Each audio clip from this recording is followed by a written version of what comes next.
Arsène Lupin? Chapter 1.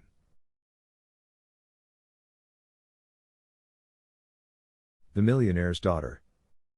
The rays of the September sun flooded the great halls of the old chateau of the Dukes of Charmarachi, lighting up with their mellow glow the spoils of so many ages and many lands, jumbled together with the execrable taste which so often afflicts those whose only standard of value is money.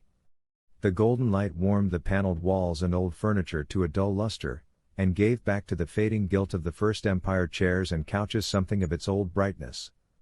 It illumined the long line of pictures on the walls, pictures of dead and gone Charmarachis, the stern or debonair faces of the men, soldiers, statesmen, dandies, the gentle or imperious faces of beautiful women. It flashed back from armor of brightly polished steel, and drew dull gleams from armor of bronze. The hues of rare porcelain, of the rich inlays of Oriental or Renaissance cabinets, mingled with the hues of the pictures, the tapestry, the Persian rugs about the polished floor to fill the hall with a rich glow of color.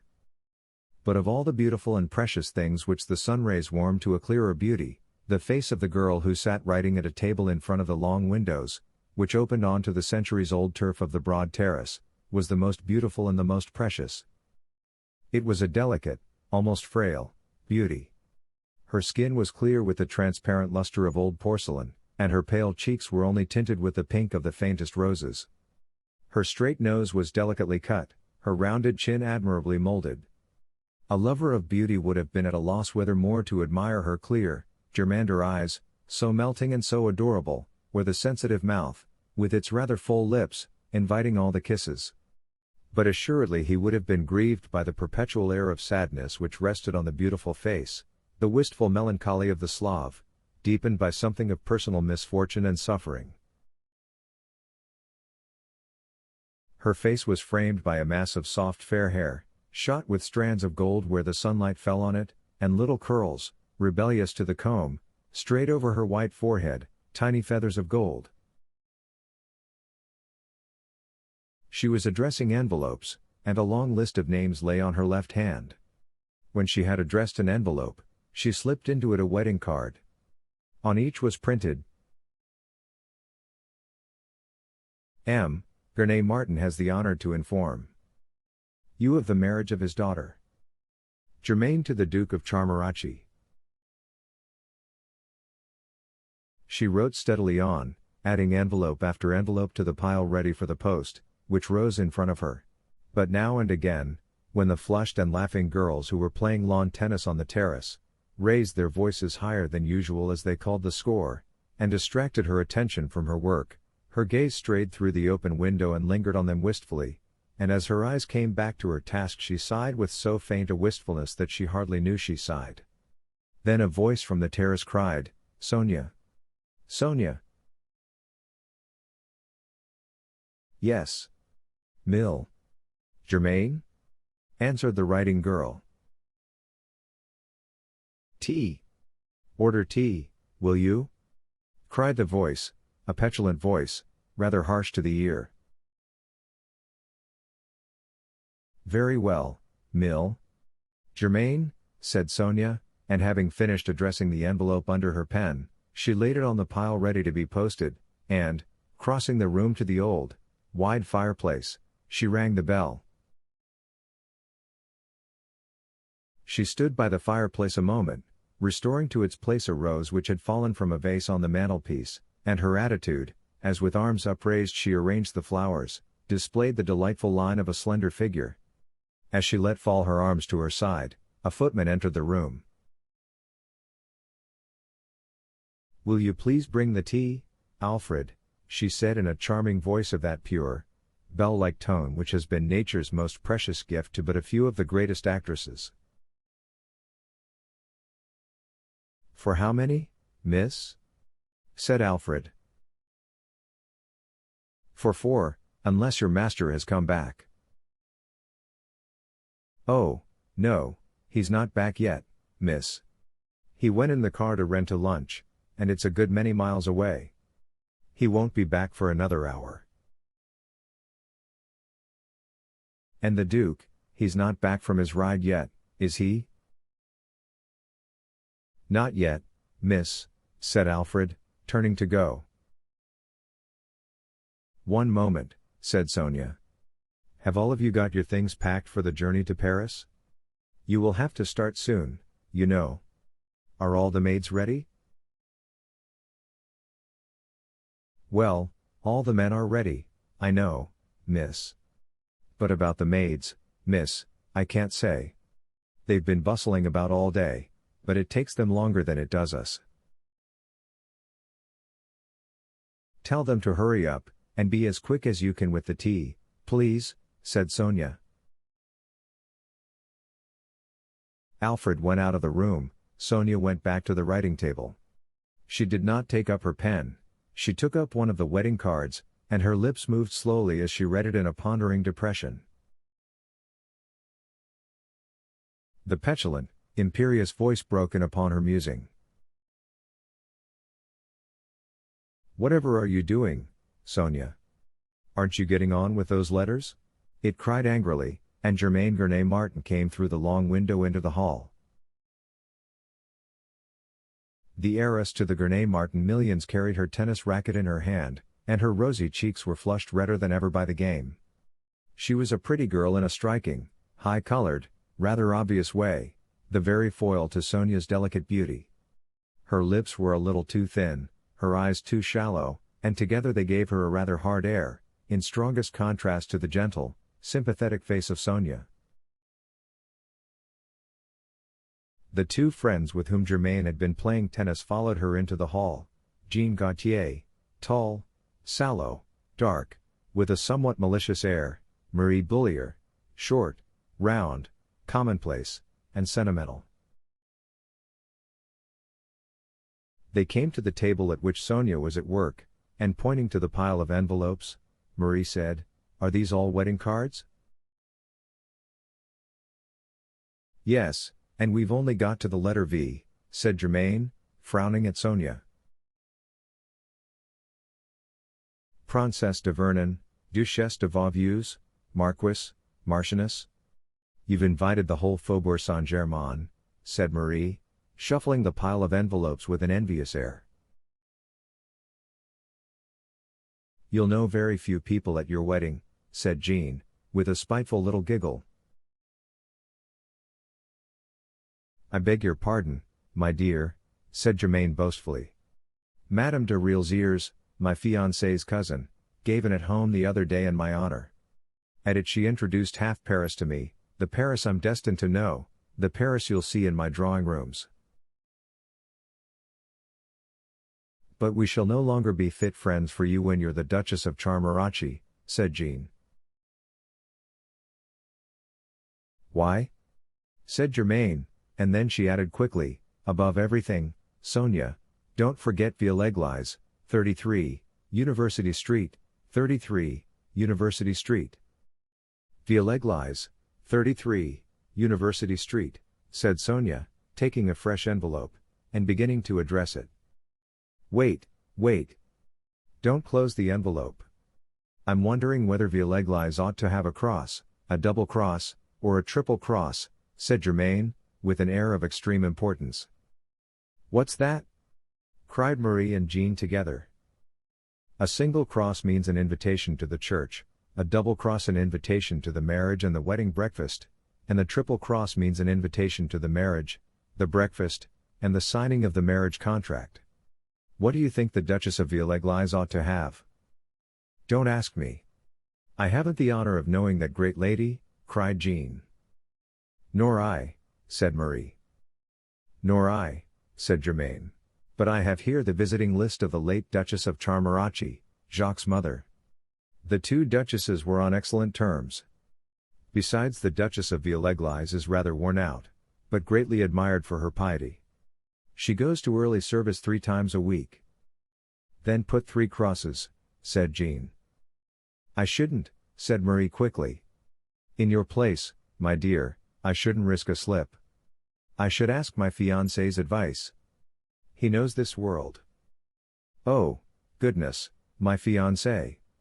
He doesn't care a rap about this kind of thing. He has changed so in the last 7 years. 7 years ago he took nothing seriously. Why, he set off on an expedition to the South Pole, just to show off. Oh, in those days he was truly a duke. And today? Said Jean. Oh, today he's a regular slow coach. Society gets on his nerves. He's as sober as a judge, said Germaine. He's as gay as a lark, said Sonia, in sudden protest. Germaine pouted at her, and said, oh, he's gay enough when he's making fun of people. But apart from that he's as sober as a judge. Your father must be delighted with the change, said Jean. Naturally he's delighted. Why, he's lunching at Rennes today with the minister, with the sole object of getting Jacques decorated. Well, the Legion of Honor is a fine thing to have, said Marie. My dear. The Legion of Honor is all very well for middle-class people, but it's quite out of place for a duke, cried Germaine. Alfred came in, bearing the tea tray, and set it on a little table near that at which Sonia was sitting. Germaine, who was feeling too important to sit still, was walking up and down the room. Suddenly she stopped short, and pointing to a silver statuette which stood on the piano, she said, what's this? Why is this statuette here? Why, when we came in, it was on the cabinet, in its usual place, said Sonia in some astonishment. Did you come into the hall while we were out in the garden, Alfred? Said Germaine to the footman. No, miss, said Alfred. But someone must have come into it, Germaine persisted. I've not heard anyone. I was in my pantry, said Alfred. It's very odd, said Germaine. It is odd, said Sonia. Statuettes don't move about of themselves. All of them stared at the statuette as if they expected it to move again forthwith, under their very eyes. Then Alfred put it back in its usual place on one of the cabinets, and went out of the room. Sonia poured out the tea, and over it they babbled about the coming marriage, the frocks they would wear at it, and the presents Germaine had already received. That reminded her to ask Sonia if anyone had yet telephoned from her father's house in Paris, and Sonia said that no one had. That's very annoying, said Germaine. It shows that nobody has sent me a present today. Pouting, she shrugged her shoulders with an air of a spoiled child, which sat but poorly on a well-developed young woman of 23. It's Sunday. The shops don't deliver things on Sunday, said Sonia gently. But Germaine still pouted like a spoiled child. Isn't your beautiful Duke coming to have tea with us? Said Jean a little anxiously. Oh, yes, I'm expecting him at 4:30. He had to go for a ride with the two Dubuits. They're coming to tea here, too, said Germaine. Gone for a ride with the two Dubuits? But when? Cried Marie quickly. This afternoon. He can't be, said Marie. My brother went to the Dubuits' house after lunch, to see Andre and George's. They went for a drive this morning, and won't be back till late tonight. Well, but why did the Duke tell me so? Said Germaine, knitting her brow with a puzzled air. If I were you, I should inquire into this thoroughly. Dukes, well, we know what dukes are, it will be just as well to keep an eye on him, said Jean maliciously. Germaine flushed quickly, and her eyes flashed. Thank you. I have every confidence in Jacques. I am absolutely sure of him, she said angrily. Oh, well, if you're sure, it's all right, said Jean. The ringing the telephone bell made a fortunate diversion. Germaine rushed to it, clapped the receiver to her ear, and cried, Hello, is that you, Pierre? Oh, it's Victoire, is it? Ah, some presents have come, have they? Well, what are they? What? A paper knife, another Louis XVI. Inkstand, oh, bother, who are they from? Oh, from the Countess Rudolph and the Baron de Valery. Her voice rose high, thrilling with pride. Then she turned her face to her friends, with the receiver still at her ear, and cried, Oh, girls, a pearl necklace too. A large one. The pearls are big ones. How jolly, said Marie. Who sent it? Said Germaine, turning to the telephone again. Oh, a friend of Papa's, she added in a tone of disappointment. Never mind, after all it's a pearl necklace. You'll be sure and lock the doors carefully, Victoire, won't you? And lock up the necklace in the secret cupboard. Yes, thanks very much, Victoire. I shall see you tomorrow. She hung up the receiver, and came away from the telephone frowning. It's preposterous, she said pettishly. Papa's friends and relations give me marvelous presents, and all the swells send me paper knives. It's all Jacques' fault.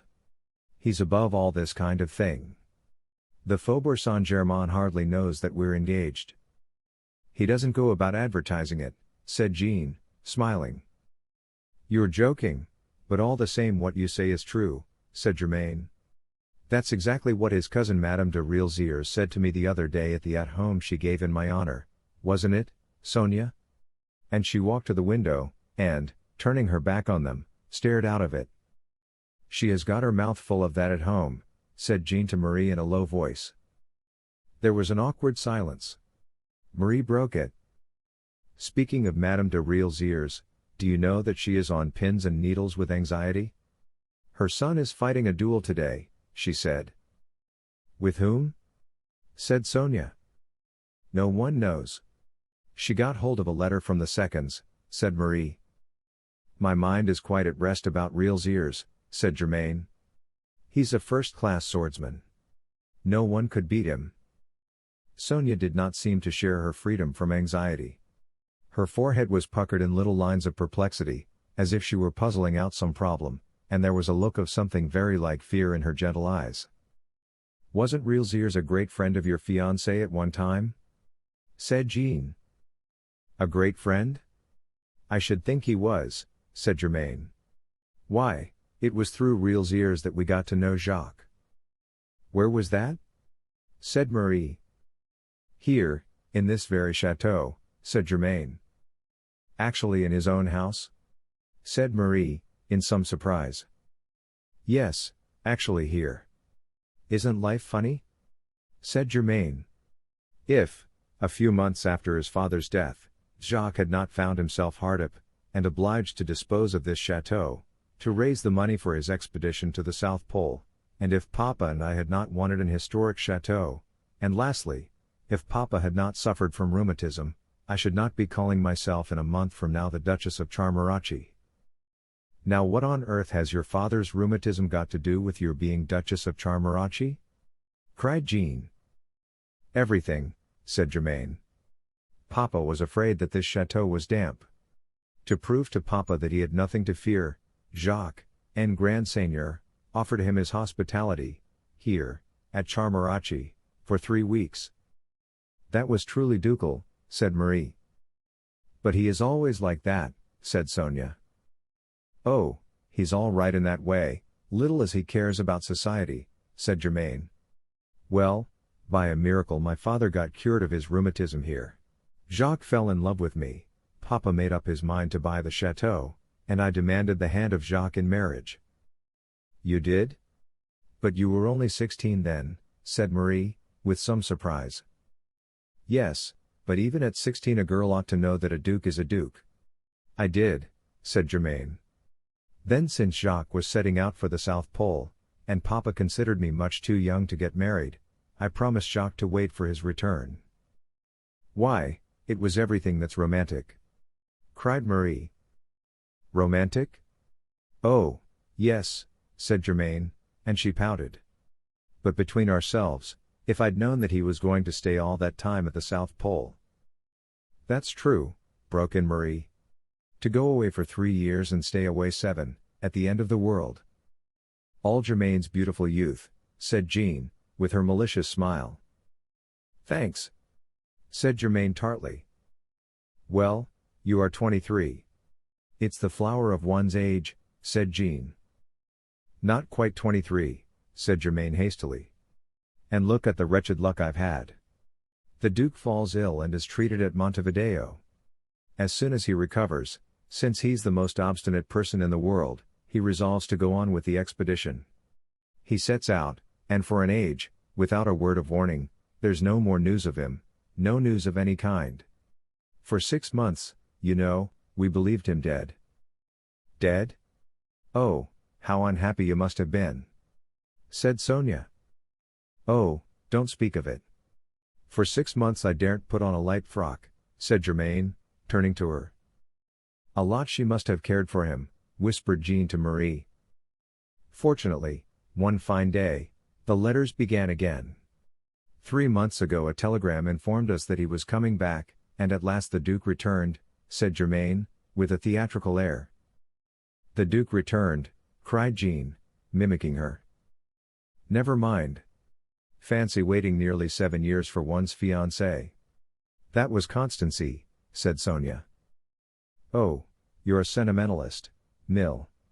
"Krichnoff," said Jean, in a tone of mockery. "It was the influence of the castle." "What do you mean?" said Germaine. "Oh, to own the castle of Charmarachi and call oneself Mill. Gurney Martin, it's not worth doing." "One must become a duchess," said Jean. "Yes, yes, and for all this wonderful constancy, 7 years of it, Germaine was on the point of becoming engaged to another man," said Marie, smiling. "And he a mere baron?" said Jean, laughing. "What? Is that true?" said Sonia. "Didn't you know, Mill? Krichnoff? She nearly became engaged to the Duke's cousin, the Baron de Rielziers. It was not nearly so grand. Oh, it's all very well to laugh at me, but being the cousin and heir of the Duke, Rielziers would have assumed the title, and I should have been Duchess just the same," said Germaine triumphantly. "Evidently that was all that mattered," said Jean. "Well, dear, I must be off. We've promised to run in to see the Comtesse de Grechin. You know the Comtesse de Grechin?" She spoke with an air of careless pride, and rose to go. "Only by name. Papa used to know her husband on the stock exchange when he was still called simply M. Grechin." For his part, Papa preferred to keep his name intact, said Germaine, with quiet pride. "Intact? That's one way of looking at it. Well, then, I'll see you in Paris." "You still intend to start tomorrow?" said Jean. "Yes, tomorrow morning," said Germaine. Jean and Marie slipped on their dust coats to the accompaniment of chattering and kissing, and went out of the room. As she closed the door on them, Germaine turned to Sonia, and said, "I do hate those 2 girls. They're such horrible snobs." "Oh, they're good-natured enough," said Sonia. "Good-natured? Why, you idiot, they're just bursting with envy of me, bursting," said Germaine. "Well, they've every reason to be," she added confidently, surveying herself in a Venetian mirror with a petted child's self-content. Chapter 2. The Coming of the Charolais. Sonia went back to her table, and once more began putting wedding cards in their envelopes and addressing them. Germaine moved restlessly about the room, fidgeting with the bric-a-brac on the cabinets, shifting the pieces about, interrupting Sonia to ask whether she preferred this arrangement or that, throwing herself into a chair to read a magazine, getting up in a couple of minutes to straighten a picture on the wall, throwing out all the while idle questions not worth answering. 99 human beings would have been irritated to exasperation by her fidgeting. Sonia endured it with a perfect patience. 5 times Germaine asked her whether she should wear her heliotrope or her pink gown at a forthcoming dinner at Madame de Rielziers'. 5 times Sonia said, without the slightest variation in her tone, "I think you look better in the pink." And all the while the pile of addressed envelopes rose steadily. Presently the door opened, and Alfred stood on the threshold. "2 gentlemen have called to see you, miss," he said. "Ah, the 2 Dubuits," cried Germaine. "They didn't give their names, miss." "A gentleman in the prime of life and a younger one?" said Germaine. "Yes, miss." "I thought so. Show them in." "Yes, miss." "And have you any orders for me to give Victoire when we get to Paris?" said Alfred. "No. Are you starting soon?" "Yes, miss. We're all going by the 7 o'clock train. It's a long way from here to Paris, we shall only reach it at 9 in the morning. That will give us just time to get the house ready for you by the time you get there tomorrow evening," said Alfred. "Is everything packed?" Yes, miss, everything. The cart has already taken the heavy luggage to the station. All you'll have to do is to see after your bags. That's all right. Show M.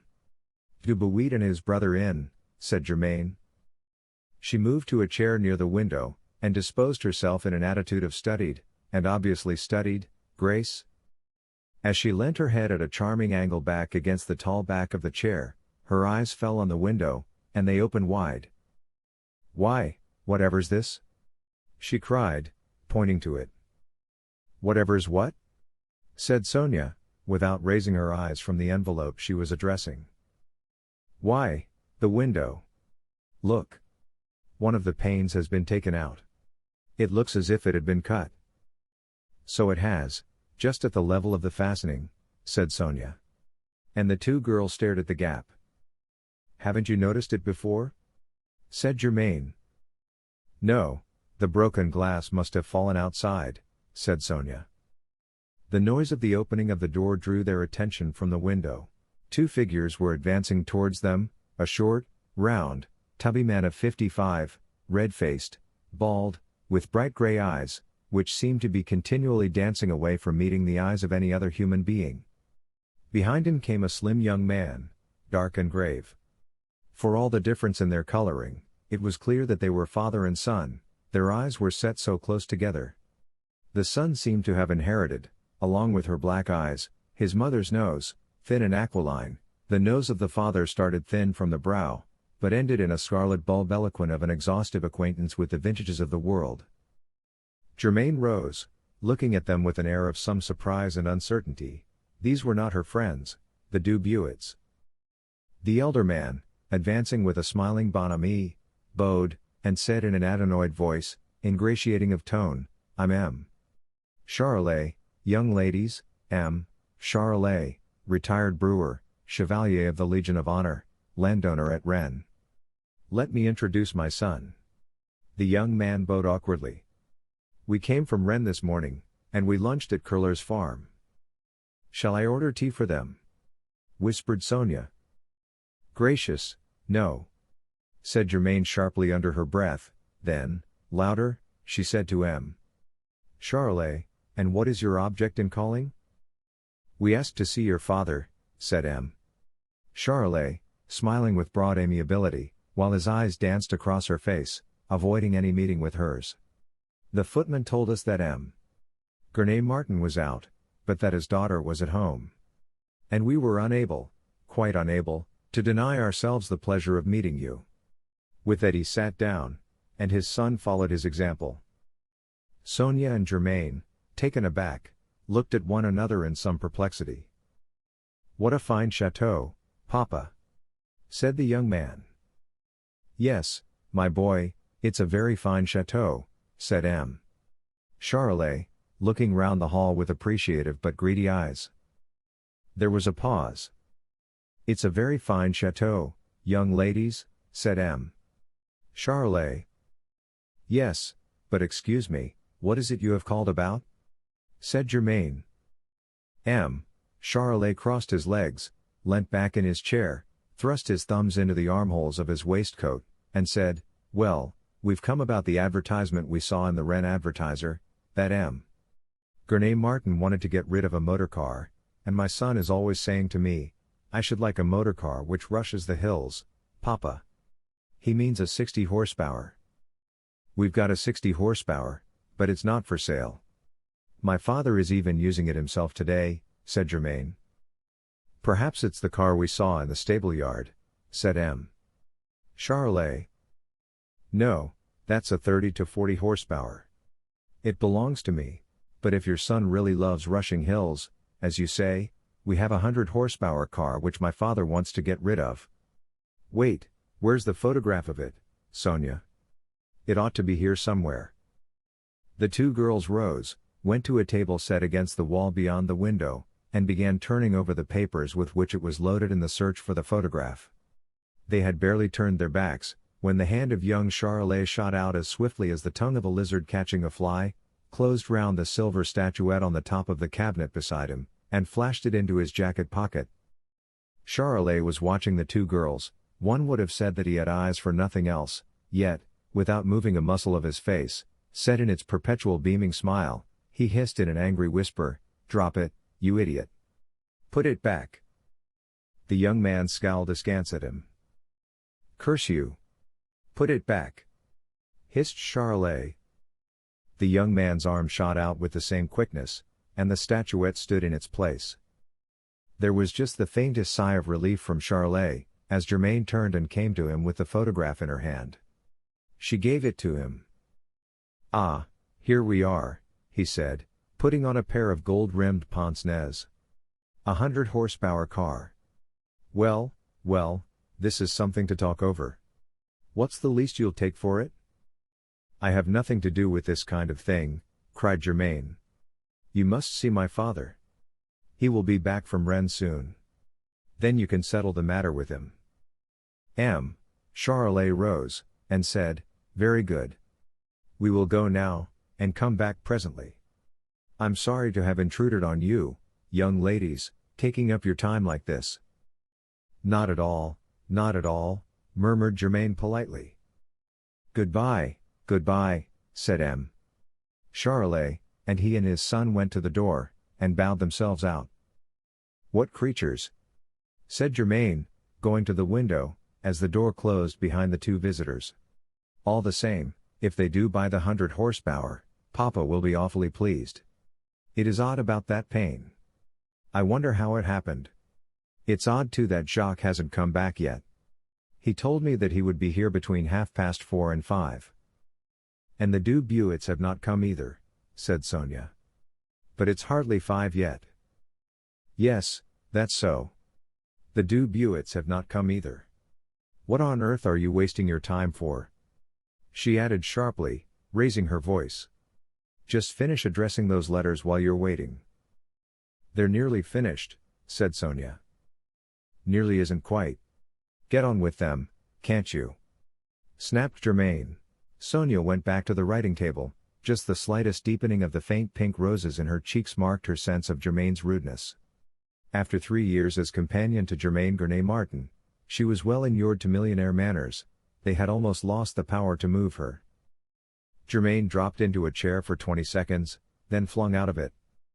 10 minutes to 5. She cried. "Jacques is late. It's the first time I've ever known him late." She went to the window, and looked across the wide stretch of meadowland and woodland on which the chateau, set on the very crown of the ridge, looked down. The road, running with the irritating straightness of so many of the roads of France, was visible for a full 3 miles. It was empty. Perhaps the Duke went to the Chateau de Rielziers to see his cousin, though I fancy that at bottom the Duke does not care very much for the Baron de Rielziers. "They always look as though they detested one another," said Sonia, without raising her eyes from the letter she was addressing. "You've noticed that, have you?" said Germaine. "Now, as far as Jacques is concerned, he's so indifferent. Nonetheless, when we were at the Rielziers on Thursday, I caught him quarreling with Paul de Rielziers." "Quarreling?" said Sonia sharply, with a sudden uneasiness in air and eyes and voice. "Yes, quarreling. And they said goodbye to one another in the oddest way." "But surely they shook hands?" said Sonia. "Not a bit of it.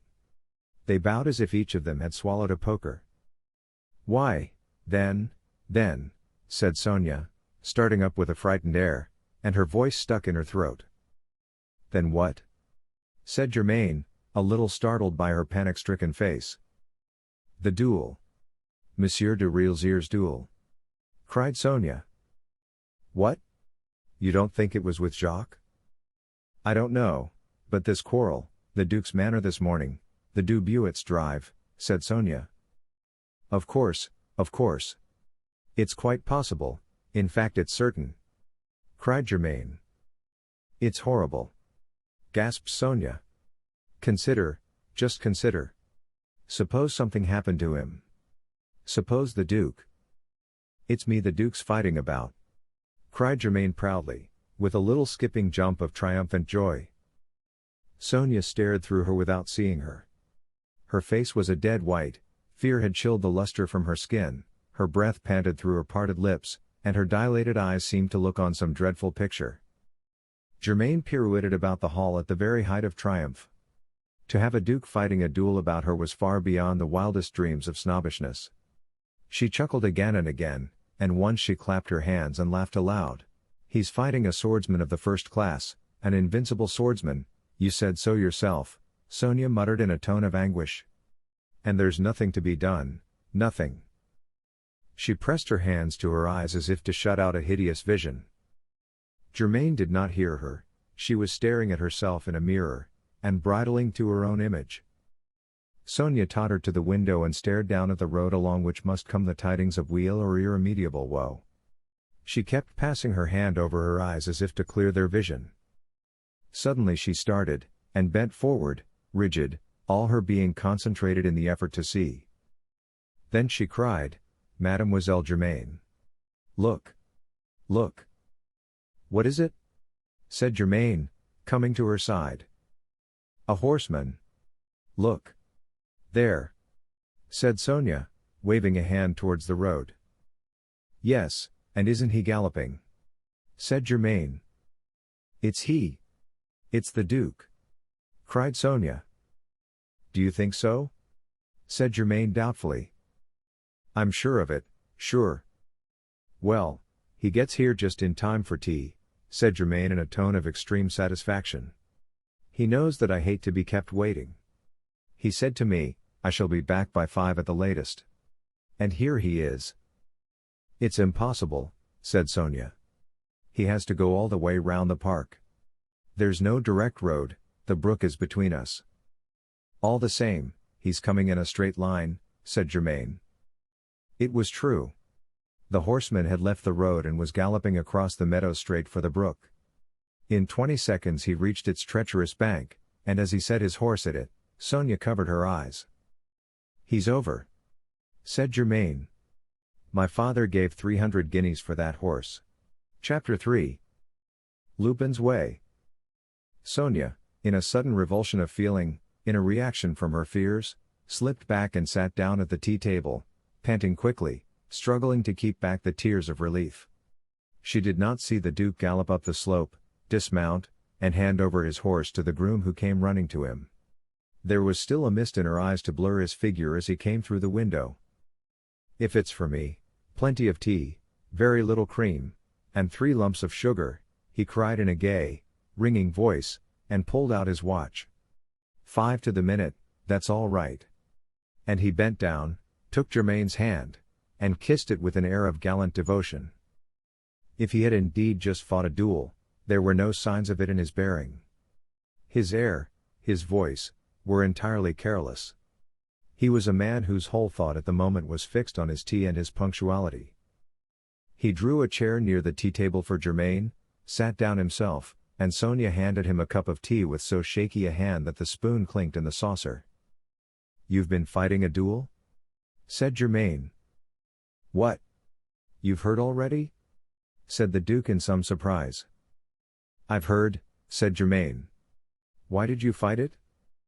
"You're not wounded, Your Grace?" said Sonia anxiously. "Not a scratch," said the Duke, smiling at her. "Will you be so good as to get on with those wedding cards, Sonia?" said Germaine sharply, and Sonia went back to the writing table.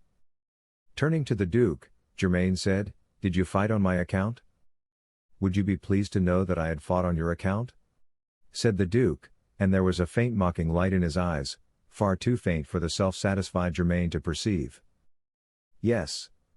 But it isn't true." "You've been fighting about some woman," said Germaine petulantly. "If I had been fighting about a woman, it could only be you," said the Duke. "Yes, that is so. Of course. It could hardly be about Sonia, or my maid," said Germaine. "But what was the reason of the duel?" "Oh, the reason of it was entirely childish," said the Duke. "I was in a bad temper, and de Realziers said something that annoyed me." "Then it wasn't about me, and if it wasn't about me, it wasn't really worthwhile fighting," said Germaine in a tone of acute disappointment. The mocking light deepened a little in the Duke's eyes. "Yes. But if I had been killed, everybody would have said, The Duke of Charmarachi has been killed in a duel about Mademoiselle Grenay Martin." "That would have sounded very fine indeed," said the Duke, and a touch of mockery had crept into his voice.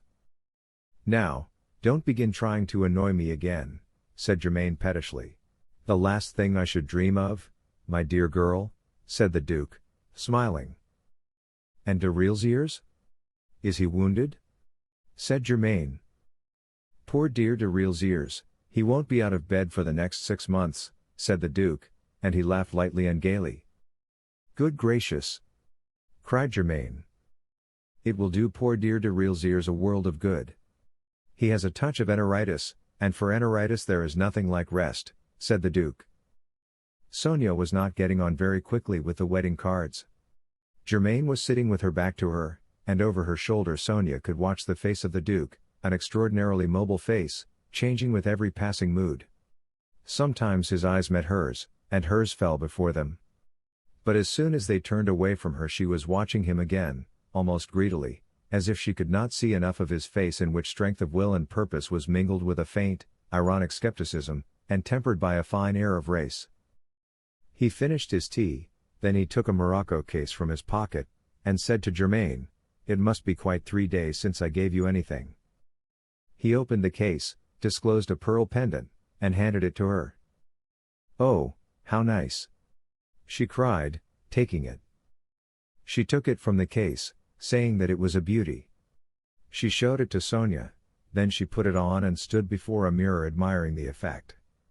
To tell the truth, the effect was not entirely desirable. The pearls did not improve the look of her rather coarse brown skin, and her skin added nothing to the beauty of the pearls.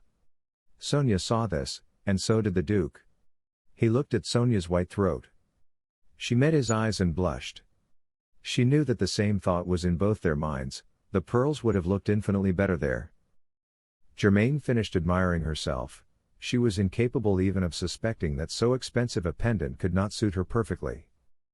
The Duke said idly, "Goodness! Are all those invitations to the wedding?"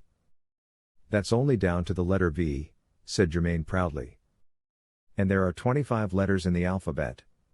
You must be inviting the whole world. You'll have to have the Madeleine enlarged. It won't hold them all.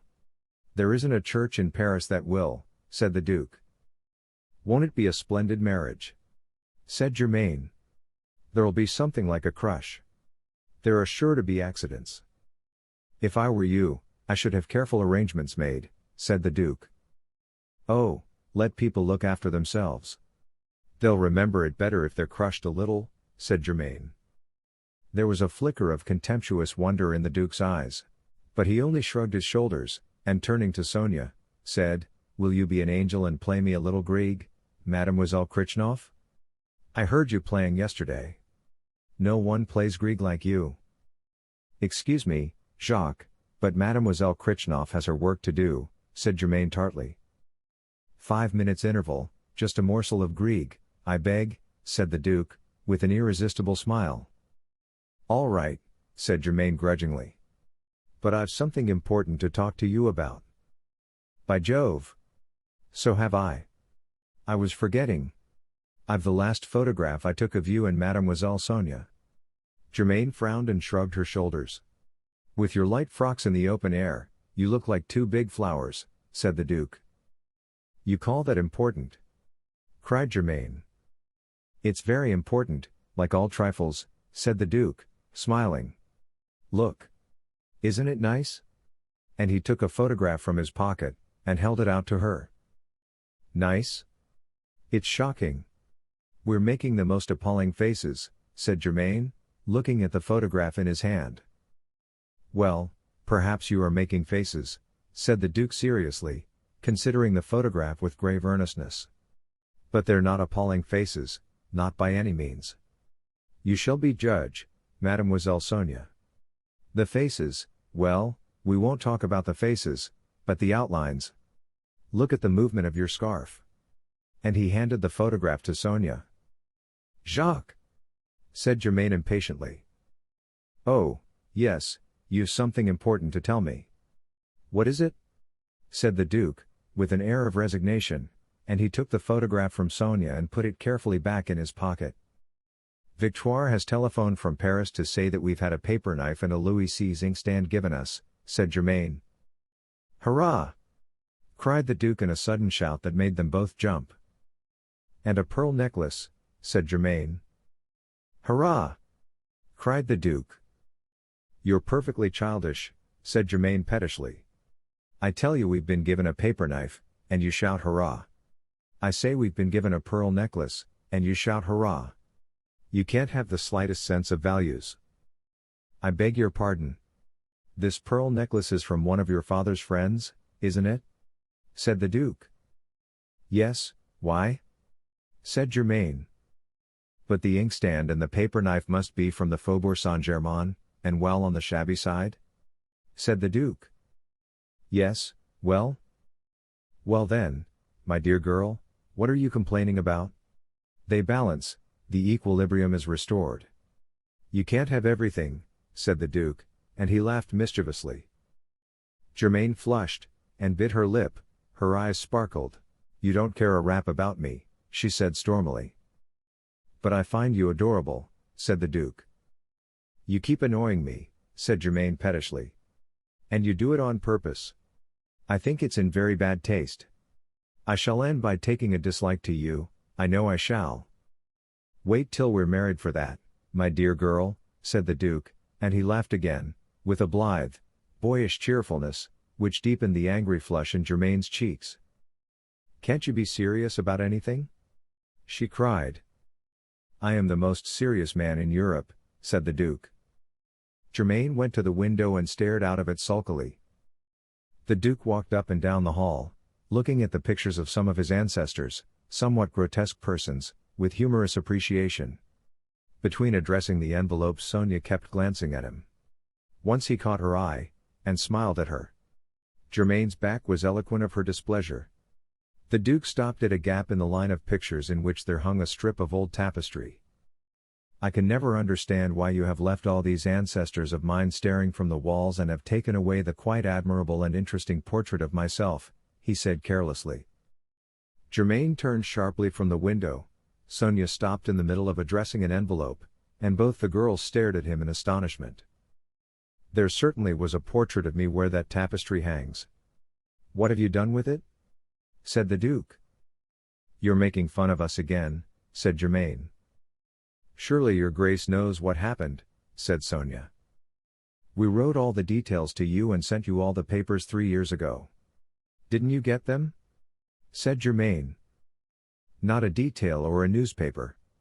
3 years ago I was in the neighborhood of the South Pole, and lost at that, said the Duke. But it was most dramatic, my dear Jacques.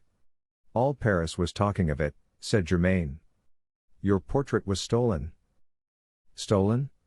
Who stole it? Said the Duke. Germain crossed the hall quickly to the gap in the line of pictures. I'll show you, she said. She drew aside the piece of tapestry, and in the middle of the panel over which the portrait of the Duke had hung he saw written in chalk the words, Arsène Lupin? What do you think of that autograph? Said Germain. Arsène Lupin? Said the Duke in a tone of some bewilderment. He left his signature. It seems that he always does so, said Sonia in an explanatory tone. But who is he? Said the Duke. Arsène Lupin? Surely you know who Arsène Lupin is? Said Germain impatiently. I haven't the slightest notion, said the Duke. Oh, come. No one is as South Pole as all that. Cried Germain. You don't know who Lupin is? The most whimsical, the most audacious, and the most genial thief in France. For the last 10 years he has kept the police at bay. He has baffled Ganimard, Holmlock Shears, the great English detective, and even Gertrude, whom everybody says is the greatest detective we've had in France since Vidocq. In fact, he's our national robber. Do you mean to say you don't know him? Not even enough to ask him to lunch at a restaurant, said the Duke flippantly. What's he like? Like? Nobody has the slightest idea. He has 1,000 disguises. He has dined 2 evenings running at the English embassy. But if nobody knows him, how did they learn that? Said the Duke, with a puzzled air.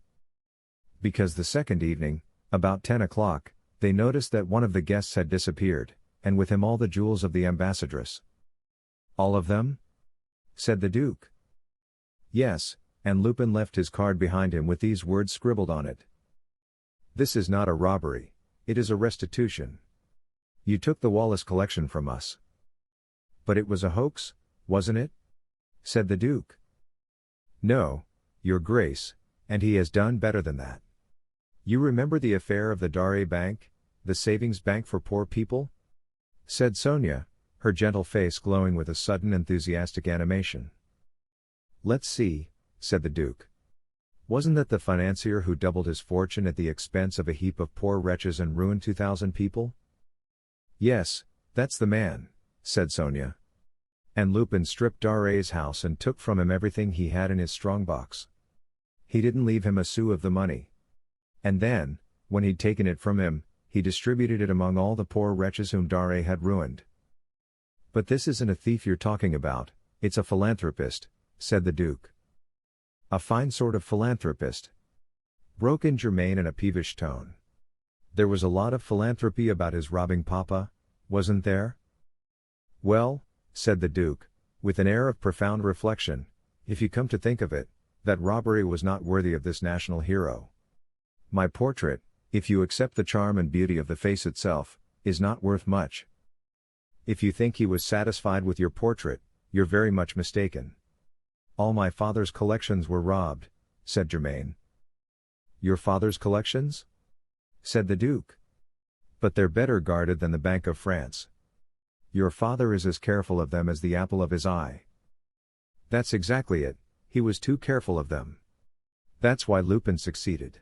"This is very interesting," said the Duke, and he sat down on a couch before the gap in the pictures, to go into the matter more at his ease. "I suppose he had accomplices in the house itself?"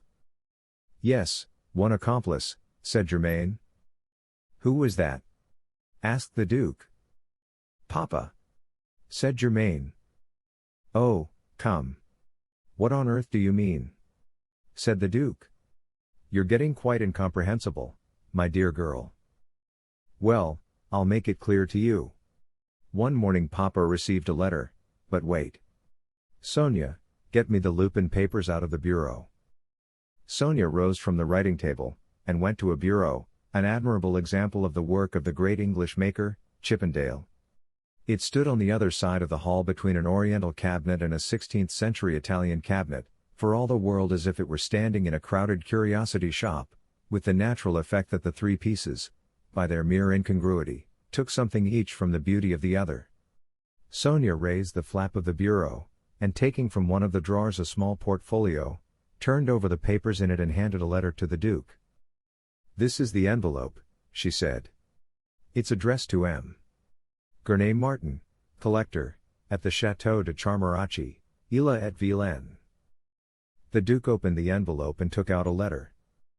"It's an odd handwriting," he said. "Read it, carefully," said Germain. It was an uncommon handwriting. The letters of it were small, but perfectly formed. It looked the handwriting of a man who knew exactly what he wanted to say, and liked to say it with extreme precision. The letter ran: "Dear Sir, please forgive my writing to you without our having been introduced to one another, but I flatter myself that you know me, at any rate, by name. There is in the drawing-room next your Hall a Gainsborough of admirable quality which affords me infinite pleasure. Your Goyas in the same drawing-room are also to my liking, as well as your Van Dyck. In the further drawing-room I note the Renaissance cabinets, a marvelous pair, the Flemish tapestry, the Fragonard, the clock signed Boule, and various other objects of less importance. But above all I have set my heart on that coronet which you bought at the sale of the Marquise de Ferré, and which was formerly worn by the unfortunate Princesse de Lamballe. I take the greatest interest in this coronet, in the first place, on account of the charming and tragic memories which it calls up in the mind of a poet passionately fond of history, and in the second place, though it is hardly worth while talking about that kind of thing, on account of its intrinsic value. I reckon indeed that the stones in your coronet are, at the very lowest, worth 500,000 francs. I beg you, my dear sir, to have these different objects properly packed up, and to forward them, addressed to me, carriage paid, to the Batignolles station. Failing this, I shall proceed to remove them myself on the night of Thursday, August 7th. Please pardon the slight trouble to which I am putting you, and believe me, yours very sincerely, Arsène Lupin. P.S. It occurs to me that the pictures have not glass before them.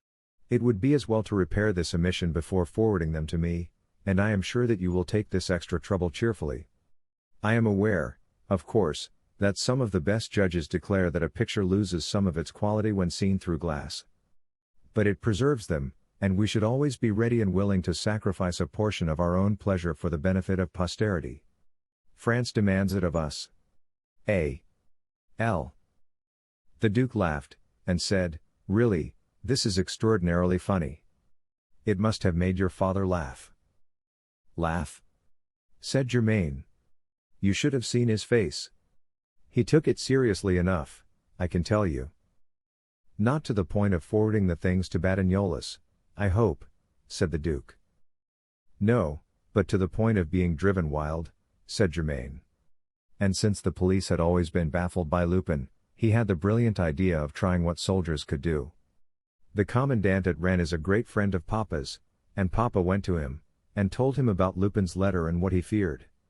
The colonel laughed at him, but he offered him a corporal and 6 soldiers to guard his collection, on the night of the 7th. It was arranged that they should come from Rennes by the last train so that the burglars should have no warning of their coming. Well, they came, 7 picked men who had seen service in Tonquin. We gave them supper, and then the corporal posted them in the hall and the 2 drawing rooms where the pictures and things were. At 11 we all went to bed, after promising the corporal that, in the event of any fight with the burglars, we would not stir from our rooms. I can tell you I felt awfully nervous. I couldn't get to sleep for ages and ages. Then, when I did not wake till morning. The night had passed absolutely quietly. Nothing out of the common had happened. There had not been the slightest noise. I awoke Sonia and my father. We dressed as quickly as we could, and rushed down to the drawing room. She paused dramatically. "Well?" said the Duke. "Well, it was done." "What was done?" said the Duke. "Everything," said Germain. Pictures had gone, tapestries had gone, cabinets had gone, and the clock had gone.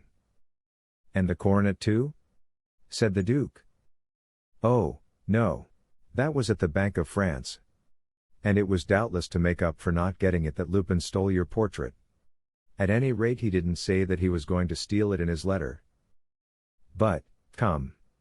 This is incredible. Had he hypnotized the corporal and the 6 soldiers?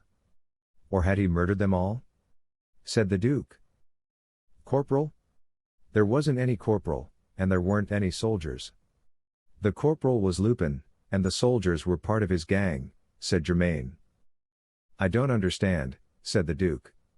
"The colonel promised your father a corporal and 6 men. Didn't they come?" "They came to the railway station all right," said Germain. "But you know the little inn halfway between the railway station and the chateau? They stopped to drink there, and at 11 o'clock next morning one of the villagers found all 7 of them, along with the footman who was guiding them to the chateau, sleeping like logs in the little wood half a mile from the inn. Of course the innkeeper could not explain when their wine was drugged.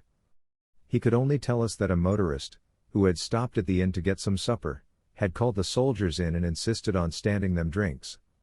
They had seemed a little fuddled before they left the inn, and the motorist had insisted on driving them to the chateau in his car. When the drug took effect he simply carried them out of it one by one, and laid them in the wood to sleep it off. Lupin seems to have made a thorough job of it, anyhow," said the Duke. "I should think so," said Germain. "Gertrude was sent down from Paris, but he could not find a single clue. It was not for want of trying, for he hates Lupin. It's a regular fight between them, and so far Lupin has scored every point." "He must be as clever as they make him," said the Duke. "He is," said Germain. "And do you know, I shouldn't be at all surprised if he's in the neighborhood now." "What on earth do you mean?" said the Duke. "I'm not joking," said Germain. "Odd things are happening. Someone has been changing the place of things. That silver statuette now, it was on the cabinet, and we found it moved to the piano. Yet nobody had touched it. And look at this window. Someone has broken a pane in it just at the height of the fastening. The deuce they have," said the Duke. Chapter 4. The Duke intervenes. The Duke rose, came to the window, and looked at the broken pane. He stepped out onto the terrace and looked at the turf, then he came back into the room. "This looks serious," he said. "That pane has not been broken at all. If it had been broken, the pieces of glass would be lying on the turf. It has been cut out. We must warn your father to look to his treasures." "I told you so," said Germain. "I said that Arsène Lupin was in the neighborhood." "Arsène Lupin is a very capable man," said the Duke, smiling. "But there's no reason to suppose that he's the only burglar in France or even in Ille-et-Vilaine. I'm sure that he's in the neighborhood." "I have a feeling that he is," said Germain stubbornly. The Duke shrugged his shoulders, and said a smile, "Far be it from me to contradict you. A woman's intuition is always, well, it's always a woman's intuition." He came back into the hall, and as he did so the door opened and a shock-headed man in the dress of a gamekeeper stood on the threshold. "There are visitors to see you, Mademoiselle Germain," he said, in a very deep bass voice. "What? Are you answering the door, Firmin?" said Germain. "Yes, Mademoiselle Germain, there's only me to do it. All the servants have started for the station, and my wife and I are going to see after the family tonight and tomorrow morning. Shall I show these gentlemen in?" "Who are they?" said Germain. "Two gentlemen who say they have an appointment." "What are their names?" said Germain. "They are two gentlemen. I don't know what their names are. I've no memory for names." "That's an advantage to anyone who answers doors," said the Duke, smiling at the stolid Firmin. "Well, it can't be the two Charolais again. It's not time for them to come back." "I told them Papa would not be back yet," said Germain. "No, it can't be them, Mademoiselle Germain," said Firmin, with decision. "Very well, show them in," she said. Firmin went out, leaving the door open behind him, and they heard his hobnailed boots clatter and squeak on the stone floor of the outer hall. "Charolais?" said the Duke idly. "I don't know the name." "Who are they?" "A little while ago Alfred announced two gentlemen.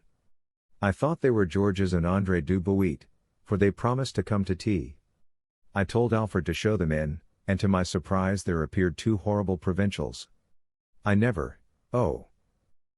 She stopped short, for there, coming through the door, were the two Charolais, father and son.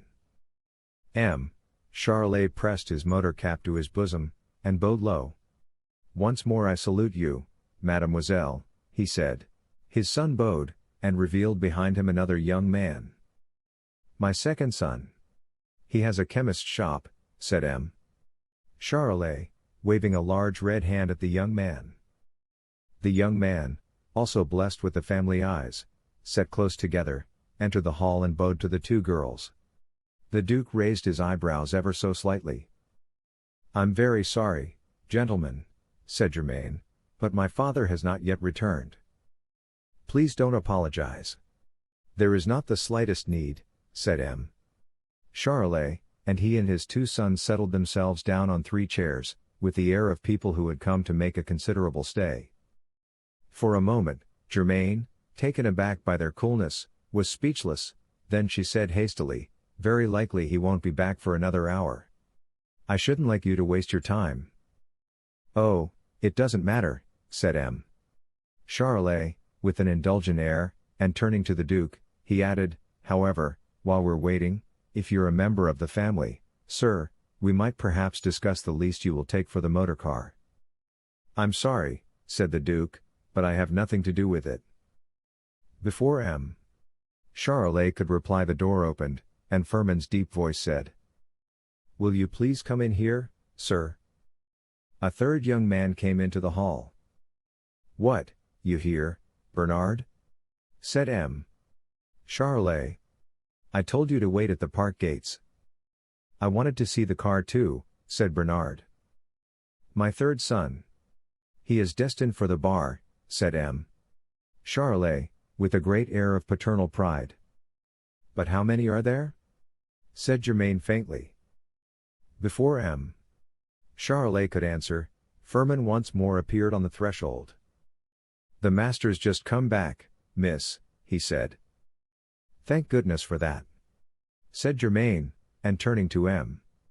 Charolais, she added, if you will come with me, gentlemen, I will take you to my father, and you can discuss the price of the car at once. As she spoke she moved towards the door. M. Charolais and his sons rose and made way for her. The father and the two eldest sons made haste to follow her out of the room. But Bernard lingered behind, apparently to admire the bric-a-brac on the cabinets. With infinite quickness he grabbed two objects off the nearest, and followed his brothers. The Duke sprang across the hall in 3 strides, caught him by the arm on the very threshold, jerked him back into the hall, and shut the door. No you don't, my young friend, he said sharply. Don't what? Said Bernard, trying to shake off his grip. You've taken a cigarette case, said the Duke. No, I haven't, nothing of the kind, stammered Bernard. The Duke grasped the young man's left wrist, plunged his hand into the motor cap which he was carrying, drew out of it a silver cigarette case, and held it before his eyes. Bernard turned pale to the lips. His frightened eyes seemed about to leap from their sockets. It was a mistake, he stammered. The Duke shifted his grip to his collar, and thrust his hand into the breast pocket of his coat. Bernard, helpless in his grip, and utterly taken aback by his quickness, made no resistance. The Duke drew out a morocco case, and said, Is this a mistake too? Heavens! The pendant! Cried Sonia, who was watching the scene with parted lips and amazed eyes. Bernard dropped on his knees and clasped his hands. Forgive me! He cried, in a choking voice. Forgive me! Don't tell anyone! For God's sake, don't tell anyone! And the tears came streaming from his eyes. You young rogue! Said the Duke quietly. I'll never do it again, never. Oh, have pity on me. If my father knew. Oh, let me off! Cried Bernard. The Duke hesitated, and looked down on him, frowning and pulling at his mustache. Then, more quickly than one would have expected from so careless a trifler, his mind was made up. All right, he said slowly. Just for this once, be off with you. And he jerked him to his feet and almost threw him into the outer hall. Thanks, oh, thanks, said Bernard. The Duke shut the door and looked at Sonia, breathing quickly. Well? Did you ever see anything like that? That young fellow will go a long way. The cheek of the thing. Right under our very eyes. And this pendant, too, it would have been a pity to lose it. Upon my word, I ought to have handed him over to the police. No, cried Sonia. You did quite right to let him off, quite right. The Duke set the pendant on the ledge of the bureau, and came down the hall to Sonia. What's the matter? He said gently. You're quite pale. It has upset me, that unfortunate boy, said Sonia, and her eyes were swimming with tears. Do you pity the young rogue? Said the Duke. Yes, it's dreadful. His eyes were so terrified, and so boyish. And, to be caught like that, stealing, in the act. Oh, it's hateful. Come, how sensitive you are, said the Duke, in a soothing, almost caressing tone. His eyes, resting on her charming, troubled face, were glowing with a warm admiration. Yes, it's silly, said Sonia, but you noticed his eyes, the hunted look in them? You pitied him, didn't you? For you were kind at bottom. Why at bottom? Said the Duke. Oh, I said at bottom because you look sarcastic, and at first sight you're so cold. But often that's only the mask of those who have suffered the most. They are the most indulgent, said Sonia slowly, hesitating, picking her words. Yes, I suppose they are, said the Duke thoughtfully. It's because when one has suffered one understands. Yes, one understands, said Sonia. There was a pause. The Duke's eyes still rested on her face. The admiration in them was mingled with compassion. You're very unhappy here, aren't you? He said gently. Me? Why? Said Sonia quickly. Your smile is so sad, and your eyes so timid, said the Duke slowly. You're just like a little child one longs to protect. Are you quite alone in the world? His eyes and tones were full of pity, and a faint flush mantled Sonia's cheeks. Yes, I'm alone, she said. But have you no relations, no friends? Said the Duke. No, said Sonia. I don't mean here in France, but in your own country. Surely you have some in Russia? No, not a soul. You see, my father was a revolutionist. He died in Siberia when I was a baby. And my mother, she died too, in Paris. She had fled from Russia. I was 2 years old when she died. It must be hard to be alone like that, said the Duke. No, said Sonia, with a faint smile, I don't mind having no relations. I grew used to that so young, so very young. But what is hard, but you'll laugh at me. Heaven forbid, said the Duke gravely. Well, what is hard is, never to get a letter, an envelope that one opens, from someone who thinks about one. She paused, and then added gravely, but I tell myself that it's nonsense. I have a certain amount of philosophy. She smiled at him, an adorable child's smile. The Duke smiled too. A certain amount of philosophy, he said softly. You look like a philosopher. As they stood looking at one another with serious eyes, almost with eyes that probed one another's souls, the drawing-room door flung open, and Germain's harsh voice broke on their ears. You're getting quite impossible, Sonia, she cried. It's absolutely useless telling you anything. I told you particularly to pack my leather writing case in my bag with your own hand. I happen to open a drawer, and what do I see? My leather writing case. I'm sorry, said Sonia. I was going. Oh, there's no need to bother about it. I'll see after it myself, said Germain. But upon my word, you might be one of our guests, seeing how easily you take things. Your negligence personified. Come, Germain. A mere oversight, said the Duke, in a coaxing tone. Now, excuse me, Jacques, but you've got an unfortunate habit of interfering in household matters. You did it only the other day. I can no longer say a word to a servant. Germain? Said the Duke, in sharp protest. Germain turned from him to Sonia, and pointed to a packet of envelopes and some letters, which Bernard Charolais had knocked off the table, and said, Pick up those envelopes and letters, and bring everything to my room, and be quick about it. She flung out of the room, and slammed the door behind her. Sonia seemed entirely unmoved by the outburst, no flush of mortification stained her cheeks, her lips did not quiver. She stooped to pick up the fallen papers. No, no, let me, I beg you, said the Duke, in a tone of distress. And dropping on one knee, he began to gather together the fallen papers. He set them on the table, and then he said, You mustn't mind what Germain says. She's all right at heart. It's her manner. She's always been happy, and had everything she wanted. She's been spoiled, don't you know? Those kind of people never have any consideration for anyone else. You mustn't let her outburst hurt you. Oh, but I don't. I don't really, protested Sonia. I'm glad of that, said the Duke. It isn't really worth noticing.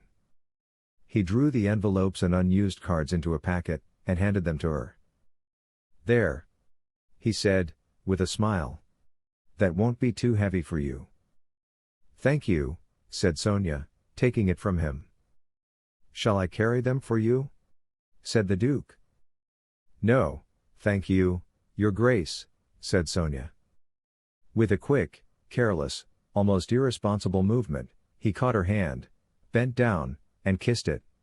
A great wave of rosy color flowed over her face, flooding its whiteness to her hair and throat. She stood for a moment turned to stone. She put her hand to her heart. Then on hasty, faltering feet she went to the door, opened it, paused on the threshold, turned and looked back at him, and vanished. Chapter 5. A letter from Lupin. The Duke stood for a while staring thoughtfully at the door through which Sonia had passed, a faint smile playing round his lips. He crossed the hall to the Chippendale bureau, took a cigarette from a box which stood on the ledge of it, beside the morocco case which held the pendant, lighted it, and went slowly out onto the terrace. He crossed it slowly, paused for a moment on the edge of it, and looked across the stretch of country with musing eyes, which saw nothing of its beauty. Then he turned to the right, went down a flight of steps to the lower terrace, crossed the lawn, and took a narrow path which led into the heart of a shrubbery of tall deodoras. In the middle of it he came to one of those old stone benches, moss-covered and weather-stained, which adorn the gardens of so many French chateaux. It faced a marble basin from which rose the slender column of a pattering fountain. The figure of a Cupid danced joyously on a tall pedestal to the right of the basin. The Duke sat down on the bench, and was still, with that rare stillness which only comes of nerves in perfect harmony, his brow knitted in careful thought. Now and again the frown cleared from his face, and his intent features relaxed into a faint smile, a smile of pleasant memory. Once he rose, walked round the fountains frowning, came back to the bench, and sat down again. The early September dusk was upon him when at last he rose and with quick steps took his way through the shrubbery, with the air of a man whose mind, for good or ill, was at last made up. When he came on to the upper terrace his eyes fell on a group which stood at the further corner, near the entrance of the chateau, and he sauntered slowly up to it. In the middle of it stood M.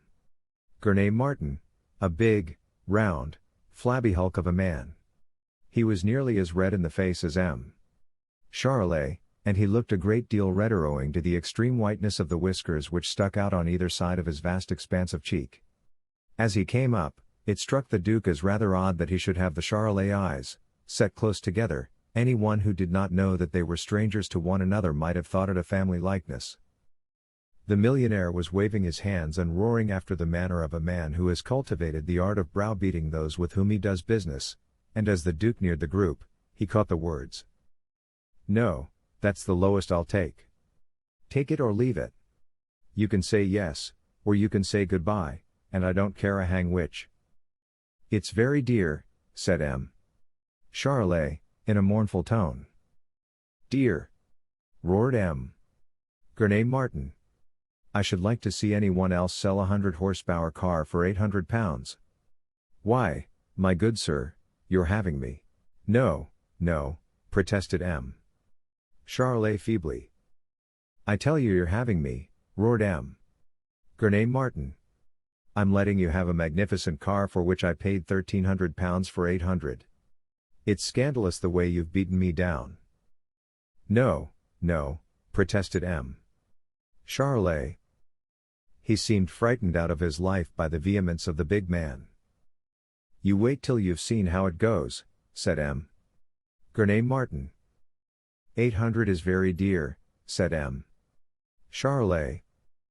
"Come, come. You're too sharp, that's what you are. But don't say any more till you've tried the car." He turned to his chauffeur, who stood by watching the struggle with an appreciative grin on his brown face, and said, "Now, Jean, take these gentlemen to the garage, and run them down to the station. Show them what the car can do. Do whatever they ask you, everything." He winked at Jean, turned again to M. Charolais, and said, "You know, M. Charolais, you're too good a man of business for me. You're hot stuff, that's what you are, hot stuff. You go along and try the car. Goodbye, goodbye." The four Charolais murmured goodbye in deep depression, and went off with Jean, wearing something of the air of whipped dogs. When they had gone round the corner the millionaire turned to the Duke and said, with a chuckle, "He'll buy the car all right, had him fine."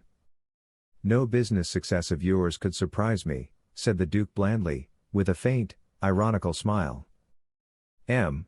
Gurney Martin's little pig's eyes danced and sparkled, and the smiles flowed over the distended skin of his face like little ripples over a stagnant pool, reluctantly.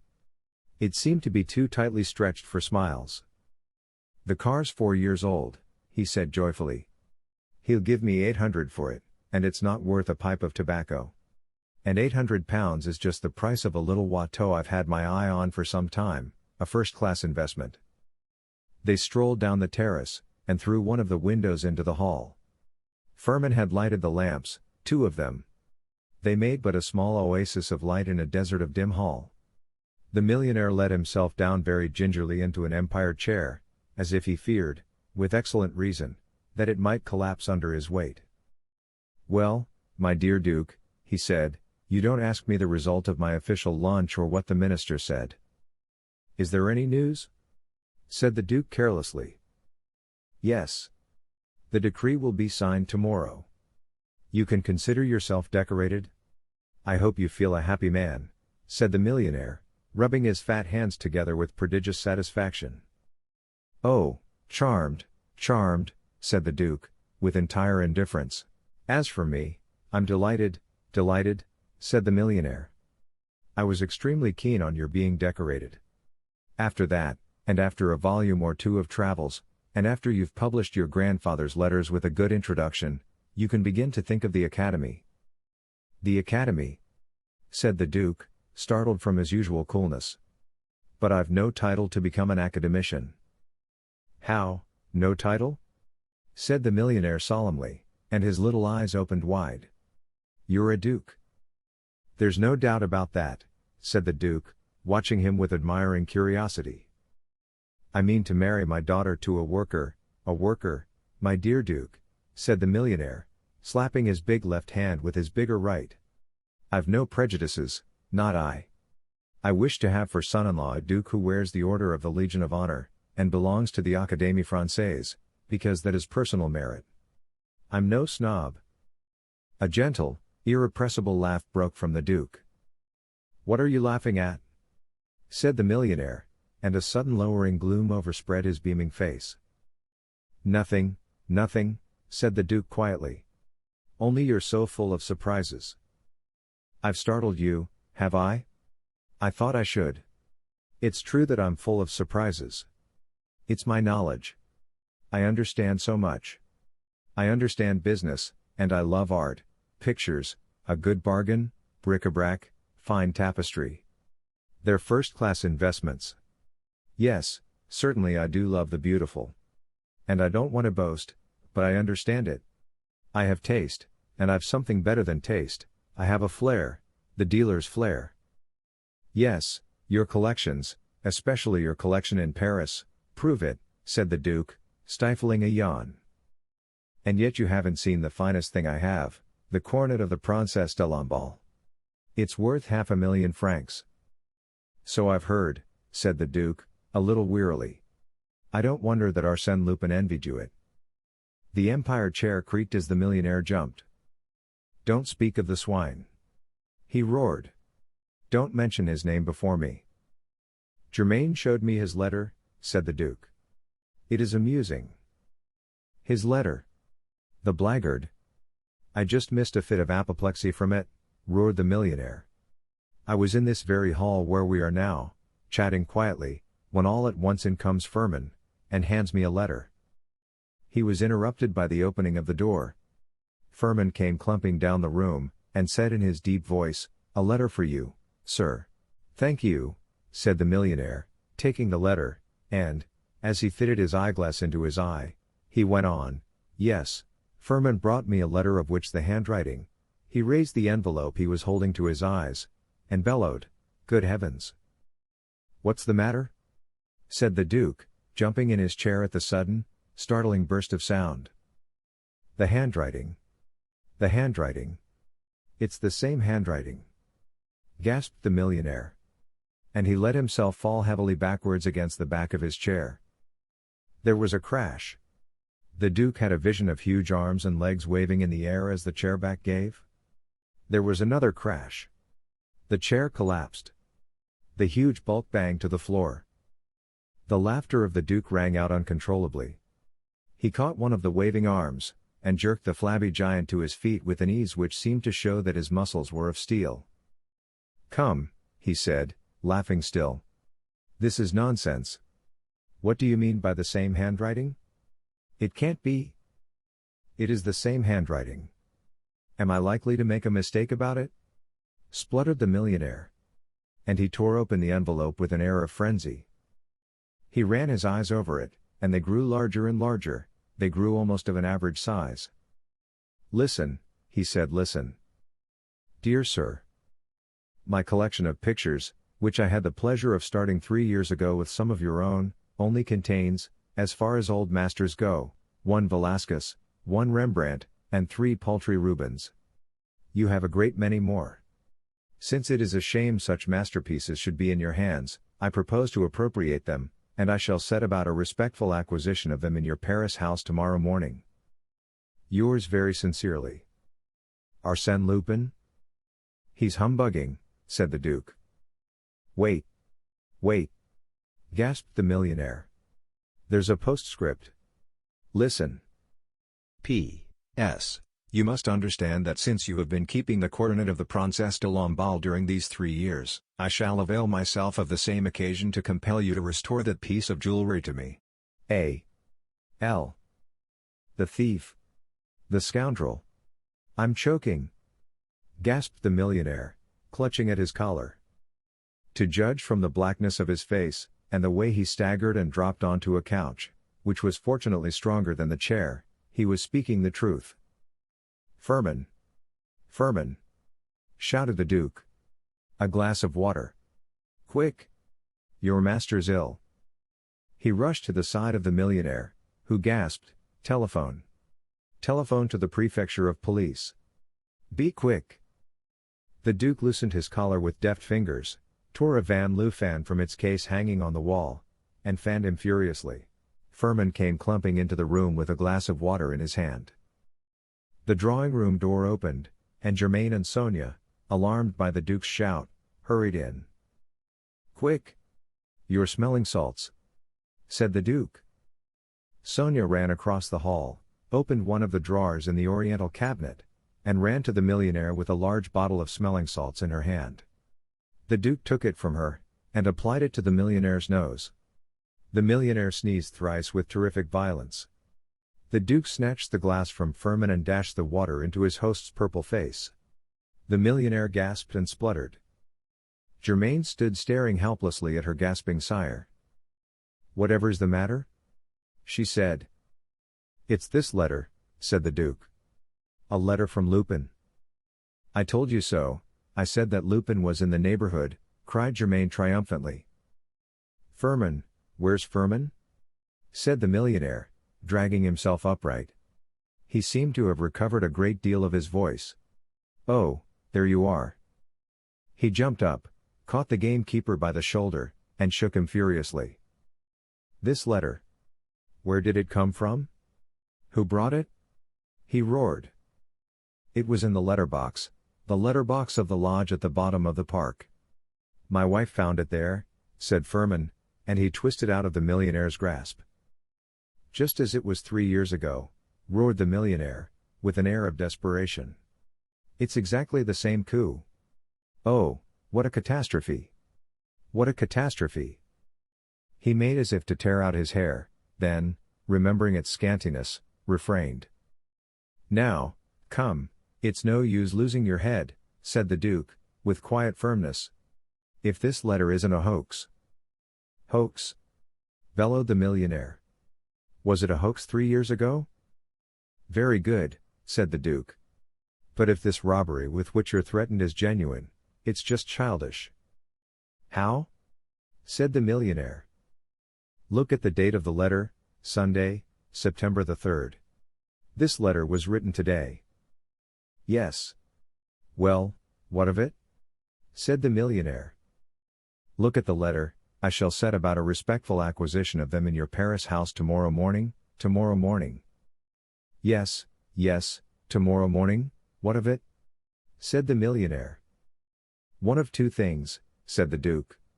Either it's a hoax, and we needn't bother about it, or the threat is genuine, and we have the time to stop the robbery. Of course we have. Whatever was I thinking of? Said the millionaire. And his anguish cleared from his face. For once in a way our dear Lupin's fondness for warning people will have given him a painful jar, said the Duke. Come on. Let me get at the telephone, cried the millionaire. But the telephone's no good, said Sonia quickly. No good? Why? Roared the millionaire, dashing heavily across the room to it. Look at the time, said Sonia, the telephone doesn't work as late as this. It's Sunday. The millionaire stopped dead. It's true. It's appalling, he groaned. But that doesn't matter. You can always telegraph, said Germaine. But you can't. It's impossible, said Sonia. You can't get a message through. It's Sunday, and the telegraph offices shut at 12 o'clock. Oh, what a government! Groaned the millionaire.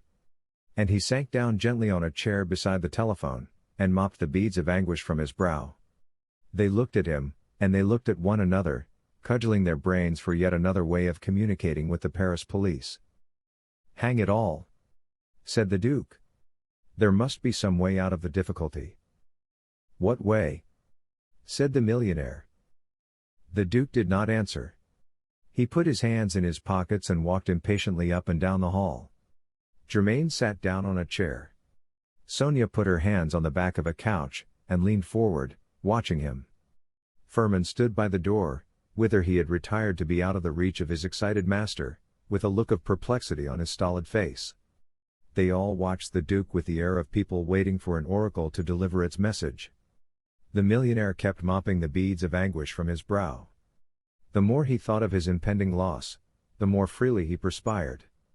Germaine's maid, Irma, came to the door leading into the outer hall, which Firmin, according to his usual custom, had left open, and peered in wonder at the silent group. I have it!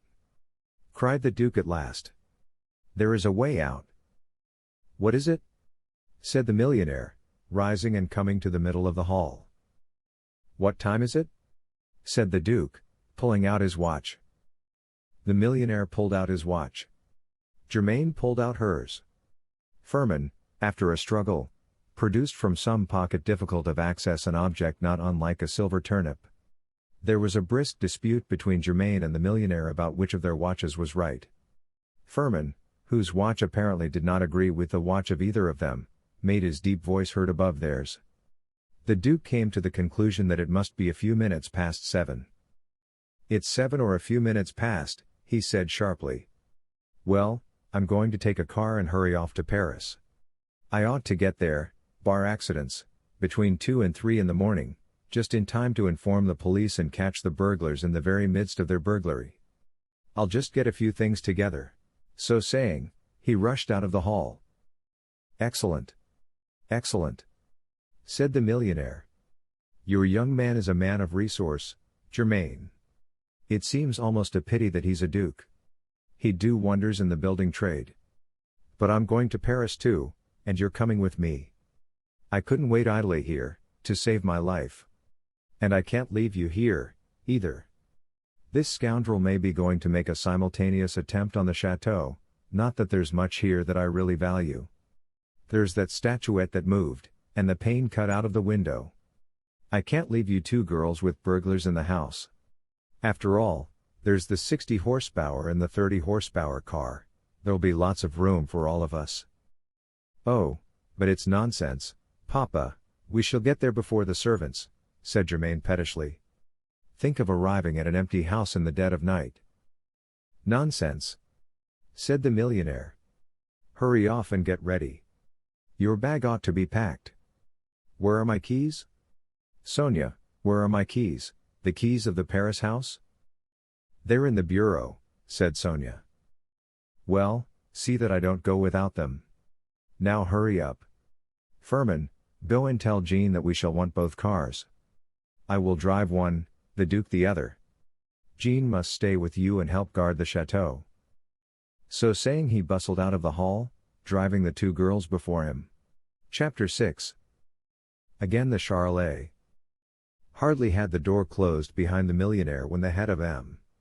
Charolais appeared at one of the windows opening onto the terrace. He looked round the empty hall, whistled softly, and stepped inside. Inside of 10 seconds his 3 sons came in through the windows, and with them came Jean, the millionaire's chauffeur. "Take the door into the outer hall, Jean," said M. Charolais, in a low voice. "Bernard, take that door into the drawing room. Pierre and Louis, help me go through the drawers. The whole family is going to Paris, and if we're not quick we shan't get the cars." "That comes of this silly fondness for warning people of a coup," growled Jean, as he hurried to the door of the outer hall. "It would have been so simple to rob the Paris house without sending that infernal letter. It was sure to knock them all silly." "What harm can the letter do, you fool?" said M. Charolais. "It's Sunday. We want them knocked silly for tomorrow, to get hold of the coronet." "Oh, to get hold of that coronet. It must be in Paris. I've been ransacking this chateau for hours." Jean opened the door of the outer hall half an inch, and glued his eyes to it. Bernard had done the same with the door opening into the drawing room. M. Charolais, Pierre, and Louis were opening drawers, ransacking them, and shutting them with infinite quickness and noiselessly. "Bureau. Which is the bureau?" "The place is stuffed with bureaus," growled M. Charolais. "I must have those keys." "That plain thing with the brass handles in the middle on the left, that's a bureau," said Bernard softly. "Why didn't you say so?" growled M. Charolais. He dashed to it, and tried it. It was locked. "Locked, of course. Just my luck. Come and get it open, Pierre. Be smart." The son he had described as an engineer came quickly to the bureau, fitting together as he came the 2 halves of a small jemmy. He fitted it into the top of the flap. There was a crunch, and the old lock gave. He opened the flap, and he and M. Charolais pulled open drawer after drawer. "Quick! Here's that fat old fool," said Jean, in a hoarse, hissing whisper. He moved down the hall, blowing out one of the lamps as he passed it. In the 7th drawer lay a bunch of keys. M. Charolais snatched it up, glanced at it, took a bunch of keys from his own pocket, put it in the drawer, closed it, closed the flap, and rushed to the window. Jean and his sons were already out on the terrace. M. Charolais was still a yard from the window when the door into the outer hall opened and in came M. Gurney Martin. He caught a glimpse of a back vanishing through the window, and bellowed, "Hi! A man! A burglar! Firmin! Firmin!" He ran blundering down the hall, tangled his feet in the fragments of the broken chair, and came sprawling a thundering cropper, which knocked every breath of wind out of his capacious body. He lay flat on his face for a couple of minutes, his broad back wriggling convulsively, a pathetic sight. In the painful effort to get his breath back. Then he sat up, and with perfect frankness burst into tears. He sobbed and blubbered, like a small child that has hurt itself, for 3 or 4 minutes. Then, having recovered his magnificent voice, he bellowed furiously, "Firmin! Firmin! Charmarachi! Charmarachi!" Then he rose painfully to his feet, and stood staring at the open windows. Presently he roared again, "Firmin! Firmin! Charmarachi! Charmarachi!" He kept looking at the window with terrified eyes, as though he expected somebody to step in and cut his throat from ear to ear. "Firmin! Firmin! Charmarachi! Charmarachi!" he bellowed again.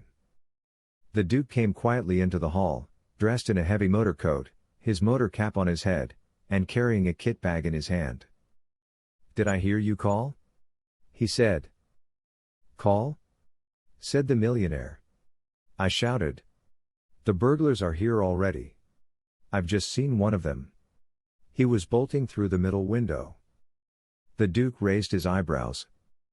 "Nerves," he said gently, "nerves." "Nerves be hanged," said the millionaire. "I tell you I saw him as plainly as I see you." "Well, you can't see me at all, seeing that you're lighting 1.5 acres of hall with a single lamp," said the Duke, still in a tone of utter incredulity. "It's that fool Firmin. He ought to have lighted 6. "Firmin! Firmin!" bellowed the millionaire. They listened for the sonorous clumping of the promoted gamekeeper's boots, but they did not hear it.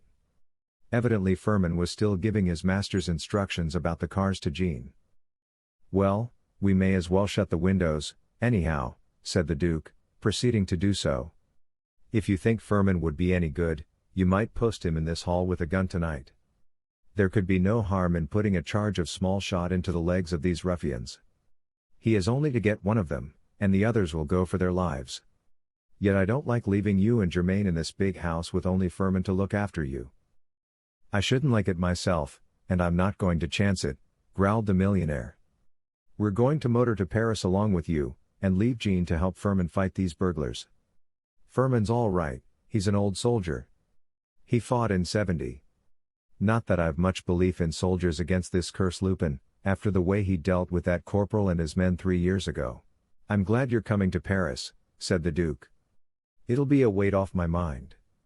I'd better drive the limousine, and you take the landaulet." "That won't do," said the millionaire. "Germain won't go in the limousine. You know she has taken a dislike to it. Nevertheless, I'd better bucket on to Paris, and let you follow slowly with Germain. The sooner I get to Paris the better for your collection.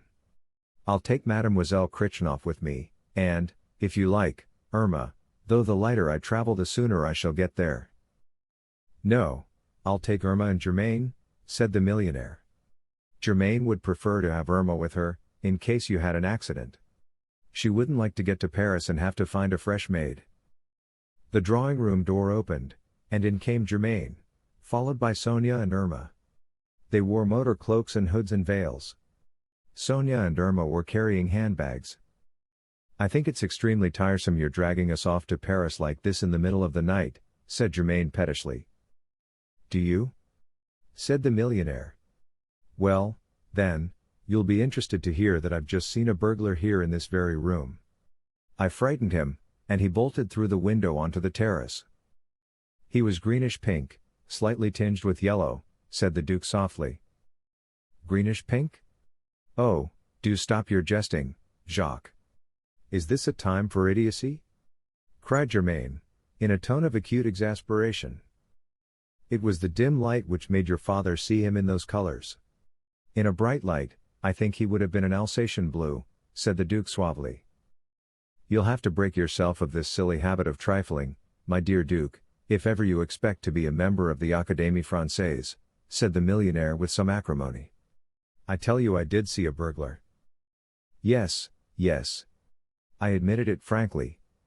It was his color I was talking about," said the Duke, with an ironical smile. "Oh, stop your idiotic jokes. We're all sick to death of them," said Germain, with something of the fine fury which so often distinguished her father.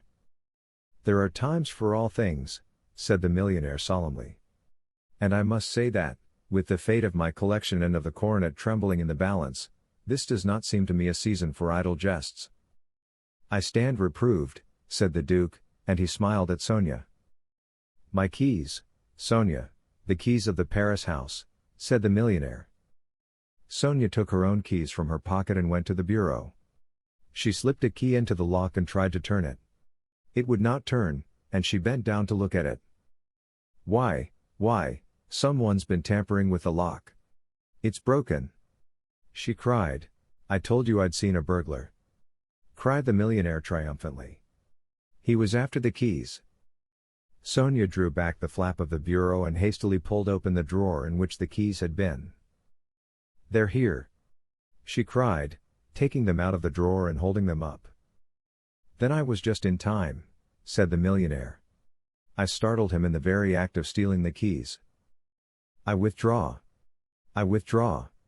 said the Duke. "You did see a burglar, evidently.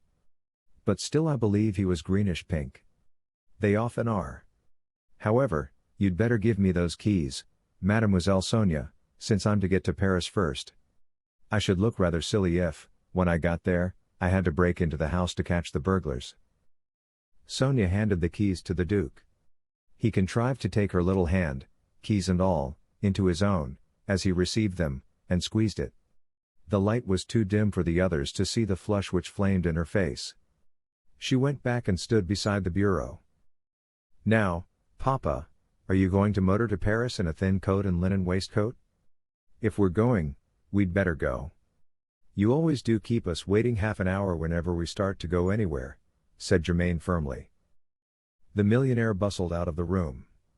With a gesture of impatience, Germaine dropped into a chair. Irma stood waiting by the drawing-room door. Sonia sat down by the bureau. There came a sharp patter of rain against the windows. Rain. It only wanted that. It's going to be perfectly beastly, cried Germaine. Oh, well, you must make the best of it. At any rate you're well wrapped up, and the night is warm enough, though it is raining, said the Duke. Still, I could have wished that Lupin confined his operations to fine weather. He paused, and added cheerfully, but, after all, it will lay the dust. They sat for 3 or 4 minutes in a dull silence, listening to the pattering of the rain against the panes. The Duke took his cigarette case from his pocket and lighted a cigarette. Suddenly he lost his bored air, his face lighted up, and he said joyfully, "Of course, why didn't I think of it? Why should we start from a pit of gloom like this? Let us have the proper illumination which our enterprise deserves." With that he set about lighting all the lamps in the hall. There were lamps on stands, lamps on brackets, lamps on tables, and lamps which hung from the roof, old-fashioned lamps with new reservoirs, new lamps of what is called chaste design, brass lamps, silver lamps, and lamps in porcelain. The Duke lighted them one after another, patiently, missing none, with a cold perseverance. The operation was punctuated by exclamations from Germaine. They were all to the effect that she could not understand how he could be such a fool. The Duke paid no attention whatever to her. His face illumined with boyish glee, he lighted lamp after lamp. Sonia watched him with a smiling admiration of the childlike enthusiasm with which he performed the task. Even the stolid face of the ox-eyed Irma relaxed into grins, which she smoothed quickly out with a respectful hand. The Duke had just lighted the 22nd lamp when in bustled the millionaire. "What's this? What's this?" he cried, stopping short, blinking. "Just some more of Jacques' foolery," cried Germaine in tones of the last exasperation. "But, my dear Duke, my dear Duke, the oil, cried the millionaire, in a tone of bitter distress. "Do you think it's my object in life to swell the Rockefeller millions? We never have more than 6 lamps burning unless we are holding a reception." "I think it looks so cheerful," said the Duke, looking round on his handiwork with a beaming smile of satisfaction. "But where are the cars? Jean seems a deuce of a time bringing them round. Does he expect us to go to the garage through this rain? We'd better hurry him up. Come on, you've got a good carrying voice." He caught the millionaire by the arm, hurried him through the outer hall, opened the big door of the chateau, and said, "Now shout." The millionaire looked at him, shrugged his shoulders, and said, "You don't beat about the bush when you want anything." "Why should I?" said the Duke simply. "Shout, my good chap, shout." The millionaire raised his voice in a terrific bellow of Jean. "Jean! Firmin! Firmin!" There was no answer. Chapter 7. The theft of the motor cars. The night was very black, the rain pattered in their faces. Again the millionaire bellowed, "Jean! Firmin! Firmin! Jean!" No answer came out of the darkness, though his bellow echoed and re-echoed among the outbuildings and stables away on the left. He turned and looked at the Duke and said uneasily, "What on earth can they be doing?" "I can't conceive," said the Duke. "I suppose we must go and hunt them out." "What? In this darkness, with these burglars about?" said the millionaire, starting back. "If we don't, nobody else will," said the Duke. "And all the time that rascal Lupin is stealing nearer and nearer your pictures. So buck up, and come along." He seized the reluctant millionaire by the arm and drew him down the steps. They took their way to the stables. A dim light shone from the open door of the motor house. The Duke went into it first, and stopped short. "Well, I'll be hanged!" he cried. Instead of 3 cars the motor house held but one, the 100 horsepower Mercrack. It was a racing car, with only 2 seats. On them sat 2 figures, Jean and Firmin. "What are you sitting there for? You idle dogs!" bellowed the millionaire. Neither of the men answered, nor did they stir. The light from the lamp gleamed on their fixed eyes, which stared at their infuriated master. "What on earth is this?" said the Duke, and seizing the lamp which stood beside the car, he raised it so that its light fell on the 2 figures. Then it was clear what had happened. They were trussed like 2 fowls, and gagged. The Duke pulled a penknife from his pocket, opened the blade, stepped into the car and set Firmin free. Firmin coughed and spat and swore. The Duke cut the bonds of Jean. "Well," said the Duke, in a tone of cutting irony, "what new game is this? What have you been playing at?" "It was those Charolais, those cursed Charolais," growled Firmin. "They came on us unawares from behind," said Jean. "They tied us up, and gagged us, the swine," said Firmin. "And then, they went off in the 2 cars, said Jean. "Went off in the 2 cars? cried the millionaire, in blank stupefaction. The Duke burst into a shout of laughter. "Well, your dear friend Lupin doesn't do things by halves," he cried. "This is the funniest thing I ever heard of." "Funny?" howled the millionaire. "Funny? Where does the fun come in? What about my pictures and the coronet?" The Duke laughed his laugh out, then changed on the instant to a man of action. "Well, this means a change in our plans," he said. "I must get to Paris in this car here." "It's such a rotten old thing," said the millionaire. "You'll never do it." "Never mind," said the Duke. "I've got to do it somehow. I dare say it's better than you think. And after all, it's only a matter of 200 miles. He paused, and then said in an anxious tone, "All the same, I don't like leaving you and Germaine in the chateau. These rogues have probably only taken the cars out of reach just to prevent your getting to Paris. They'll leave them in some field and come back. You're not going to leave us behind. I wouldn't spend the night in the chateau for 1,000,000 francs. "There's always the train," said the millionaire. "The train? 12 hours in the train, with all those changes. You don't mean that you will actually go to Paris by train?" said the Duke. "I do," said the millionaire.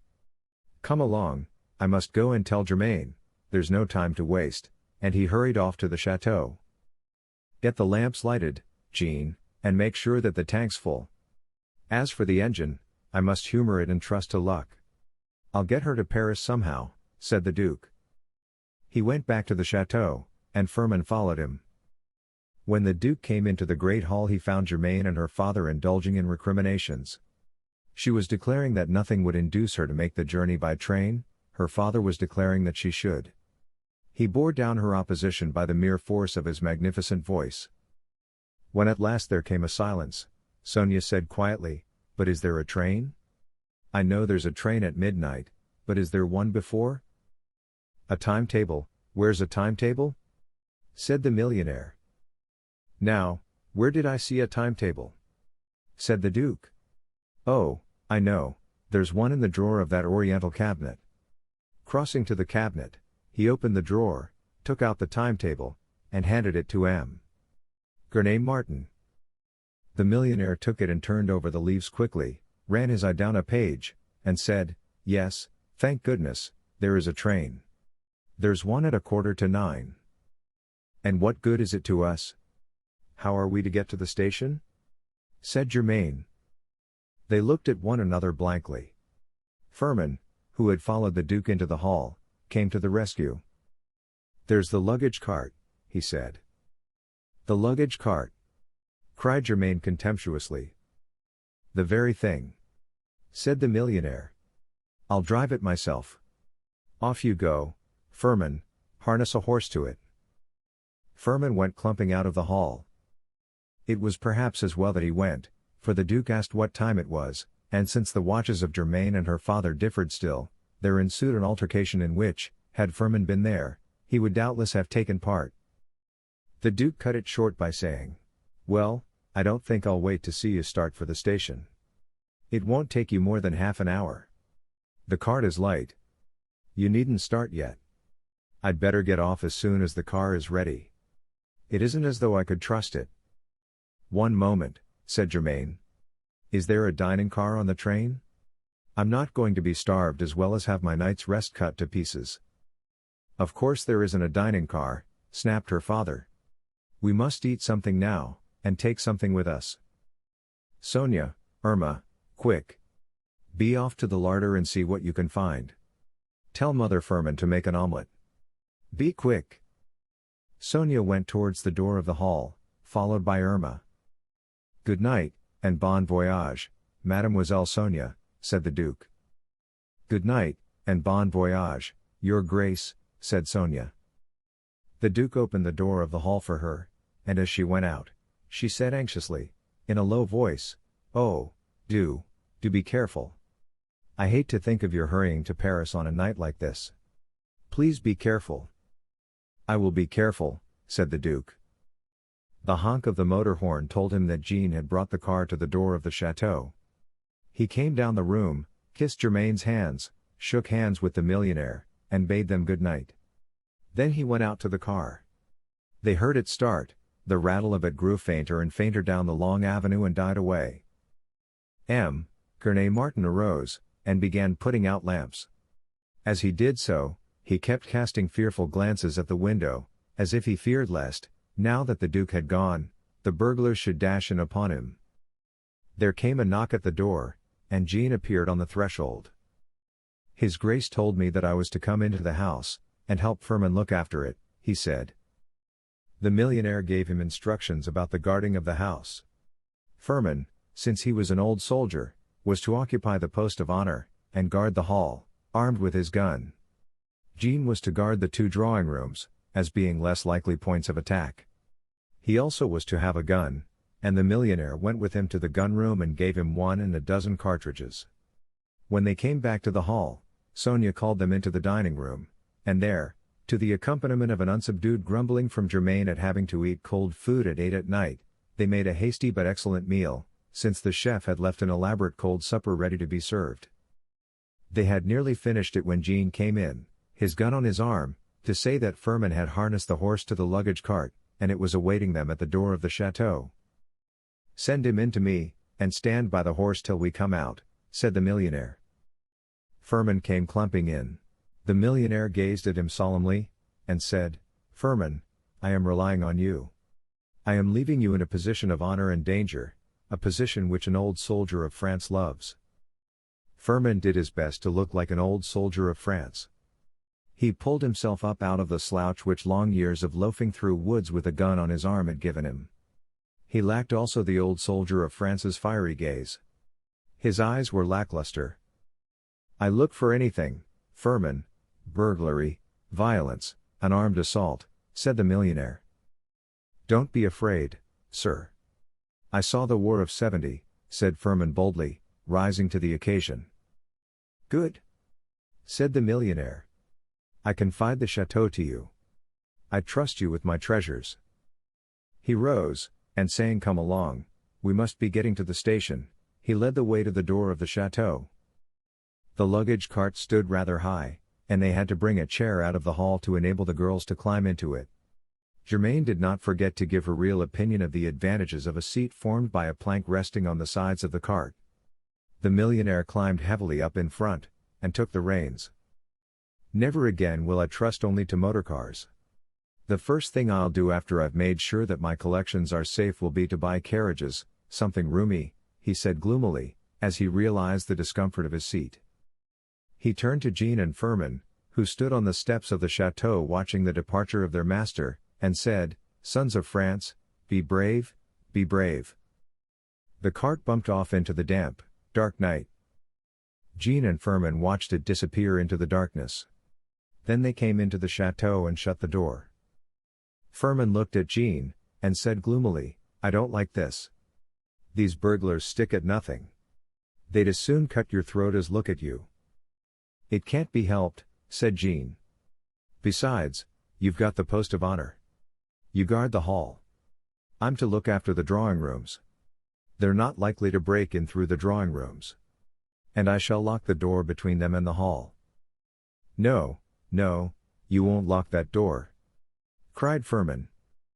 But I certainly will, said Jean. You'd better come and get a gun. They went to the gun room, Firmin still protesting against the locking of the door between the drawing rooms and the hall. He chose his gun, and they went into the kitchen. Jean took 2 bottles of wine, a rich-looking pie, a sweet, and carried them to the drawing room. He came back into the hall, gathered together an armful of papers and magazines, and went back to the drawing room. Firmin kept trotting after him, like a little dog with a somewhat heavy footfall. On the threshold of the drawing room Jean paused and said, "The important thing with burglars is to fire first, old cock. Good night. Pleasant dreams." He shut the door and turned the key. Firmin stared at the decorated panels blankly. The beauty of the scheme of decoration did not, at the moment, move him to admiration. He looked fearfully round the empty hall and at the windows, black against the night. Under the patter of the rain he heard footsteps, distinctly. He went hastily clumping down the hall, and along the passage to the kitchen. His wife was setting his supper on the table. "My God," he said. "I haven't been so frightened since '70. And he mopped his glistening forehead with a dishcloth. It was not a clean dishcloth, but he did not care. "Frightened? What of?" said his wife. "Burglars. Cutthroats," said Firmin. He told her of the fears of M. Gurney Martin, and of his own appointment to the honorable and dangerous post of guard of the chateau. "God save us," said his wife. "You lock the door of that beastly hall, and come into the kitchen. Burglars won't bother about the kitchen." "But the master's treasures," protested Firmin. "He confided them to me. He said so distinctly." "Let the master look after his treasures himself," said Madame Firmin, with decision. "You've only one throat, and I'm not going to have it cut. You sit down and eat your supper. Go and lock that door first, though." Firmin locked the door of the hall, then he locked the door of the kitchen, then he sat down, and began to eat his supper. His appetite was hearty, but none the less he derived little pleasure from the meal.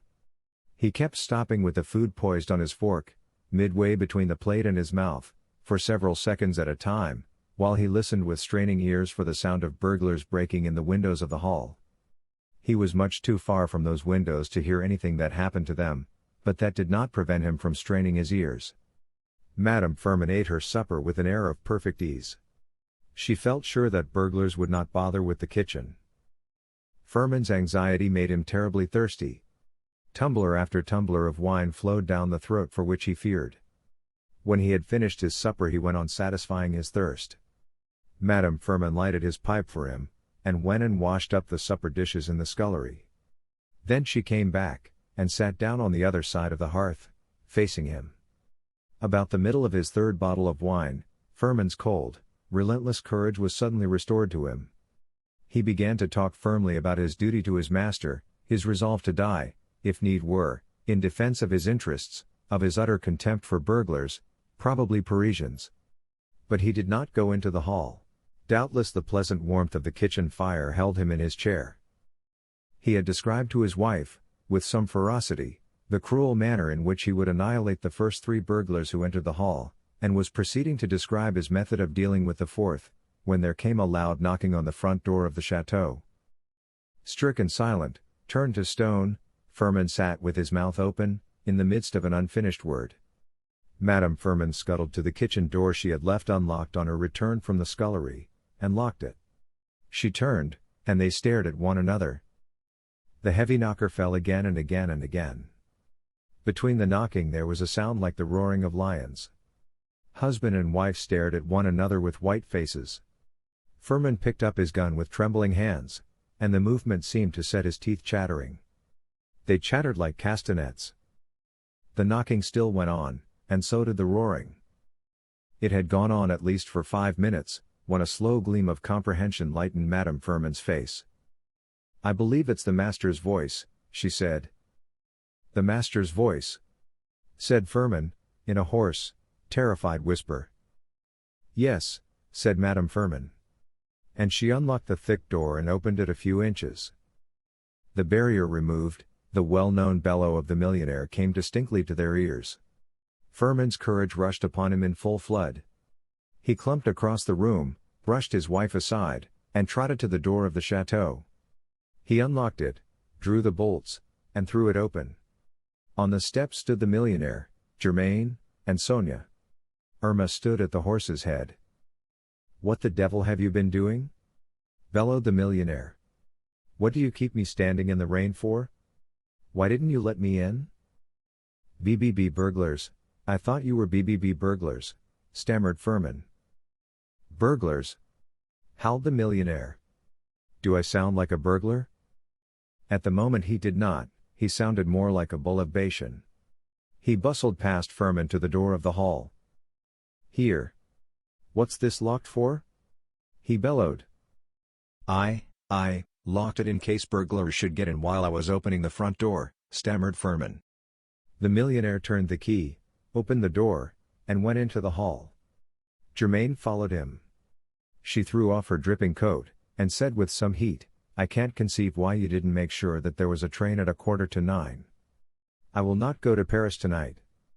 Nothing shall induce me to take that midnight train." "Nonsense," said the millionaire. "Nonsense, you'll have to go.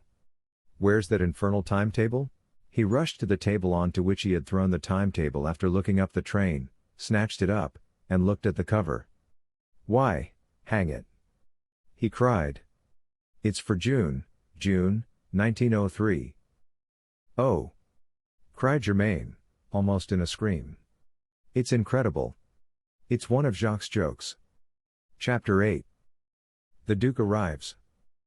The morning was gloomy, and the police station with its bare, whitewashed walls, their white expanse was only broken by notice boards to which were pinned portraits of criminals with details of their appearance, their crime, and the reward offered for their apprehension, with its shabby furniture, and its dingy fireplace, presented a dismal and sordid appearance entirely in keeping with the September grey. The inspector sat at his desk, yawning after a night which had passed without an arrest. He was waiting to be relieved. The policeman at the door and the two policemen sitting on a bench by the wall yawned in sympathy. The silence of the street was broken by the rattle of an uncommonly noisy motor car. It stopped before the door of the police station, and the eyes of the inspector and his men turned, idly expectant, to the door of the office. It opened, and a young man in motor coat and cap stood on the threshold. He looked round the office with alert eyes, which took in everything, and said, in a brisk, incisive voice, "I am the Duke of Charmarachi. I am here on behalf of M. Gurney Martin. Last evening he received a letter from Arsène Lupin saying he was going to break into his Paris house this very morning." At the name of Arsène Lupin the inspector sprang from his chair, the policemen from their bench. On the instant they were wide awake, attentive, full of zeal. "The letter, Your Grace," said the inspector briskly. The Duke pulled off his glove, drew the letter from the breast pocket of his undercoat, and handed it to the inspector. The inspector glanced through it, and said, "Yes, I know the handwriting well." Then he read it carefully, and added, Yes, it's his usual letter." "There's no time to be lost," said the Duke quickly. "I ought to have been here hours ago, hours. I had a breakdown. I'm afraid I'm too late as it is." "Come along, Your Grace, come along, you," said the inspector briskly. The four of them hurried out of the office and down the steps of the police station. In the roadway stood a long grey racing car, caked with muds, grey mud, brown mud, red mud, from end to end. It looked as if it had brought samples of the soil of France from many districts. "Come along, I'll take you in the car. Your men can trot along beside us," said the Duke to the inspector. He slipped into the car, the inspector jumped in and took the seat beside him, and they started. They went slowly, to allow the two policemen to keep up with them. Indeed, the car could not have made any great pace, for the tire of the off hind wheel was punctured and deflated. In 3 minutes they came to the Gurney Martin house, a wide-fronted mass of undistinguished masonry, in an undistinguished row of exactly the same pattern. There were no signs that anyone was living in it. Blinds were drawn, Shutters were up over all the windows, upper and lower. No smoke came from any of its chimneys, though indeed it was full early for that.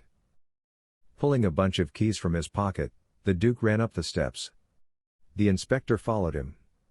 The Duke looked at the bunch, picked out the latchkey, and fitted it into the lock. It did not open it. He drew it out and tried another key and another. The door remained locked. "Let me, Your Grace," said the inspector. "I'm more used to it. I shall be quicker." The Duke handed the keys to him, and, one after another, the inspector fitted them into the lock. It was useless. None of them opened the door. "They've given me the wrong keys," said the Duke, with some vexation. "Or no, stay, I see what's happened. The keys have been changed." "Changed?" said the inspector. "When? Where?" "Last night at Charmarachi," said the Duke. Gurney Martin declared that he saw a burglar slip out of one of the windows of the hall of the chateau, and we found the lock of the bureau in which the keys were kept broken. The inspector seized the knocker, and hammered on the door.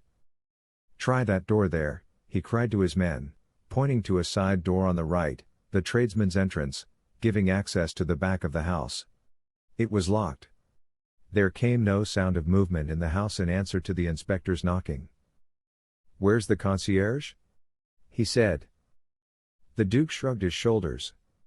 "There's a housekeeper, too, a woman named Victoire," he said. "Let's hope we don't find them with their throats cut." "That isn't Lupin's way," said the inspector. "They won't have come to much harm." "It's not very likely that they'll be in a position to open doors," said the Duke dryly. "Hadn't we better have it broken open and be done with it?" The inspector hesitated. "People don't like their doors broken open," he said. "And Gurney Martin." "Oh, I'll take the responsibility of that," said the Duke. "Oh, if you say so, Your Grace," said the inspector, with a brisk relief. "Henri, go to Ragueneau, the locksmith in the Rue Theobald. Bring him here as quickly as ever you can get him. Tell him it's a couple of louis if he's here inside of 10 minutes, said the Duke. The policeman hurried off. The inspector bent down and searched the steps carefully. He searched the roadway. The Duke lighted a cigarette and watched him. The house of the millionaire stood next but one to the corner of a street which ran at right angles to the one in which it stood, and the corner house was empty. The inspector searched the road, then he went round the corner. The other policeman went along the road, searching in the opposite direction. The Duke leant against the door and smoked on patiently. He showed none of the weariness of a man who has spent the night in a long and anxious drive in a rickety motor car. His eyes were bright and clear, he looked as fresh as if he had come from his bed after a long night's rest. If he had not found the South Pole, he had at any rate brought back fine powers of endurance from his expedition in search of it. The inspector came back, wearing a disappointed air. "Have you found anything?" said the Duke. "Nothing," said the inspector. He came up the steps and hammered again on the door. No one answered his knock. There was a clatter of footsteps, and Henri and the locksmith, a burly, bearded man, his bag of tools slung over his shoulder, came hurrying up. He was not long getting to work, but it was not an easy job. The lock was strong. At the end of 5 minutes he said that he might spend an hour struggling with the lock itself. Should he cut away a piece of the door round it? "Cut away," said the Duke. The locksmith changed his tools, and in less than 3 minutes he had cut away a square piece from the door, a square in which the lock was fixed, and taken it bodily away. The door opened. The inspector drew his revolver, and entered the house. The Duke followed him. The policemen drew their revolvers, and followed the Duke. The big hall was but dimly lighted. One of the policemen quickly threw back the shutters of the windows and let in the light. The hall was empty, the furniture in perfect order, there were no signs of burglary there. "The concierge?" said the inspector, and his men hurried through the little door on the right which opened into the concierge's rooms. In half a minute one of them came out and said, "Gagged and bound, and his wife too." "But the rooms which were to be plundered are upstairs," said the Duke, "the big drawing rooms on the first floor." Come on, we may be just in time. The scoundrels may not yet have got away. He ran quickly up the stairs, followed by the inspector, and hurried along the corridor to the door of the big drawing room. He threw it open, and stopped dead on the threshold. He had arrived too late. The room was in disorder. Chairs were overturned, there were empty spaces on the wall where the finest pictures of the millionaire had been hung. The window facing the door was wide open. The shutters were broken, one of them was hanging crookedly from only its bottom hinge. The top of a ladder rose above the windowsill, and beside it, astraddle the sill, was an empire card table, half inside the room, half out. On the hearth rug, before a large tapestry fire-screen, which masked the wide fireplace, built in imitation of the big, wide fireplaces of our ancestors, and rose to the level of the chimney-piece, a magnificent chimney-piece in carved oak were some chairs tied together ready to be removed. The Duke and the inspector ran to the window, and looked down into the garden. It was empty. At the further end of it, on the other side of its wall, rose the scaffolding of a House A building. The burglars had found every convenience to their hand, a strong ladder, an egress through the door in the garden wall, and then through the gap formed by the house in process of erection, which had rendered them independent of the narrow passage between the walls of the gardens, which debouched into a side street on the right. The Duke turned from the window, glanced at the wall opposite, then, as if something had caught his eye, went quickly to it.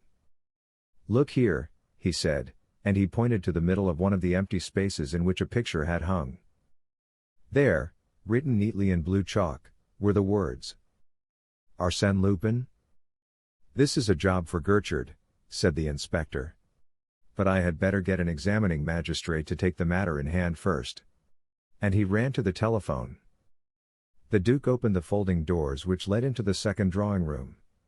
The shutters of the windows were open, and it was plain that Arsène Lupin had plundered it also of everything that had struck his fancy. In the gaps between the pictures on the walls was again the signature Arsène Lupin. The inspector was shouting impatiently into the telephone, bidding a servant wake her master instantly.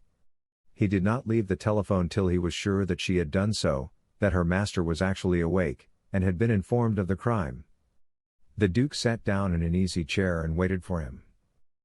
When he had finished telephoning, the inspector began to search the 2 rooms for traces of the burglars. He found nothing, not even a finger mark. When he had gone through the 2 rooms he said, "The next thing to do is to find the housekeeper. She may be sleeping still, she may not even have heard the noise of the burglars." "I find all this extremely interesting," said the Duke, and he followed the inspector out of the room. The inspector called up the 2 policemen, who had been freeing the concierge and going through the rooms on the ground floor. They did not then examine any more of the rooms on the first floor to discover if they also had been plundered. They went straight up to the top of the house, the servants' quarters. The inspector called, "Victoire! Victoire!" 2 or 3 times, but there was no answer. They opened the door of room after room and looked in, the inspector taking the rooms on the right, the policeman the rooms on the left. "Here we are," said one of the policemen. "This room's been recently occupied." They looked in, and saw that the bed was unmade. Plainly Victoire had slept in it. "Where can she be?" said the Duke. "Be?" said the inspector. "I expect she's with the burglars, an accomplice. I gather that M. Gurney Martin had the greatest confidence in her," said the Duke. "He'll have less now," said the inspector dryly. "It's generally the confidential ones who let their masters down." The inspector and his men set about a thorough search of the house.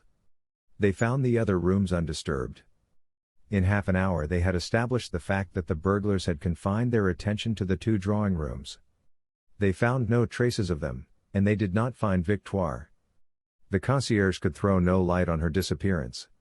He and his wife had been taken by surprise in their sleep and in the dark. They had been gagged and bound, they declared, without so much as having set eyes on their assailants. The Duke and the inspector came back to the plundered drawing room. The inspector looked at his watch and went to the telephone. "I must let the prefecture know," he said. "Be sure you ask them to send Gertrude," said the Duke. "Gertrude?" said the inspector doubtfully. Formery, the examining magistrate, does not get on very well with Gertrude. What sort of a man is M. Formery? Is he capable? Said the Duke. Oh, yes, yes. He's very capable, said the inspector quickly. But he doesn't have very good luck. M. Gurney Martin particularly asked me to send for Gertrude if I arrived too late, and found the burglary already committed, said the Duke. It seems that there is war to the knife between Gertrude and this Arsène Lupin.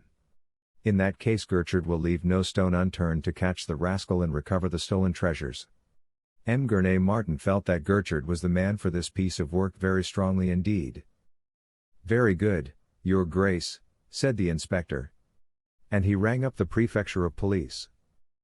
The Duke heard him report the crime and asked that Gertrude should be sent. The official in charge at the moment seemed to make some demur. The Duke sprang to his feet, and said in an anxious tone, "Perhaps I'd better speak to him myself." He took his place at the telephone and said, "I am the Duke of Charmarachi. M. Gurney Martin begged me to secure the services of M. Gertrude. He laid the greatest stress on my securing them, if on reaching Paris I found that the crime had already been committed." The official at the other end of the line hesitated. He did not refuse on the instant as he had refused the inspector.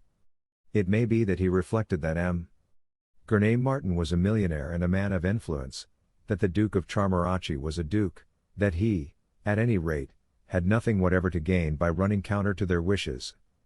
He said that Chief Inspector Gertrude was not at the prefecture, that he was off duty, that he would send down 2 detectives, who were on duty, at once, and summon Chief Inspector Gertrude with all speed. The Duke thanked him and rang off. "That's all right," he said cheerfully, turning to the inspector. "What time will M. Formery be here?" "Well, I don't expect him for another hour," said the inspector. "He won't come till he's had his breakfast. He always makes a good breakfast before setting out to start an inquiry, lest he shouldn't find time to make one after he's begun it." Breakfast, that's a great idea," said the Duke. "Now you come to remind me, I'm absolutely famished. I got some supper on my way late last night, but I've had nothing since. I suppose nothing interesting will happen till M. Formery comes, and I may as well get some food. But I don't want to leave the house. I think I'll see what the concierge can do for me." So saying, he went downstairs and interviewed the concierge. The concierge seemed to be still doubtful whether he was standing on his head or his heels, but he undertook to supply the needs of the Duke. The Duke gave him a louis, and he hurried off to get food from a restaurant. The Duke went upstairs to the bathroom and refreshed himself with a cold bath. By the time he had bathed and dressed, the concierge had a meal ready for him in the dining room. He ate it with the heartiest appetite. Then he sent out for a barber and was shaved. He then repaired to the pillaged drawing room, disposed himself in the most restful attitude on a sofa, and lighted an excellent cigar. In the middle of it the inspector came to him. He was not wearing a very cheerful air, and he told the Duke that he had found no clue to the perpetrators of the crime, though M. Duzy and M. Bonavent, the detectives from the prefecture of police, had joined him in the search. The Duke was condoling with him on this failure when they heard a knocking at the front door, and then voices on the stairs. "Ah! Here is M. Formery," said the inspector cheerfully. "Now we can get on." Chapter 9. M. Formery opens the inquiry. The examining magistrate came into the room. He was a plump and pink little man, with very bright eyes.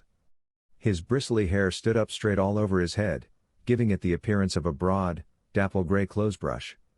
He appeared to be of the opinion that nature had given the world the toothbrush as a model of what a mustache should be, and his own was clipped to that pattern. "The Duke of Charmarachi, M. Formery," said the inspector.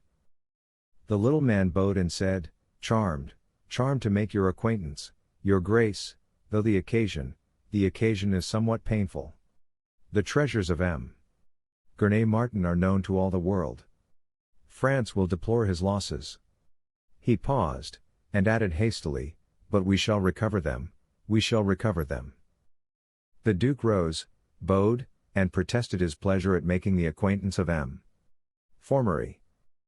Is this the scene of the robbery, Inspector? Said M. Formery, and he rubbed his hands together with a very cheerful air.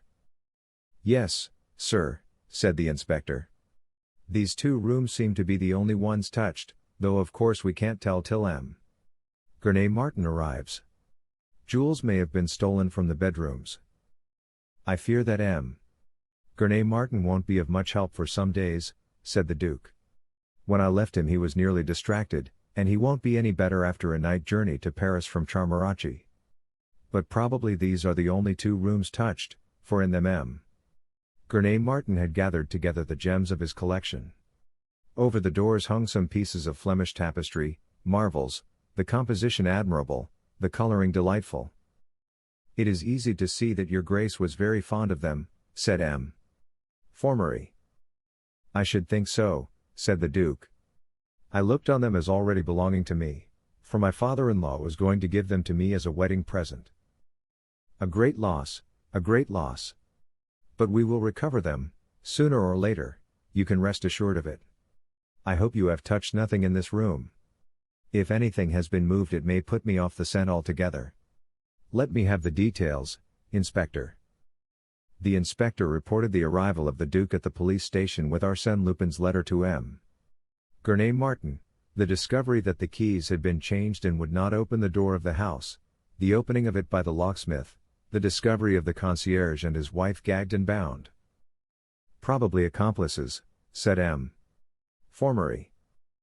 Does Lupin always work with accomplices? Said the Duke. Pardon my ignorance, but I've been out of France for so long, before he attained to this height of notoriety. Lupin, why Lupin? Said M. Formery sharply. Why, there is the letter from Lupin which my future father-in-law received last night. Its arrival was followed by the theft of his 2 swiftest motor cars, and then, these signatures on the wall here, said the Duke in some surprise at the question. Lupin. Lupin. Everybody has Lupin on the brain. Said M. Formery impatiently. I'm sick of hearing his name. This letter and these signatures are just as likely to be forgeries as not. I wonder if Gertrude will take that view, said the Duke. Gertrude? Surely we're not going to be cluttered up with Gertrude. He has Lupin on the brain worse than anyone else. But M. Gurney Martin particularly asked me to send for Gertrude if I arrived too late to prevent the burglary. He would never forgive me if I had neglected his request, so I telephoned for him, to the prefecture of police, said the Duke. Oh, well, if you've already telephoned for him. But it was unnecessary, absolutely unnecessary, said M. Formery sharply. I didn't know, said the Duke politely.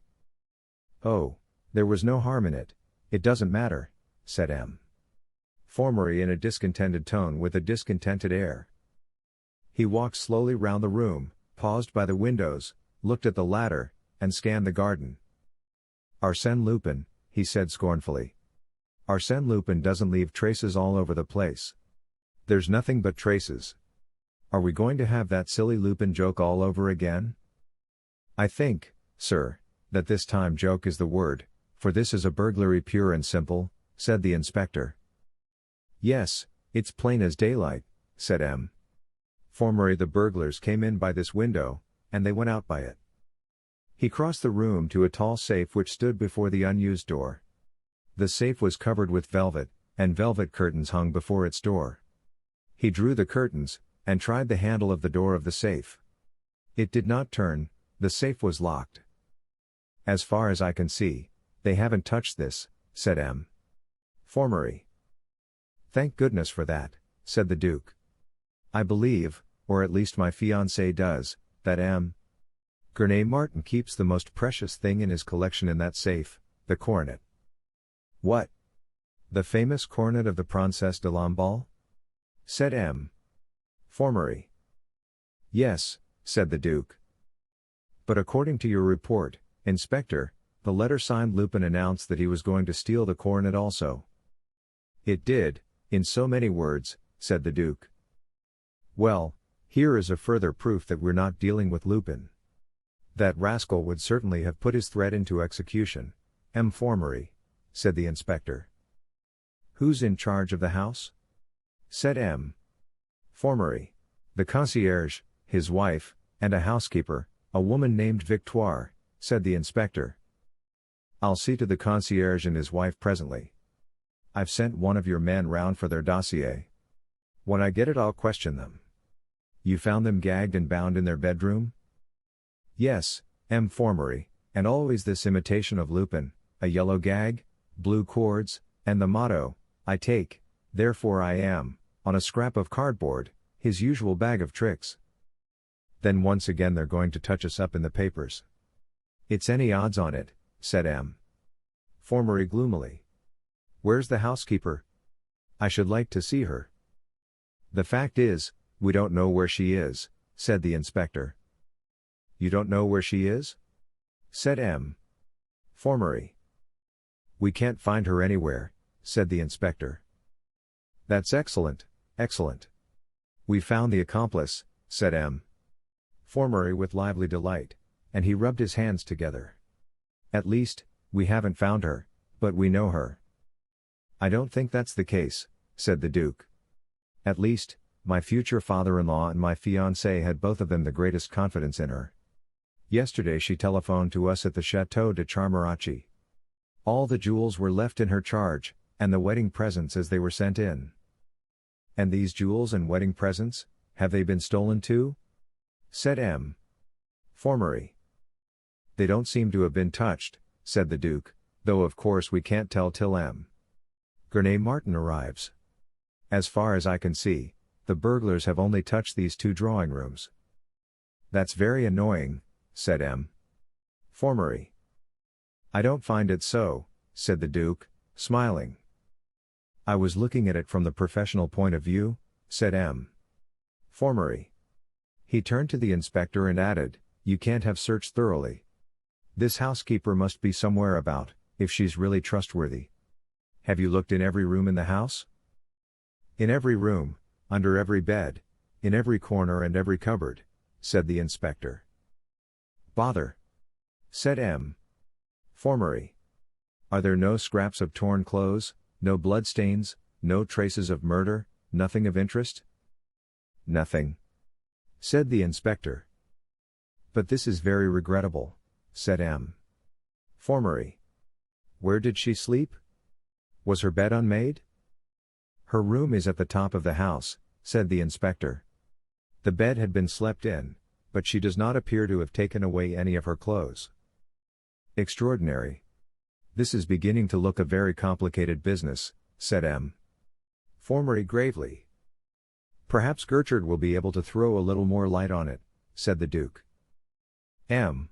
Formery frowned and said, yes, yes. Gertrude is a good assistant in a business like this. A little visionary, a little fanciful, wrong-headed, in fact, but, after all, he is Gertrude. Only, since Lupin is his bugbear, he's bound to find some means of muddling us up with that wretched animal. You're going to see Lupin mixed up with all this to a dead certainty, Your Grace. The Duke looked at the signatures on the wall. It seems to me that he is pretty well mixed up with it already, he said quietly. Believe me, Your Grace, in a criminal affair it is, above all things, necessary to distrust appearances. I am growing more and more confident that some ordinary burglars have committed this crime and are trying to put us off the scent by diverting our attention to Lupin.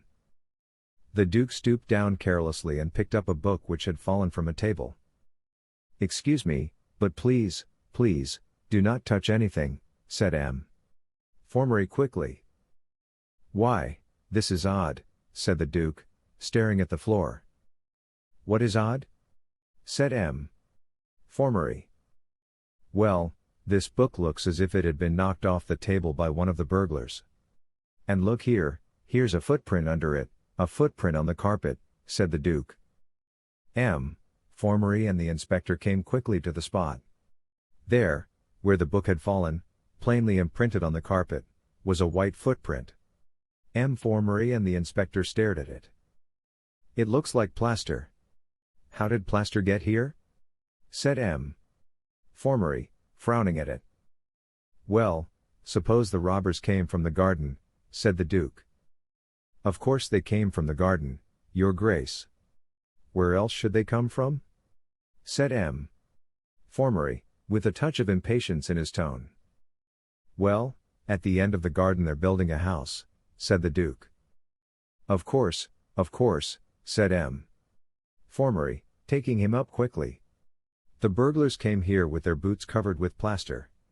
They've swept away all the other marks of their feet from the carpet, but whoever did the sweeping was too slack to lift up that book and sweep under it. This footprint, however, is not of great importance, though it is corroborative of all the other evidence we have that they came and went by the garden. There's the ladder, and that table half out of the window. Still, this footprint may turn out useful, after all.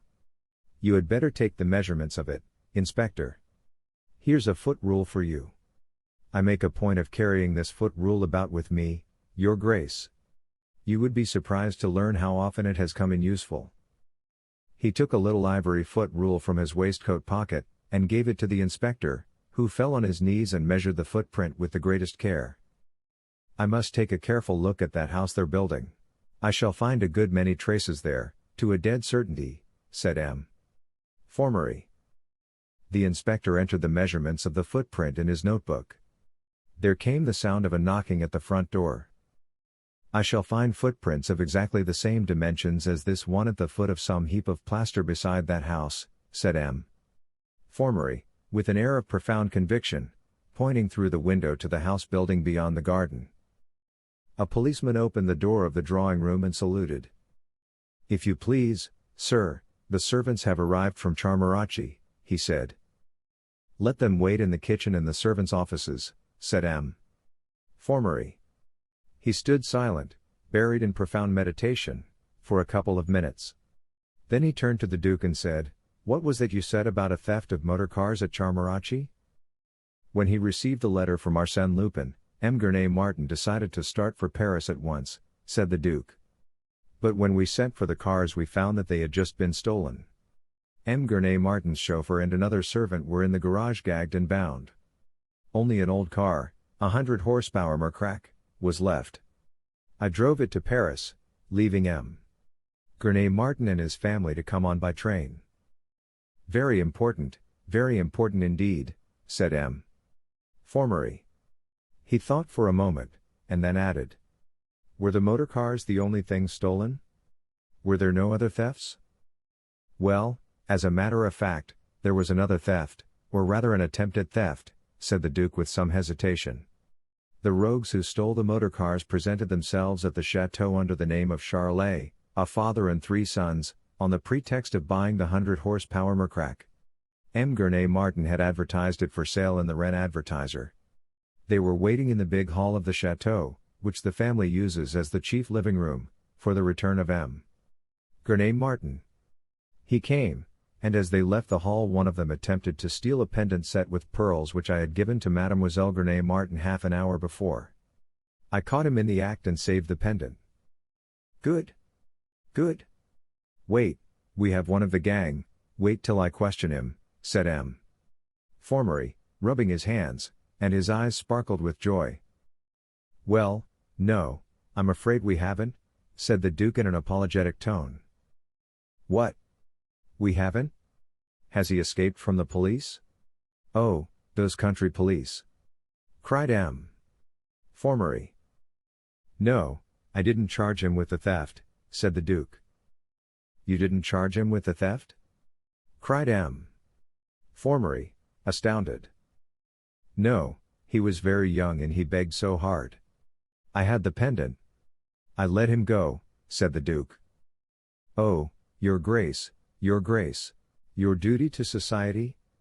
Cried M. Formery. Yes, it does seem to have been rather weak, said the Duke, but there you are. It's no good crying over spilt milk. M. Formery folded his arms and walked, frowning, backwards and forwards across the room. He stopped, raised his hand with a gesture commanding attention, and said, I have no hesitation in saying that there is a connection, an intimate connection, between the thefts at Charmarachi and this burglary. The Duke and the inspector gazed at him with respectful eyes, at least, the eyes of the inspector were respectful, the Duke's eyes twinkled. I am gathering up the threads, said M. Formery. Inspector, bring up the concierge and his wife. I will question them on the scene of the crime. Their dossier should be here. If it is, bring it up with them, if not, no matter, bring them up without it. The inspector left the drawing room. M. Formery plunged at once into frowning meditation. I find all this extremely interesting, said the Duke. Charmed. Charmed, said M. Formery, waving his hand with an absent-minded air. The inspector entered the drawing room followed by the concierge and his wife. He handed a paper to M. Formery.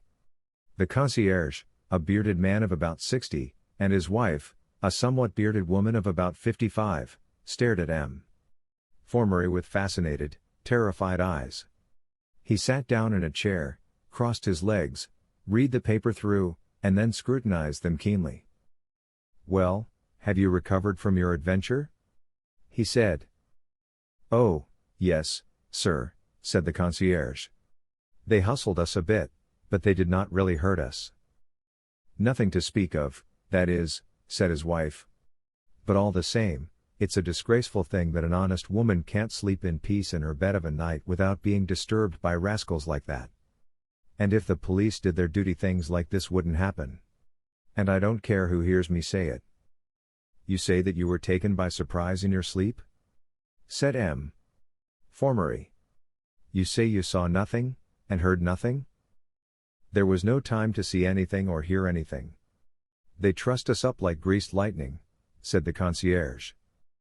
But the gag was the worst, said the wife. To lie there and not be able to tell the rascals what I thought about them. Didn't you hear the noise of footsteps in the garden? Said M. Formery. One can't hear anything that happens in the garden from our bedroom, said the concierge. Even the night when Germain's Great Dane barked from 12 o'clock till 7 in the morning, all the household was kept awake except us, but bless you, sir, we slept like tops, said his wife proudly. If they sleep like that it seems rather a waste of time to have gagged them, whispered the Duke to the inspector. The inspector grinned, and whispered scornfully, Oh, them common folks, they do sleep like that, your grace. Didn't you hear any noise at the front door? Said M. Formery.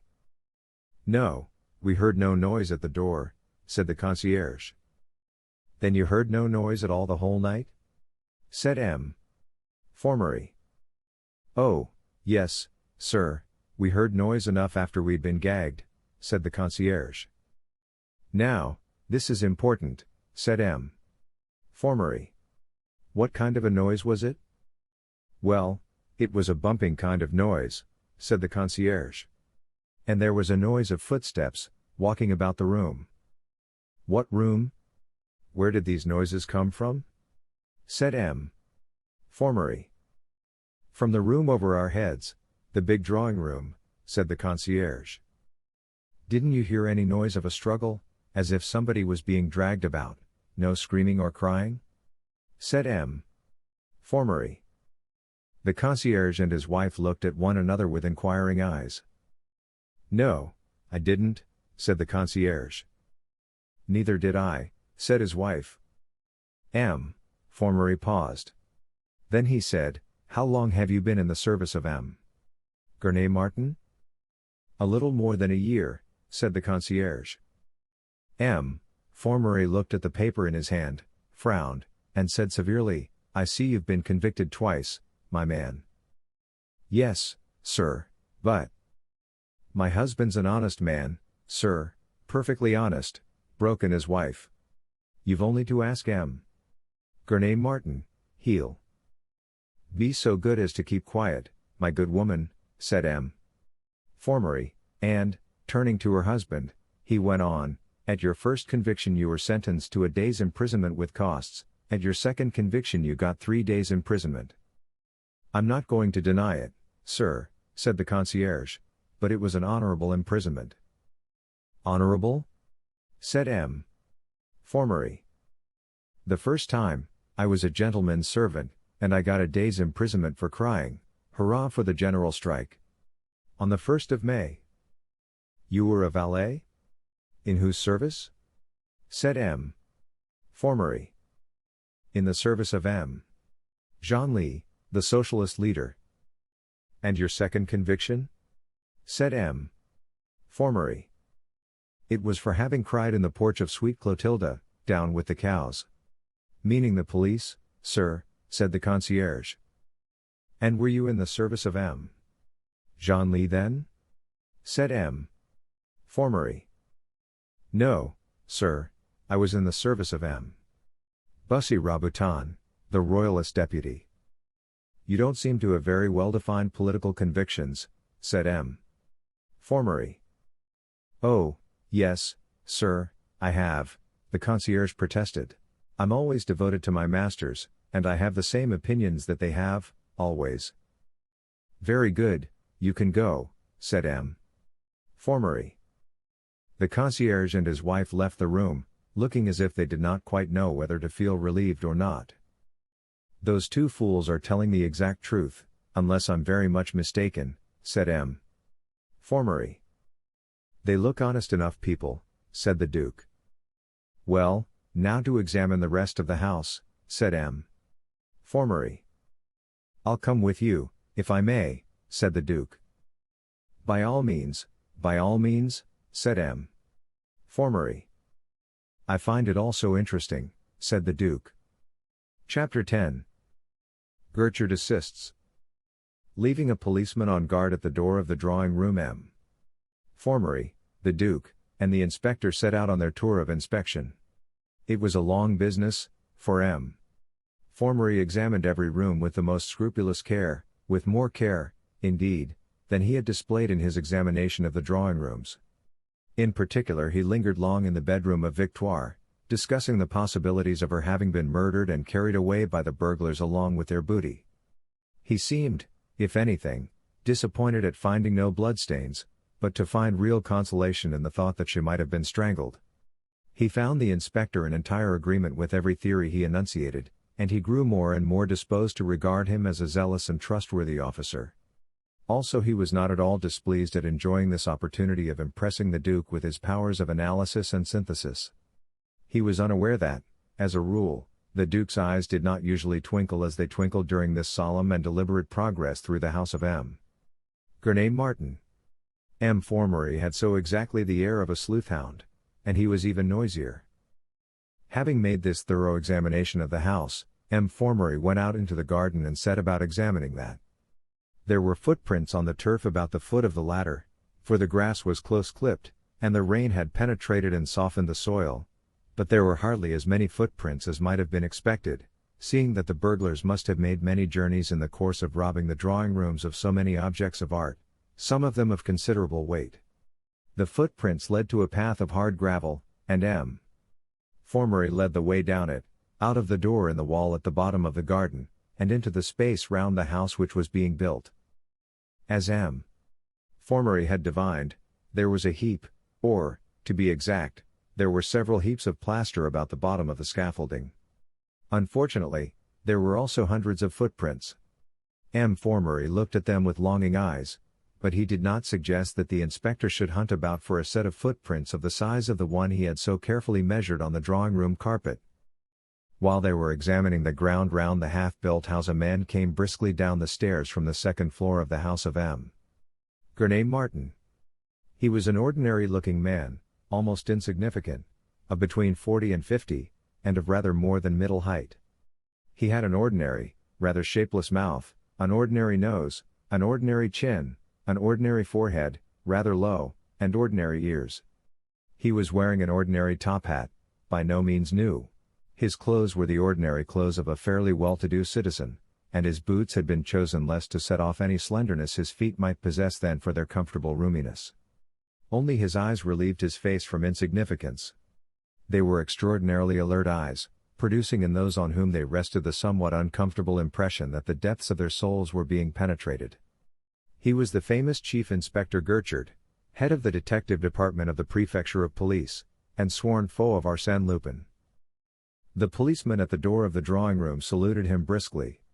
He was a fine, upstanding, red-faced young fellow, adorned by a rich black mustache of extraordinary fierceness. "Shall I go and inform M. Formery that you have come, M. Gertrude?" he said. "No, no, there's no need to take the trouble," said Gertrude in a gentle, rather husky voice. "Don't bother anyone about me, I'm of no importance." "Oh, come, M. Gertrude," protested the policeman. "Of no importance," said M. Gertrude decisively. "For the present, M. Formery is everything. I'm only an assistant." He stepped into the drawing room and stood looking about it, curiously still. It was almost as if the whole of his being was concentrated in the act of seeing, as if all the other functions of his mind and body were in suspension. "M. Formery and the inspector have just been up to examine the housekeeper's room. It's right at the top of the house, on the second floor. You take the servants' staircase. Then it's right at the end of the passage on the left. Would you like me to take you up to it, sir?" said the policeman eagerly. His heart was in his work. "Thank you, I know where it is, I've just come from it," said Gertrude gently. A grin of admiration widened the already wide mouth of the policeman, and showed a row of very white, able-looking teeth. "Ah, M. Gertrude," he said, "you're cleverer than all the examining magistrates in Paris put together." "You ought not to say that, my good fellow. I can't prevent you thinking it, of course, but you ought not to say it," said Gertrude with husky gentleness, and the faintest smile played round the corners of his mouth. He walked slowly to the window, and the policeman walked with him. "Have you noticed this, sir?" said the policeman, taking hold of the top of the ladder with a powerful hand. "It's probable that the burglars came in and went away by this ladder." "Thank you," said Gertrude. "They have even left this card table on the windowsill," said the policeman, and he patted the card table with his other powerful hand. Thank you," said Gertrude. "They don't think it's Lupin's work at all," said the policeman. "They think that Lupin's letter announcing the burglary and these signatures on the walls are only a ruse." "Is that so?" said Gertrude. "Is there any way I can help you, sir?" said policeman. "Yes," said Gertrude. "Take up your post outside that door and admit no one but M. Formery, the inspector, Bonavent, or Doozy, without consulting me." And he pointed to the drawing-room door. "Shan't I admit the Duke of Charmarachi? He's taking a great interest in this affair," said the policeman. "The Duke of Charmarachi? Oh, yes, admit the Duke of Charmarachi," said Gertrude. The policeman went to his post of responsibility, a proud man. Hardly had the door closed behind him when Gertrude was all activity and eyes. He examined the ladder, the gaps on the wall from which the pictures had been taken, the signatures of Arsène Lupin. The very next thing he did was to pick up the book which the Duke had set on the top of the footprint again, to preserve it, and he measured, pacing it, the distance between the footprint and the window. The result of this measuring did not appear to cause him any satisfaction, for he frowned, measured the distance again, and then stared out of the window with a perplexed air, thinking hard. It was curious that, when he concentrated himself on a process of reasoning, his eaves seemed to lose something of their sharp brightness and grew a little dim. At last he seemed to come to some conclusion. He turned away from the window, drew a small magnifying glass from his pocket, dropped on his hands and knees, and began to examine the surface of the carpet with the most minute care. He examined a space of it nearly 6 feet square, stopped, and gazed round the room. His eyes rested on the fireplace, which he could see under the bottom of the big tapestried fire screen which was raised on legs about a foot high, fitted with big casters. His eyes filled with interest. Without rising, he crawled quickly across the room, peeped round the edge of the screen and rose, smiling. He went on to the further drawing room and made the same careful examination of it, again examining a part of the surface of the carpet with his magnifying glass. He came back to the window to which the ladder had been raised and examined very carefully the broken shutter. He whistled softly to himself, lighted a cigarette, and leant against the side of the window. He looked out of it, with dull eyes which saw nothing, the while his mind worked upon the facts he had discovered. He had stood there plunged in reflection for perhaps 10 minutes, when there came a sound of voices and footsteps on the stairs. He awoke from his absorption, seemed to prick his ears, then slipped a leg over the window ledge, and disappeared from sight down the ladder. The door opened, and in came M. Formery, the Duke, and the inspector. M. Formery looked round the room with eyes which seemed to expect to meet a familiar sight, then walked to the other drawing room and looked round that. He turned to the policeman, who had stepped inside the drawing room, and said sharply, "M. Gertrude is not here." "I left him here," said the policeman. "He must have disappeared. He's a wonder." "Of course," said M. Formery. "He has gone down the ladder to examine that house they're building. He's just following in our tracks and doing all over again the work we've already done. He might have saved himself the trouble. We could have told him all he wants to know. But there. He very likely would not be satisfied till he had seen everything for himself. He may see something which we have missed," said the Duke. M. Formery frowned, and said sharply, "That's hardly likely. I don't think that your Grace realizes to what a perfection constant practice brings one's power of observation. The inspector and I will cheerfully eat anything we've missed, won't we, Inspector?" And he laughed heartily at his joke. "It might always prove a large mouthful," said the Duke with an ironical smile. M. Formery assumed his air of profound reflection, and walked a few steps up and down the room, frowning. "The more I think about it," he said, "the clearer it grows that we have disposed of the Lupin theory. This is the work of far less expert rogues than Lupin. What do you think, Inspector?" "Yes, I think you have disposed of that theory, sir," said the inspector with ready acquiescence. "All the same, I'd wager anything that we haven't disposed of it to the satisfaction of Gertrude," said M. Formery. "Then he must be very hard to satisfy," said the Duke. "Oh, in any other matter he's open to reason," said M. Formery, "but Lupin is his fixed idea, it's an obsession, almost a mania." "But yet he never catches him," said the Duke. "No, and he never will. His very obsession by Lupin hampers him. It cramps his mind and hinders its working," said M. Formery. He resumed his meditative pacing, stopped again, and said, "But considering everything, especially the absence of any traces of violence, combined with her entire disappearance, I have come to another conclusion. Victoire is the key to the mystery. She is the accomplice. She never slept in her bed. She unmade it to put us off the scent.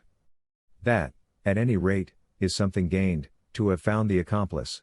We shall have this good news, at least, to tell M. Gurney Martin on his arrival."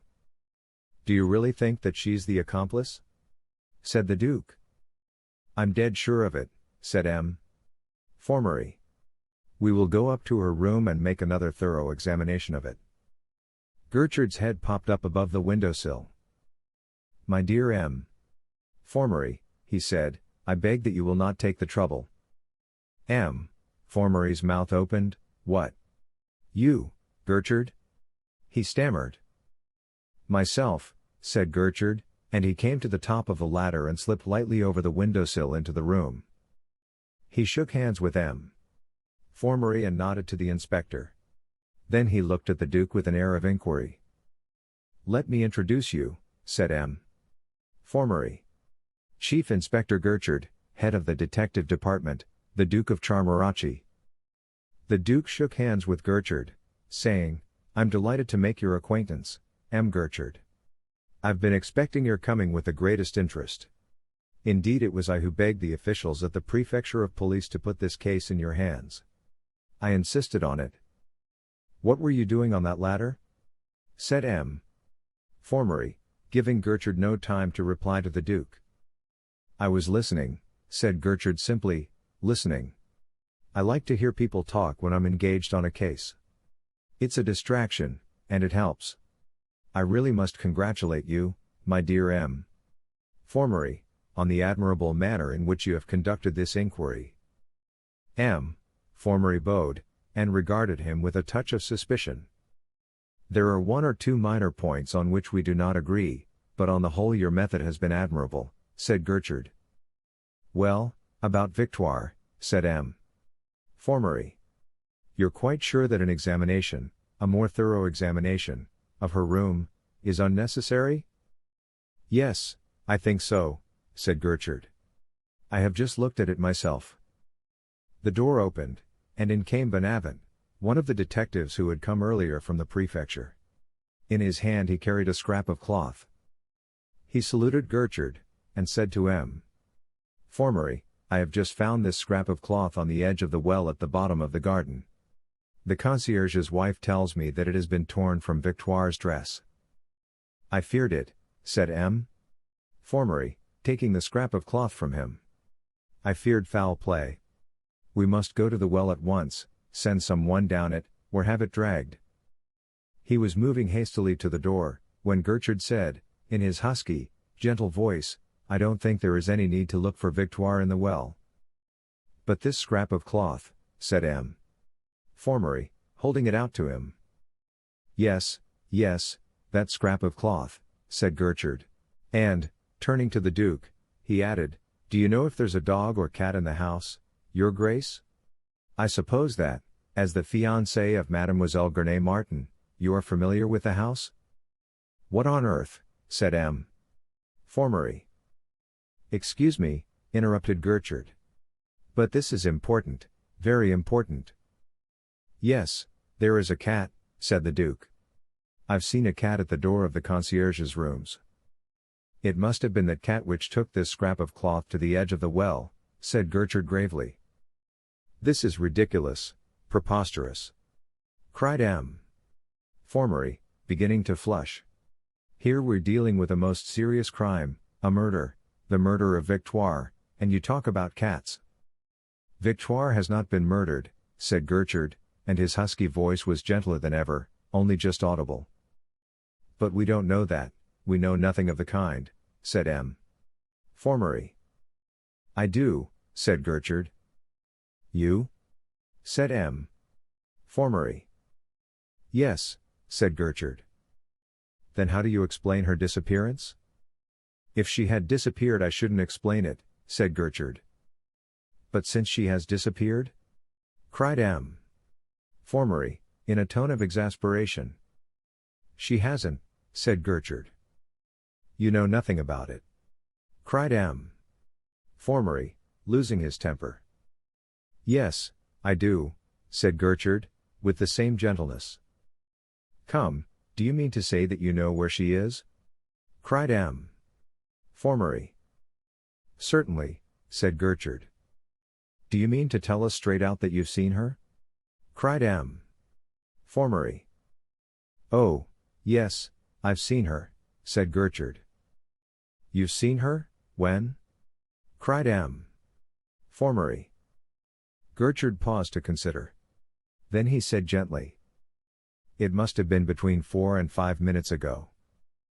But hang it all, you haven't been out of this room, cried M. Formery. No, I haven't, said Gertrude.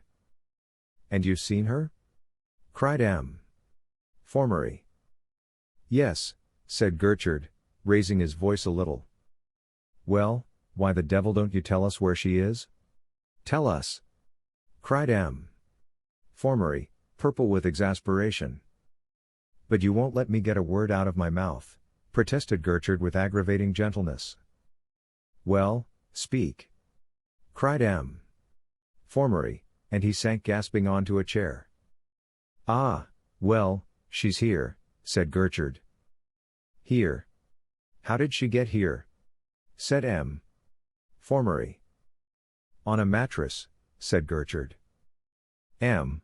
Formery sat upright, almost beside himself, glaring furiously at Gertrude. What do you stand there pulling all our legs for? He almost howled. Look here, said Gertrude. He walked across the room to the fireplace, pushed the chairs which stood bound together on the hearthrug to one side of the fireplace, and ran the heavy fire screen on its casters to the other side of it, revealing to their gaze the wide, old-fashioned fireplace itself. The iron brazier which held the coals had been moved into the corner, and a mattress lay on the floor of the fireplace. On the mattress lay the figure of a big, middle-aged woman, half-dressed. There was a yellow gag in her mouth, and her hands and feet were bound together with blue cords. She is sleeping soundly, said Gertrude. He stooped and picked up a handkerchief, and smelt it. There's the handkerchief they chloroformed her with. It still smells of chloroform. They stared at him and the sleeping woman. Lend a hand, Inspector, he said. And you too, Bonavent. She looks a good weight. The three of them raised the mattress, and carried it and the sleeping woman to a broad couch, and laid them on it. They staggered under their burden, for truly Victoire was a good weight. Formery rose, with recovered breath, but with his face an even richer purple. His eyes were rolling in his head, as if they were not under proper control. He turned on the inspector and cried savagely, "You never examined the fireplace, Inspector." "No, sir," said the downcast inspector. "It was unpardonable, absolutely unpardonable," cried Formery. "How is one to work with subordinates like this?" "It was an oversight," said Gertrude. Formery turned to him and said, "You must admit that it was materially impossible for me to see her." "It was possible if you went down on all fours," said Gertrude. "On all fours?" said Formery. "Yes, on all fours you could see her heels sticking out beyond the mattress," said Gertrude simply. Formery shrugged his shoulders. "That screen looked as if it had stood there since the beginning of the summer," he said. "The first thing, when you're dealing with Lupin, is to distrust appearances," said Gertrude. "Lupin?" cried Formery hotly. Then he bit his lip and was silent. He walked to the side of the couch and looked down on the sleeping Victoire, frowning. "This upsets everything," he said. "With these new conditions, I've got to begin all over again, to find a new explanation of the affair. For the moment, I'm thrown completely off the track." "And you, Gertrude?" "Oh, well," said Gertrude, "I have an idea or two about the matter still." "Do you really mean to say that it hasn't thrown you off the track too?" said Formery, with a touch of incredulity in his tone. "Well, no, not exactly," said Gertrude. "I wasn't on that track, you see." "No, of course not, of course not. You were on the track of Lupin," said Formery, and his contemptuous smile was tinged with malice. The Duke looked from one to the other of them with curious, searching eyes. "I find all this so interesting," he said. "We do not take much notice of these checks, they do not depress us for a moment," said Formery, with some return of his old grandiloquence. "We pause hardly for an instant, then we begin to reconstruct. "It's perfectly splendid of you," said the Duke, and his limpid eyes rested on Formery's self-satisfied face in a really affectionate gaze. They might almost be said to caress it. Gertrude looked out of the window at a man who was carrying a hod full of bricks up one of the ladders set against the scaffolding of the building house. Something in this honest workman's simple task seemed to amuse him, for he smiled. Only the inspector, thinking of the unexamined fireplace, looked really depressed. "We shan't get anything out of this woman till she wakes," said Formery. "When she does, I shall question her closely and fully. In the meantime, she may as well be carried up to her bedroom to sleep off the effects of the chloroform." Gertrude turned quickly. "Not her own bedroom, I think," he said gently. "Certainly not, of course, not her own bedroom," said Formery quickly. "And I think an officer at the door of whatever bedroom she does sleep in," said Gertrude. "Undoubtedly, most necessary," said Formery gravely. "See to it, Inspector. You can take her away." The inspector called in a couple of policemen, and with their aid he and Bonavent raised the sleeping woman, a man at each corner of the mattress, and bore her from the room. "And now to reconstruct," said Formery, and he folded his arms and plunged into profound reflection. The Duke and Gertrude watched him in silence. Chapter 11. The family arrives. In carrying out Victoire, the inspector had left the door of the drawing-room open. After he had watched Formery reflect for 2 minutes, Gertrude faded, to use an expressive Americanism, through it. The Duke felt in the breast pocket of his coat, murmured softly, "My cigarettes," and followed him. He caught up Gertrude on the stairs and said, "I will come with you, if I may, Gertrude. I find all these investigations extraordinarily interesting. I have been observing Formery's methods. I should like to watch yours, for a change." "By all means," said Gertrude. "And there are several things I want to hear about from your grace. Of course it might be an advantage to discuss them together with Formery, but," and he hesitated. "It would be a pity to disturb Formery in the middle of the process of reconstruction," said the Duke, and a faint, ironical smile played round the corners of his sensitive lips. Gertrude looked at him quickly. "Perhaps it would," he said. They went through the house, out of the back door, and into the garden. Gertrude moved about 20 yards from the house, then he stopped and questioned the Duke at great length. He questioned him first about the Charolais, their appearance, their actions, especially about Bernard's attempt to steal the pendant, and the theft of the motor cars. "I have been wondering whether Charolais might not have been Arsène Lupin himself," said the Duke. "It's quite possible," said Gertrude. "There seem to be no limits whatever to Lupin's powers of disguising himself. My colleague, Ganimard, has come across him at least 3 times that he knows of, as a different person. And no single time could he be sure that it was the same man. Of course, he had a feeling that he was in contact with someone he had met before, but that was all. He had no certainty. He may have met him half a dozen times besides without knowing him. And the photographs of him, they're all different. Ganimard declares that Lupin is so extraordinarily successful in his disguises because he is a great actor. He actually becomes for the time being the person he pretends to be. He thinks and feels absolutely like that person. Do you follow me?"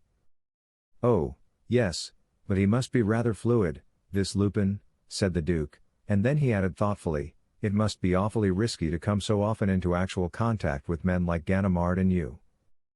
"Lupin has never let any consideration of danger prevent him doing anything that caught his fancy. He has odd fancies, too. He's a humorist of the most varied kind, grim, ironic, farcical, as the mood takes him."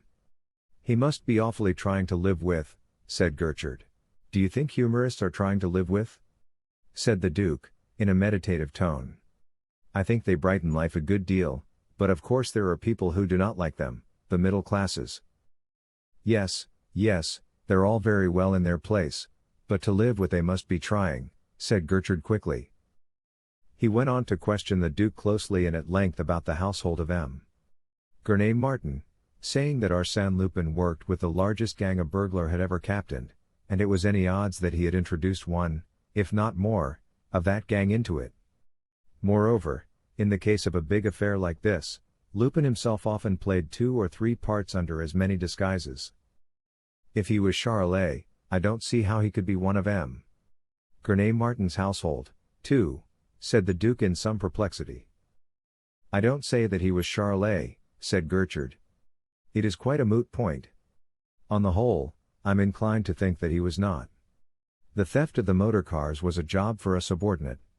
He would hardly bother himself with it."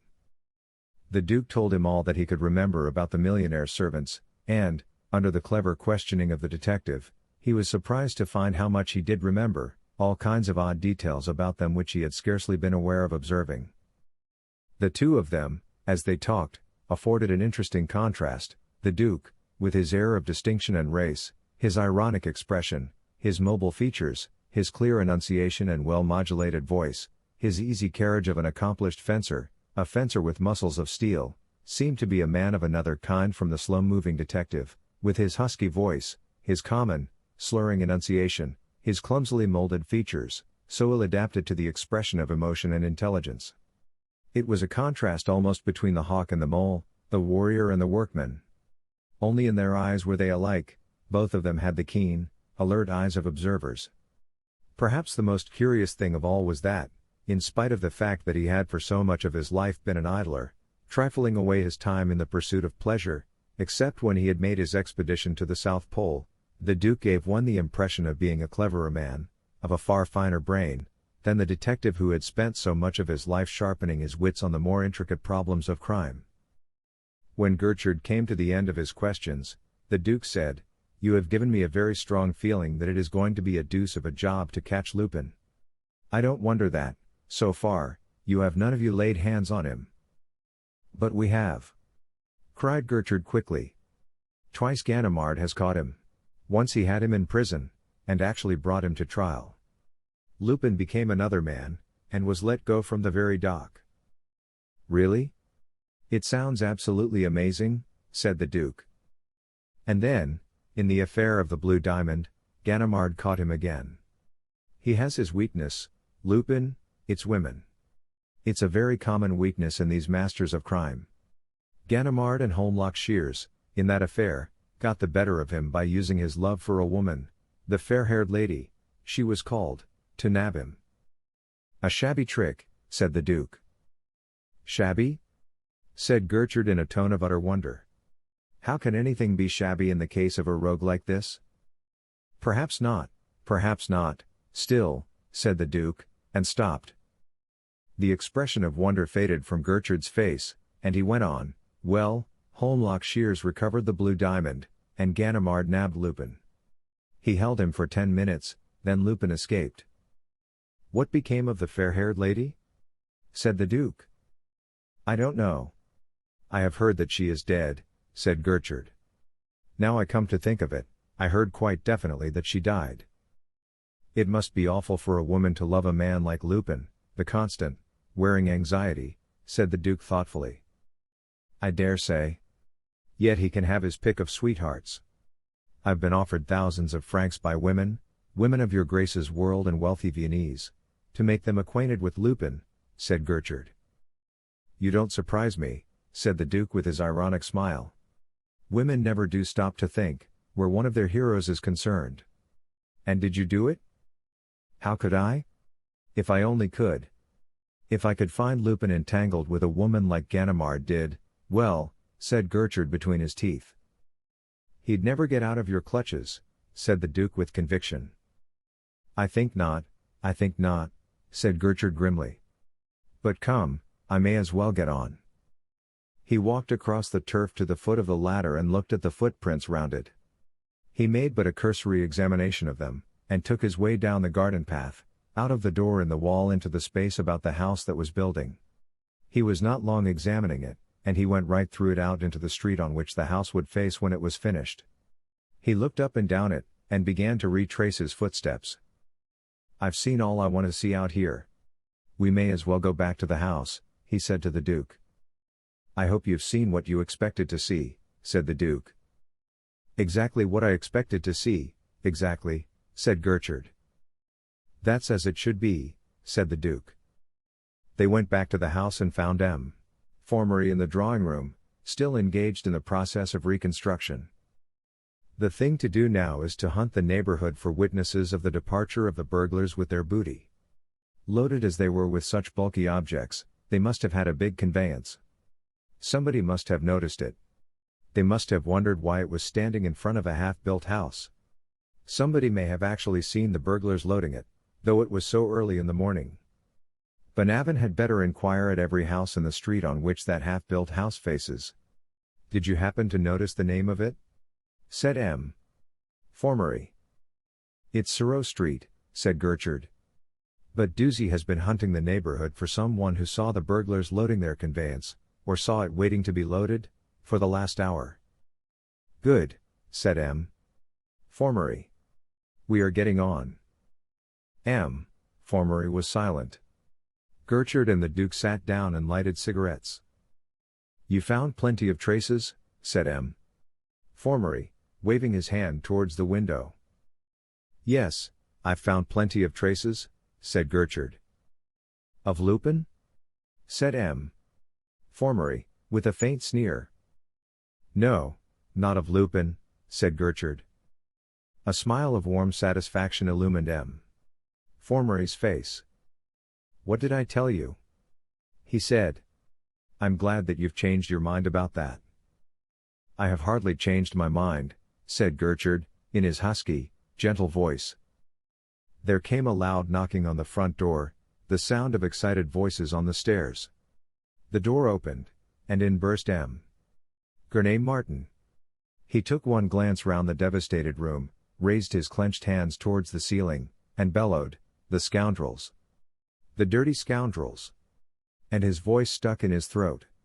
He tottered across the room to a couch, dropped heavily to it, gazed round the scene of desolation, and burst into tears. Germaine and Sonia came into the room. The Duke stepped forward to greet them.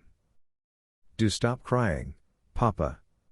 You're as hoarse as a crow as it is," said Germaine impatiently. Then, turning on the Duke with a frown, she said, "I think that joke of yours about the train was simply disgraceful, Jacques. A joke's a joke, but to send us out to the station on a night like last night, through all that heavy rain, when you knew all the time that there was no 8:45 train, it was simply disgraceful." "I really don't know what you're talking about," said the Duke quietly. "Wasn't there a 8:45 train?" "Of course there wasn't," said Germaine. "The timetable was years old. I think it was the most senseless attempt at a joke I ever heard of." "It doesn't seem to me to be a joke at all," said the Duke quietly. "At any rate, it isn't the kind of a joke I make. It would be detestable. I never thought to look at the date of the timetable. I keep a box of cigarettes in that drawer, and I have noticed the timetable there. Of course, it may have been lying there for years. It was stupid of me not to look at the date. I said it was a mistake. I was sure that His Grace would not do anything so unkind as that," said Sonia. The Duke smiled at her. "Well, all I can say is, it was very stupid of you not to look at the date," said Germaine. Gurney Martin rose to his feet and wailed, in the most heartrending fashion, "My pictures. My wonderful pictures. Such investments. And my cabinets. My Renaissance cabinets. They can't be replaced. They were unique. They were worth 150,000 francs. Formery stepped forward with an air and said, "I am distressed, Gurney Martin, truly distressed by your loss. I am Formery, examining magistrate. It is a tragedy, Formery, a tragedy," groaned the millionaire. "Do not let it upset you too much. We shall find your masterpieces, we shall find them. Only give us time," said Formery in a tone of warm encouragement. The face of the millionaire brightened a little. "And, after all, you have the consolation, that the burglars did not get hold of the gem of your collection. They have not stolen the coronet of the Princesse de Lamballe," said Formery. "No," said the Duke. "They have not touched this safe. It is unopened." "What has that got to do with it?" growled the millionaire quickly. "That safe is empty." "Empty, but your coronet?" cried the Duke. "Good heavens! Then they have stolen it," cried the millionaire hoarsely, in a panic-stricken voice. "But they can't have, this safe hasn't been touched," said the Duke. "But the coronet never was in that safe." "It was. Have they entered my bedroom?" said the millionaire. "No," said Formery. "They don't seem to have gone through any of the rooms except these two," said the Duke. "Ah, then my mind is at rest about that. The safe in my bedroom has only 2 keys. Here is one." He took a key from his waistcoat pocket and held it out to them. "And the other is in this safe." The face of Formery was lighted up with a splendid satisfaction. He might have rescued the coronet with his own hands. He cried triumphantly, "There, you see." "See? See?" cried the millionaire in a sudden bellow. "I see that they have robbed me, plundered me. Oh, my pictures. My wonderful pictures. Such investments." Chapter 12. The theft of the pendant. They stood round the millionaire observing his anguish, with eyes in which shone various degrees of sympathy. As if no longer able to bear the sight of such woe, Sonia slipped out of the room. The millionaire lamented his loss and abused the thieves by turns, but always at the top of his magnificent voice. Suddenly a fresh idea struck him. He clapped his hand to his brow and cried, "That 800 pounds! Charolais will never buy the mercrac now. He was not a bona fide purchaser. The Duke's lips parted slightly and his eyes opened a trifle wider than their wont. He turned sharply on his heel, and almost sprang into the other drawing room. There he laughed at his ease. Formery kept saying to the millionaire, "Be calm, M. Gurney Martin. Be calm. We shall recover your masterpieces. I pledge you my word. All we need is time. Have patience. Be calm." His soothing remonstrances at last had their effect. The millionaire grew calm. "Gertrude?" he said. "Where is Gertrude?" Formery presented Gertrude to him. "Are you on their track? Have you a clue?" said the millionaire. "I think," said Formery in an impressive tone, "that we may now proceed with the inquiry in the ordinary way."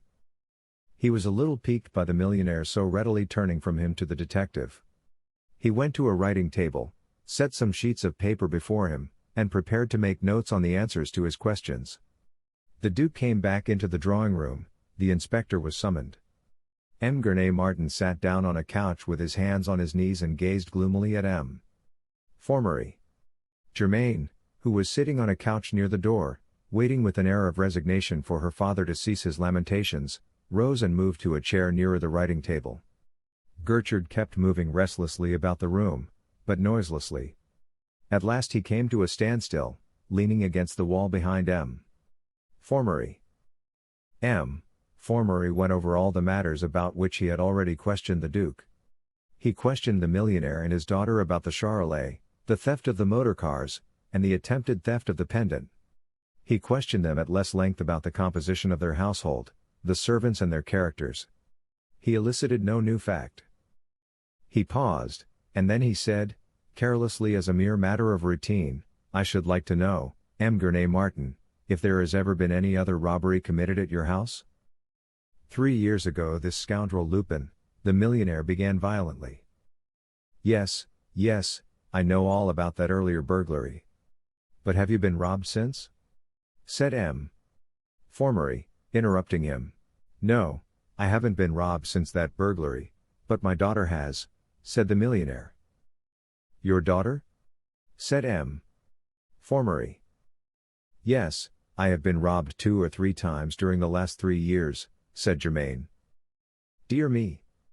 But you ought to have told us about this before. This is extremely interesting, and most important," said Formery, rubbing his hands. "I suppose you suspect Victoire?" "No, I don't," said Germaine quickly.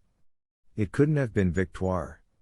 The last 2 thefts were committed at the chateau when Victoire was in Paris in charge of this house." Formery seemed taken aback, and he hesitated, consulting his notes. Then he said, Good.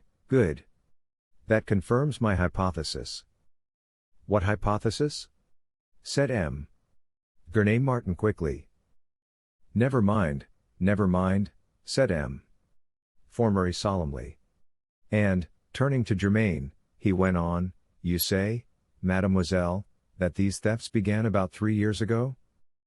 "Yes, I think they began about 3 years ago in August." "Let me see. It was in the month of August, 3 years ago, that your father, after receiving a threatening letter like the one he received last night, was the victim of a burglary?" said Formery. "Yes, it was, the scoundrels!" cried the millionaire fiercely. "Well, it would be interesting to know which of your servants entered your service 3 years ago," said Formery. "Victoire has only been with us a year at the outside," said Germaine. "Only a year?" said Formery quickly, with an air of some vexation. He paused and added, Exactly. And what was the nature of the last theft of which you were the victim?" "It was a pearl brooch, not unlike the pendant which His Grace gave me yesterday," said Germaine. "Would you mind showing me that pendant? I should like to see it," said Formery. "Certainly, show it to him, Jacques. You have it, haven't you?" said Germaine, turning to the Duke. "Me? No. How should I have it?" said the Duke in some surprise. "Haven't you got it?" "I've only got the case, The empty case, said Germain, with a startled air. The empty case? Said the Duke, with growing surprise. Yes, said Germain. It was after we came back from our useless journey to the station. I remembered suddenly that I had started without the pendant. I went to the bureau and picked up the case, and it was empty. One moment, said M. Formery. Didn't you catch this young Bernard Charolais with this case in his hands, Your Grace? Yes, said the Duke. I caught him with it in his pocket. Then you may depend upon it that the young rascal had slipped the pendant out of its case and you only recovered the empty case from him, said M. Formery triumphantly. No, said the Duke. That is not so. Nor could the thief have been the burglar who broke open the bureau to get at the keys. For long after both of them were out of the house I took a cigarette from the box which stood on the bureau beside the case which held the pendant.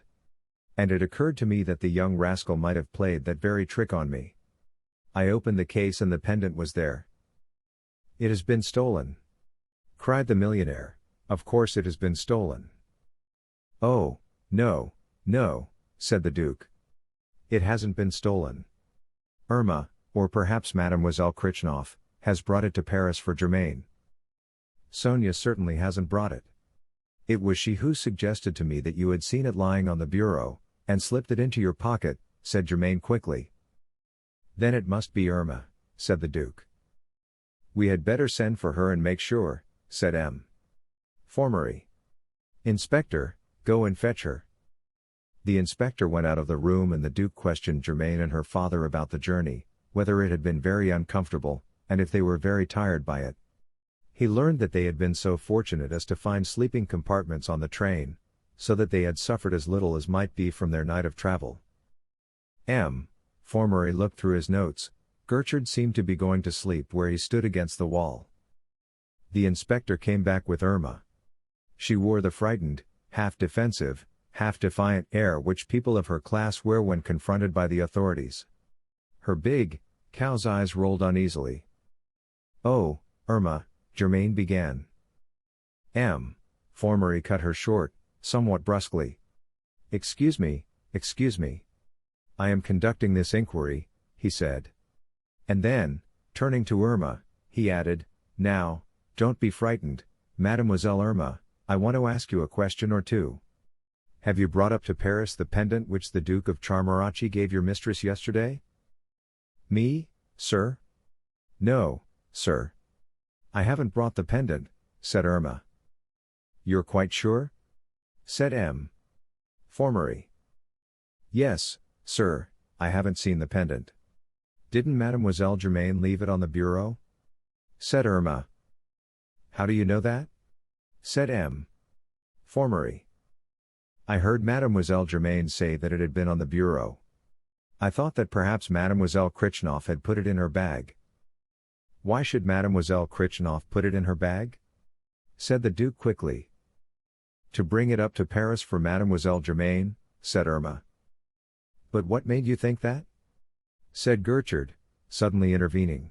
Oh, I thought Mademoiselle Krichnoff might have put it in her bag because I saw her standing by the bureau, said Irma. Ah, and the pendant was on the bureau? Said M. Formery. Yes, sir, said Irma. There was a silence. Suddenly the atmosphere of the room seemed to have become charged with an oppression, a vague menace.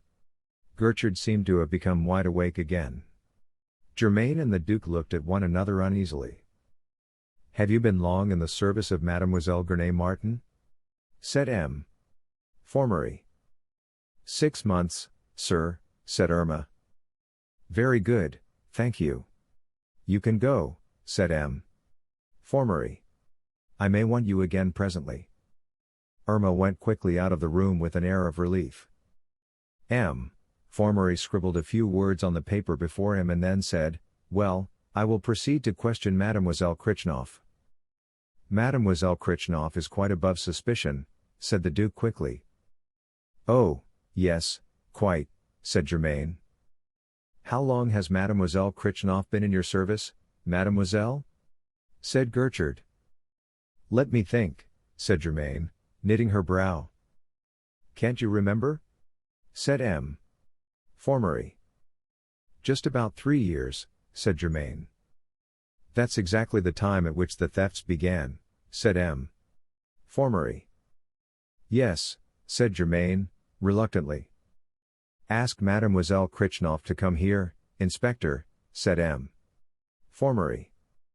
Yes, sir, said the inspector. I'll go and fetch her, I know where to find her, said the Duke quickly, moving toward the door. Please, Your Grace, protested Gertrude. The inspector will fetch her. The Duke turned sharply and looked at him. I beg your pardon, but do you, he said. Please don't be annoyed, Your Grace, Gertrude interrupted. But M.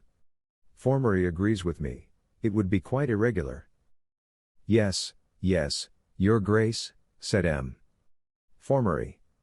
We have our method of procedure. It is best to adhere to it, much the best. It is the result of years of experience of the best way of getting the truth. Just as you please, said the Duke, shrugging his shoulders. The inspector came into the room. Mademoiselle Krichnoff will be here in a moment. She was just going out. She was going out? Said M. Formery. You don't mean to say you're letting members of the household go out? No, sir, said the inspector. I mean that she was just asking if she might go out. M. Formery beckoned the inspector to him, and said to him in a voice too low for the others to hear. Just slip up to her room and search her trunks. There is no need to take the trouble, said Gertrude, in the same low voice, but with sufficient emphasis. No, of course not. There's no need to take the trouble, M. Formery repeated after him. The door opened, and Sonia came in. She was still wearing her traveling costume, and she carried her cloak on her arm. She stood looking round her with an air of some surprise, perhaps there was even a touch of fear in it. The long journey of the night before did not seem to have dimmed at all her delicate beauty. The Duke's eyes rested on her in an inquiring, wondering, even searching gaze. She looked at him, and her own eyes fell. Will you come a little nearer, mademoiselle? Said M. Formery. There are 1 or 2 questions. Will you allow me? Said Gertrude, in a tone of such deference that it left M. Formery no grounds for refusal. M. Formery flushed and ground his teeth. Have it your own way? He said ungraciously. Mademoiselle Krichnoff, said Gertrude, in a tone of the most good-natured courtesy, there is a matter on which M. Formery needs some information. The pendant which the Duke of Charmarachi gave Mademoiselle Gurney Martin yesterday has been stolen. Stolen? Are you sure? Said Sonia in a tone of mingled surprise and anxiety. Quite sure, said Gertrude. We have exactly determined the conditions under which the theft was committed. But we have every reason to believe that the culprit, to avoid detection, has hidden the pendant in the traveling bag or trunk of somebody else in order to. My bag is upstairs in my bedroom, sir, Sonia interrupted quickly. Here is the key of it. In order to free her hands to take the key from her wrist bag, she set her cloak on the back of a couch. It slipped off it, and fell to the ground at the feet of the Duke, who had not returned to his place beside Germain. While she was groping in her bag for the key, and all eyes were on her, the Duke, who had watched her with a curious intentness ever since her entry into the room, stooped quietly down and picked up the cloak. His hand slipped into the pocket of it, his fingers touched a hard object wrapped in tissue paper. They closed round it, drew it from the pocket, and, sheltered by the cloak, transferred it to his own. He set the cloak on the back of the sofa, and very softly moved back to his place by Germain's side. No one in the room observed the movement, not even Gertrude. He was watching Sonia too intently. Sonia found the key, and held it out to Gertrude. He shook his head and said, There is no reason to search your bag, none whatever. Have you any other luggage? She shrank back a little from his piercing eyes, almost as if their gaze scared her.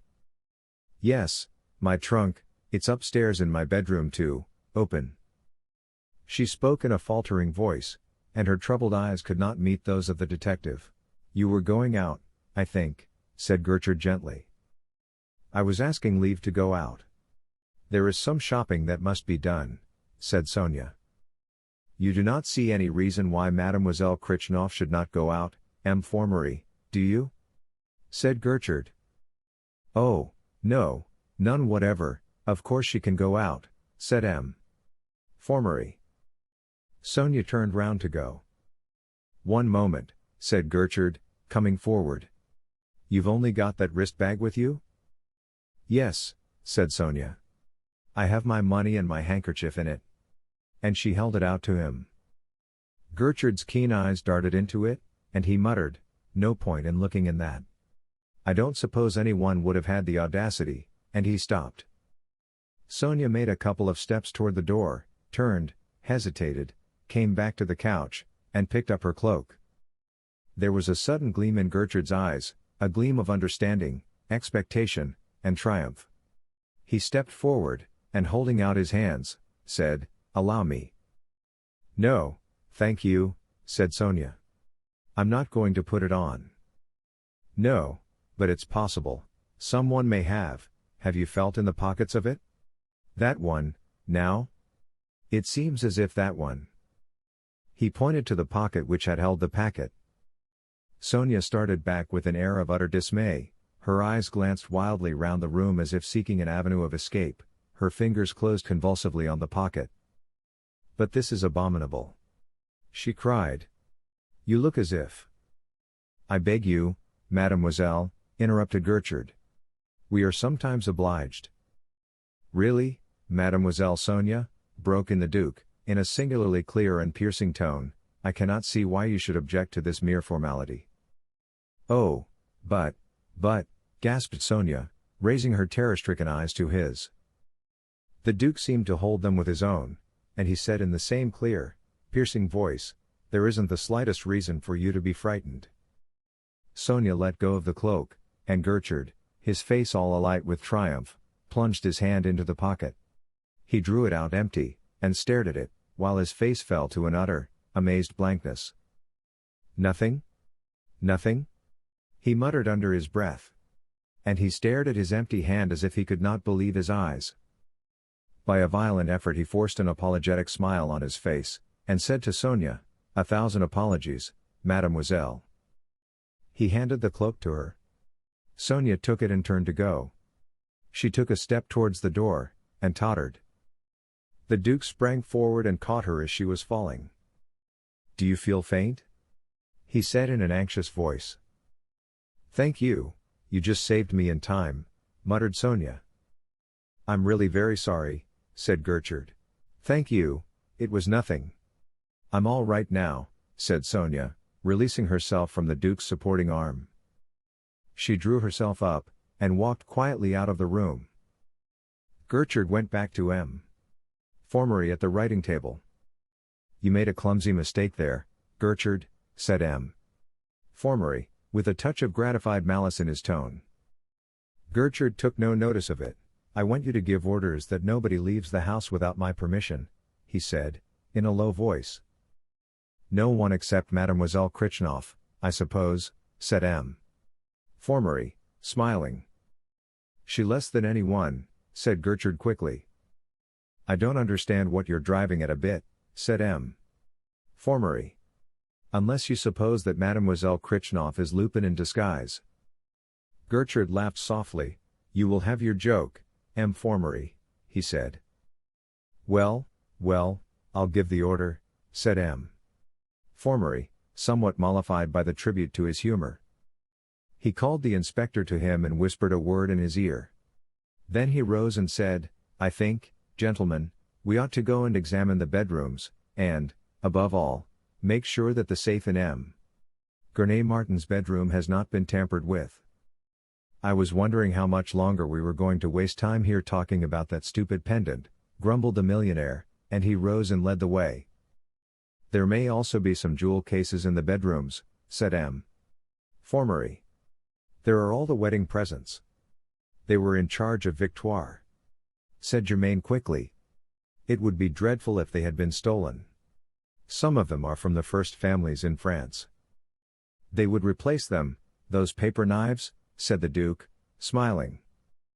Germaine and her father led the way. M. Formery, Gertrude, and the inspector followed them. At the door the Duke paused, stopped, closed it on them softly. He came back to the window, put his hand in his pocket, and drew out the packet wrapped in tissue paper. He unfolded the paper with slow, reluctant fingers, and revealed the pendant. Chapter 13. Lupin Wires. The Duke stared at the pendant, his eyes full of wonder and pity. "Poor little girl," he said softly under his breath. He put the pendant carefully away in his waistcoat pocket and stood staring thoughtfully out of the window. The door opened softly, and Sonia came quickly into the room, closed the door, and leaned back against it. Her face was a dead white, her skin had lost its luster of fine porcelain, and she stared at him with eyes dim with anguish.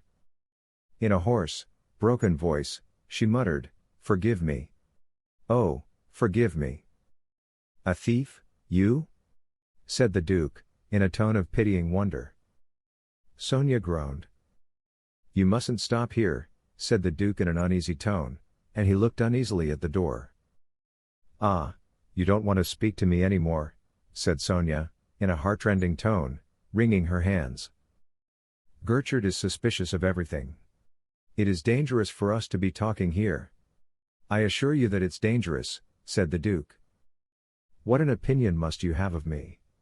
It's dreadful, cruel," wailed Sonia. "For goodness sake don't speak so loud," said the Duke, with even greater uneasiness. "You must think of Gertrude." "What do I care?" cried Sonia. "I've lost the liking of the only creature whose liking I wanted. What does anything else matter? What does it matter? We'll talk somewhere else presently." "That'll be far safer," said the Duke. "No, no, we must talk now," cried Sonia. "You must know. I must tell, oh, dear, I don't know how to tell you. And then it is so unfair. Germaine, she has everything," she panted. "Yesterday, before me, you gave her that pendant, she smiled, she was proud of it. I saw her pleasure. Then I took it. And if I could, I'd take her fortune, too. I hate her. Oh, how I hate her." "What?" said the Duke. "Yes, I do, I hate her," said Sonia, and her eyes, no longer gentle, glowed with the somber resentment, the dull rage of the weak who turn on fortune. Her gentle voice was harsh with rebellious wrath. "You hate her?" said the Duke quickly. "I should never have told you that. But now I dare. I dare speak out. It's you, the avowal died on her lips. A burning flush crimsoned her cheeks and faded as quickly as it came. "I hate her," she muttered. "Sonia," said the Duke gently. "Oh. I know that it's no excuse. I know that you're thinking this is a very pretty story, but it's not her first theft, and it's true, it's the 10th, perhaps it's the 20th. It's true, I am a thief." She paused, and the glow deepened in her eyes. "But there's one thing you must believe, you shall believe, since you came, since I've known you, since the first day you set eyes on me, I have stolen no more, till yesterday when you gave her the pendant before me. I could not bear it, I could not." She paused and looked at him with eyes that demanded an assent. "I believe you," said the Duke gravely. She heaved a deep sigh of relief, and went on more quietly. Some of its golden tone had returned to her voice, and then, "If you knew how it began, the horror of it," she said. "Poor child," said the Duke softly. "Yes, you pity me, but you despise me beyond words. You shall not.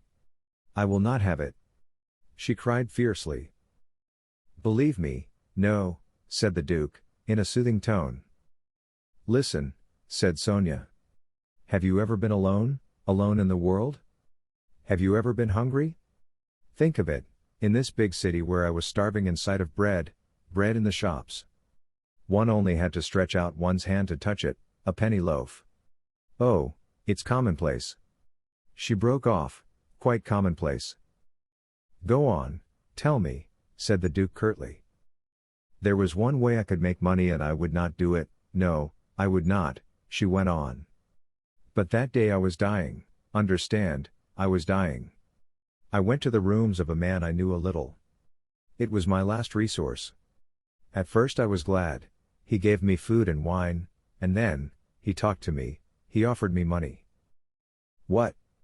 Cried the Duke, and a sudden flame of anger flared up in his eyes. No, I could not, and then I robbed him. I preferred to, it was more decent. Ah, I had excuses then. I began to steal to remain an honest woman, and I've gone on stealing to keep up appearances. You see, I joke about it. And she laughed, the faint, dreadful, mocking laugh of a damned soul. Oh, dear. Oh, dear. She cried, and, burying her face in her hands, she burst into a storm of weeping. Poor child, said the Duke softly.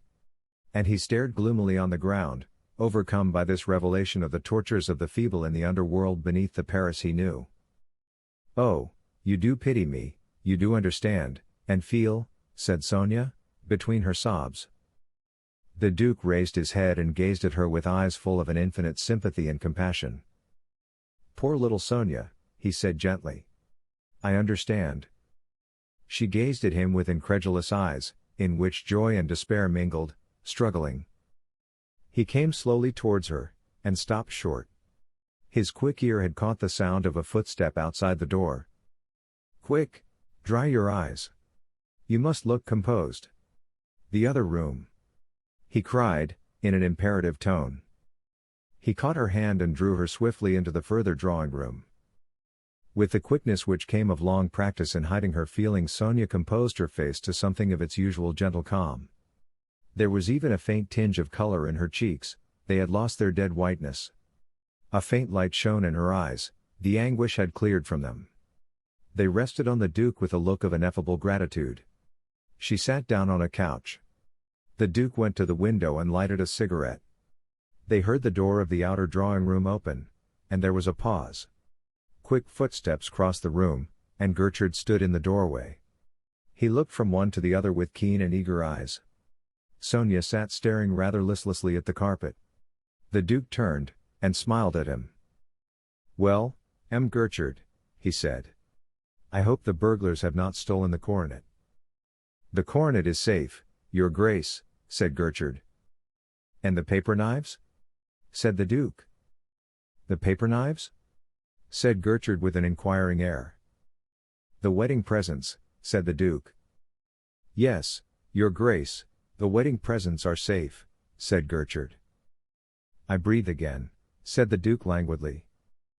Gertrude turned to Sonia and said, I was looking for you, mademoiselle, to tell you that Formery has changed his mind. It is impossible for you to go out. No one will be allowed to go out. Yes, said Sonia, in an indifferent tone. We should be very much obliged if you would go to your room, said Gertrude.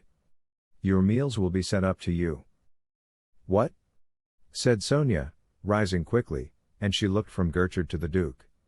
The Duke gave her the faintest nod. Very well, I will go to my room, she said coldly. They accompanied her to the door of the outer drawing room. Gertrude opened it for her and closed it after her. Really, Gertrude, said the Duke, shrugging his shoulders.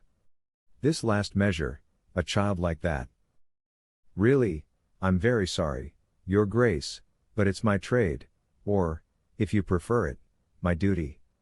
As long as things are taking place here which I am still the only one to perceive, and which are not yet clear to me, I must neglect no precaution.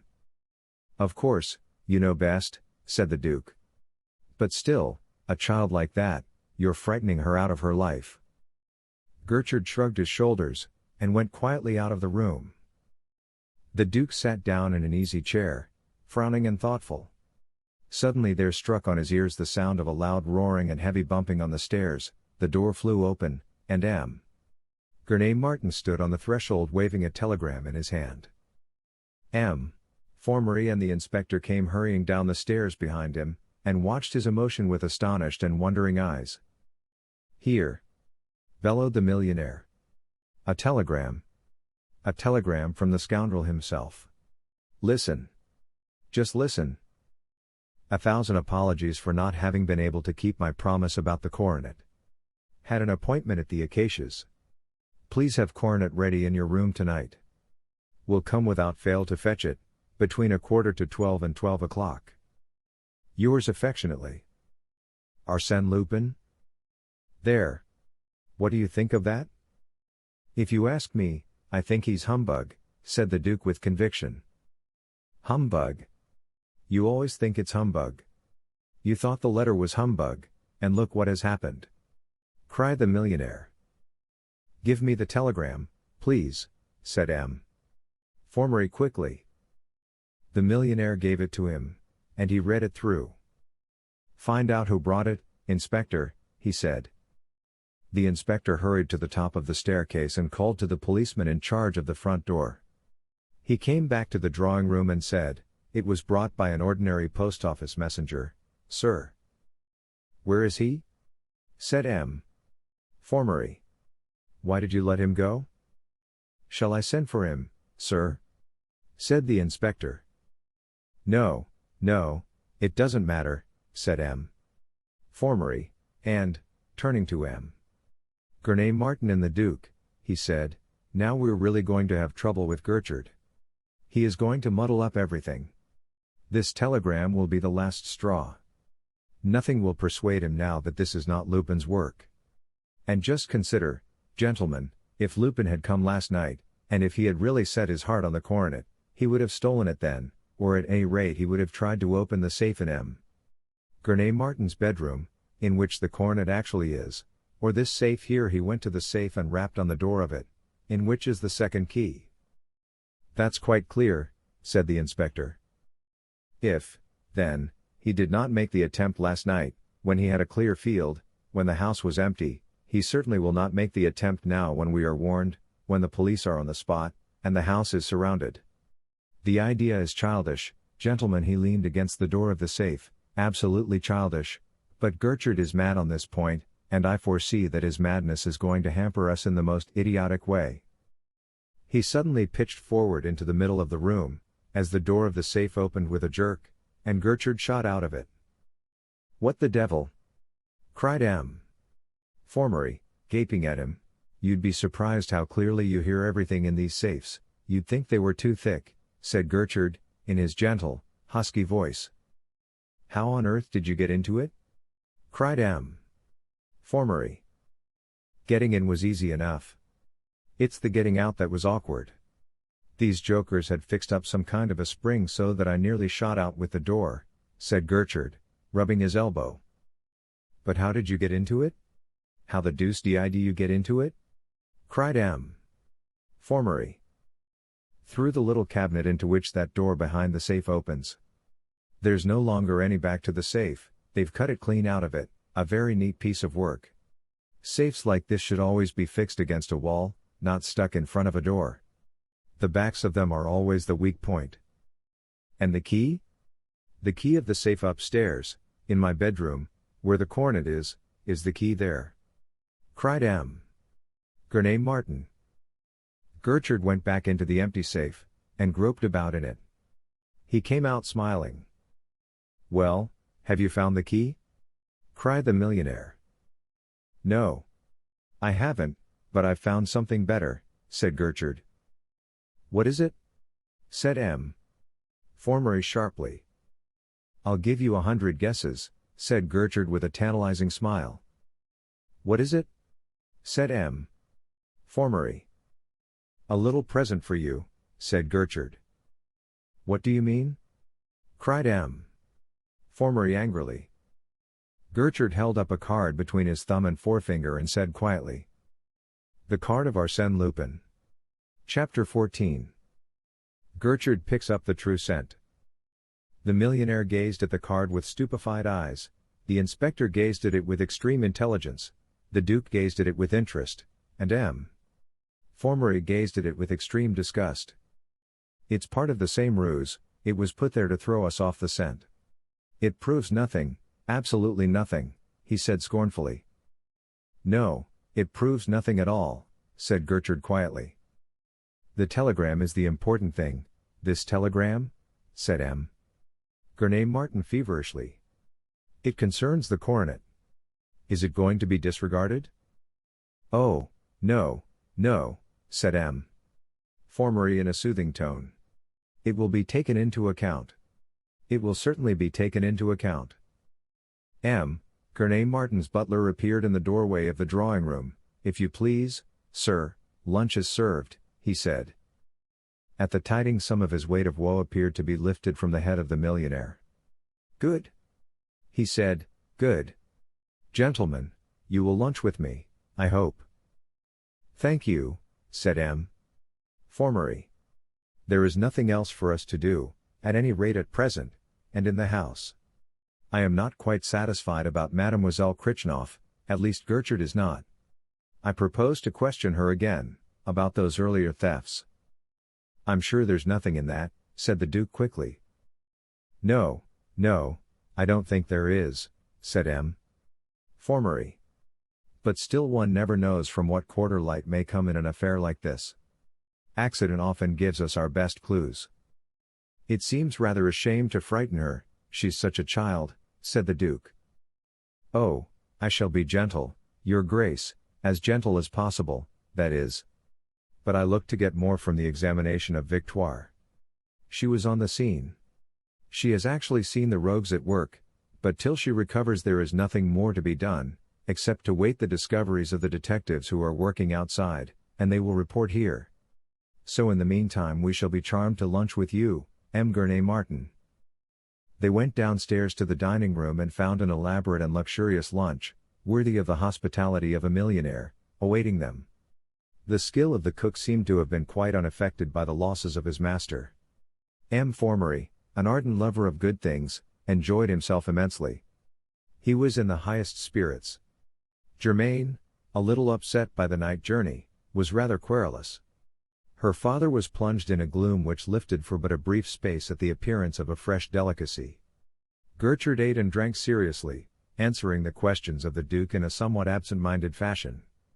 The Duke himself seemed to have lost his usual flow of good spirits, and at times his brow was knitted in an anxious frown. His questions to Gertrude showed a far less keen interest in the affair.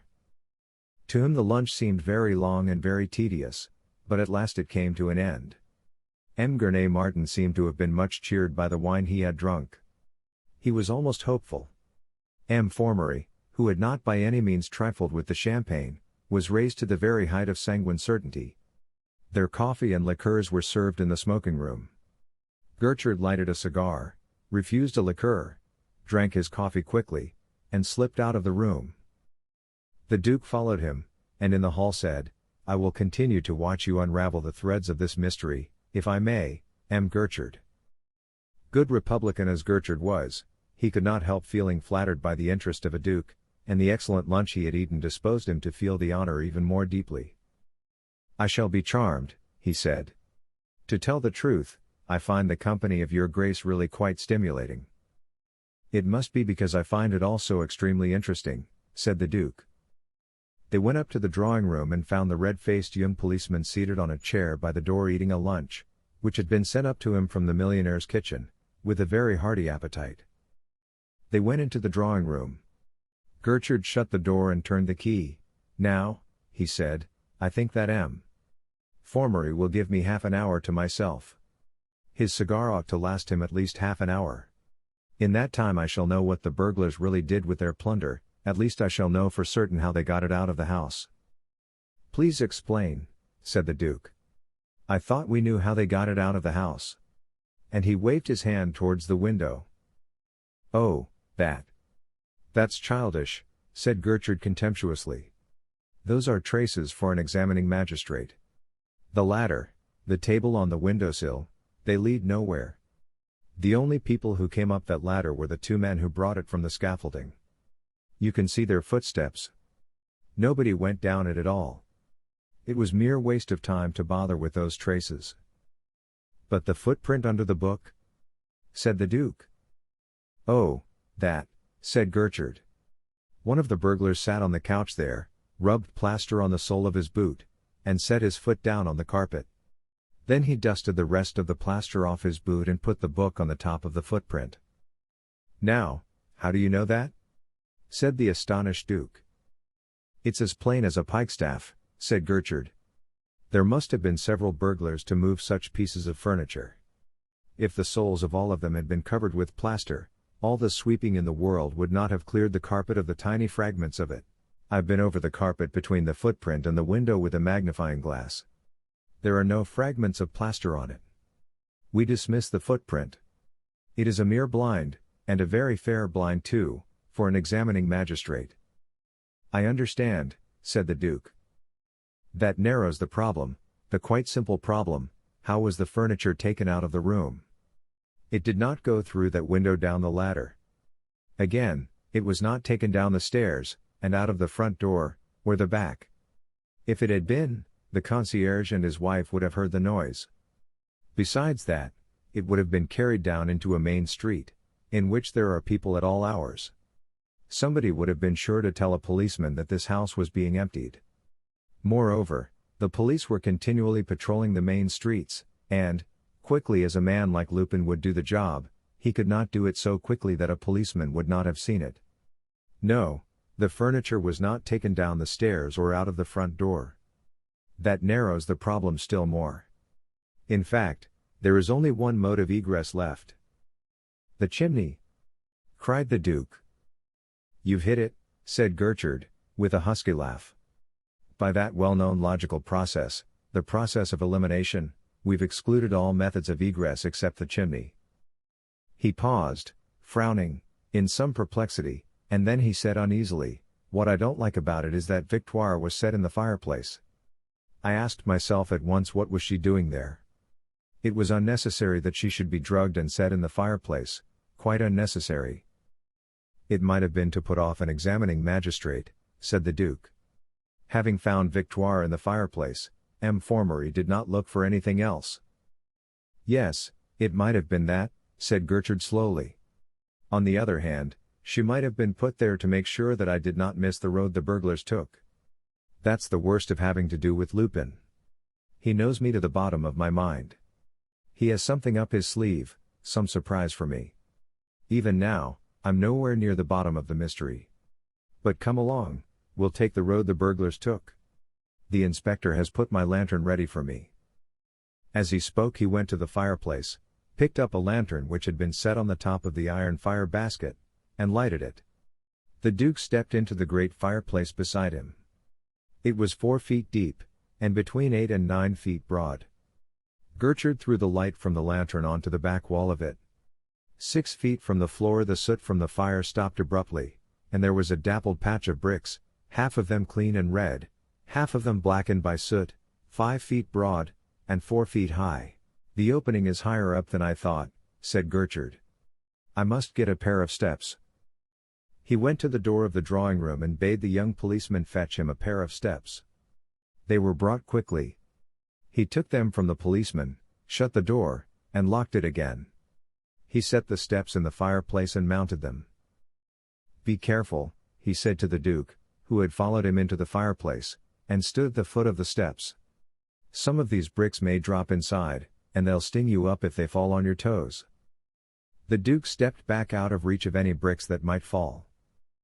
Gertrude set his left hand against the wall of the chimney-piece between him and the drawing room, and pressed hard with his right against the top of the dappled patch of bricks.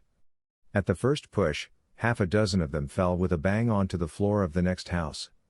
The light came flooding in through the hole, and shone on Gertrude's face and its smile of satisfaction. Quickly he pushed row after row of bricks into the next house until he had cleared an opening 4 feet square. Come along, he said to the Duke, and disappeared feet foremost through the opening. The Duke mounted the steps, and found himself looking into a large empty room of the exact size and shape of the drawing room of M. Gurney Martin, save that it had an ordinary modern fireplace instead of one of the antique pattern of that in which he stood. Its chimney-piece was a few inches below the opening. He stepped out onto the chimney-piece and dropped lightly to the floor. Well, he said, looking back at the opening through which he had come. That's an ingenious dodge. Oh, it's common enough, said Gertrude. Robberies at the big jewelers are sometimes worked by these means. But what is uncommon about it, and what at first sight put me off the track, is that these burglars had the cheek to pierce the wall with an opening large enough to enable them to remove the furniture of a house. It's true, said the Duke. The opening's as large as a good-sized window. Those burglars seem capable of everything, even of a first-class piece of mason's work.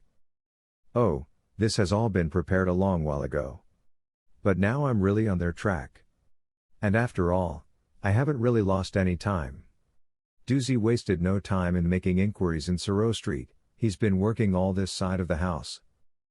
Gertrude drew up the blinds, opened the shutters, and let the daylight flood the dim room. He came back to the fireplace and looked down at the heap of bricks, frowning. I made a mistake there, he said. I ought to have taken those bricks down carefully, one by one. Quickly he took brick after brick from the pile, and began to range them neatly against the wall on the left. The Duke watched him for 2 or 3 minutes, then began to help him. It did not take them long, and under one of the last few bricks Gertrude found a fragment of a gilded picture frame. Here's where they ought to have done their sweeping, he said, holding it up to the Duke. I tell you what, said the Duke, I shouldn't wonder if we found the furniture in this house still. Oh, no, no, said Gertrude. I tell you that Lupin would allow for myself or Ganimard being put in charge of the case, and he would know that we should find the opening in the chimney. The furniture was taken straight out into the side street onto which this house opens. He led the way out of the room onto the landing and went down the dark staircase into the hall. He opened the shutters of the hall windows, and let in the light. Then he examined the hall. The dust lay thick on the tiled floor. Down the middle of it was a lane formed by many feet. The footprints were faint, but still plain in the layer of dust. Gertrude came back to the stairs and began to examine them. Halfway up the flight he stooped, and picked up a little spray of flowers, fresh. He said, "These have not been long plucked." "Salvias," said the Duke. "Salvias they are," said Gertrude. "Pink salvias, and there is only one gardener in France who has ever succeeded in getting this shade, M. Cornet Martin's gardener at Charmarachi. I'm a gardener myself." "Well, then, last night's burglars came from Charmarachi." "They must have," said the Duke. "It looks like it," said Gertrude. "The Charolais," said the Duke. "It looks like it," said Gertrude. "It must be," said the Duke. "This is interesting, if only we could get an absolute proof." "We shall get one presently," said Gertrude confidently. "It is interesting," said the Duke in a tone of lively enthusiasm. "These clues, these tracks which cross one another, each fact by degrees falling into its proper place, extraordinarily interesting." He paused and took out his cigarette case. "Will you have a cigarette?" he said. "Are they Caporal?" said Gertrude. "No, Egyptians, Mercedes." "Thank you," said Gertrude, and he took one. The Duke struck a match, lighted Gertrude's cigarette, and then his own. "Yes, it's very interesting," he said. "In the last quarter of an hour you've practically discovered that the burglars came from Charmarachi, that they were the Charolais, that they came in by the front door of this house, and carried the furniture out of it." "I don't know about their coming in by it," said Gertrude. "Unless I'm very much mistaken, they came in by the front door of M. Cornet Martin's house."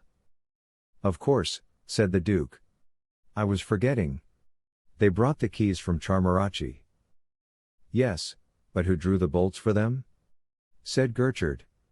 "The concierge bolted them before he went to bed. He told me so. He was telling the truth. I know when that kind of man is telling the truth." "By Jove!" said the Duke softly. "You mean that they had an accomplice?" "I think we shall find that they had an accomplice. But your Grace is beginning to draw inferences with uncommon quickness.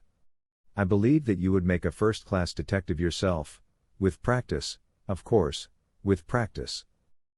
"Can I have missed my true career?" said the Duke, smiling.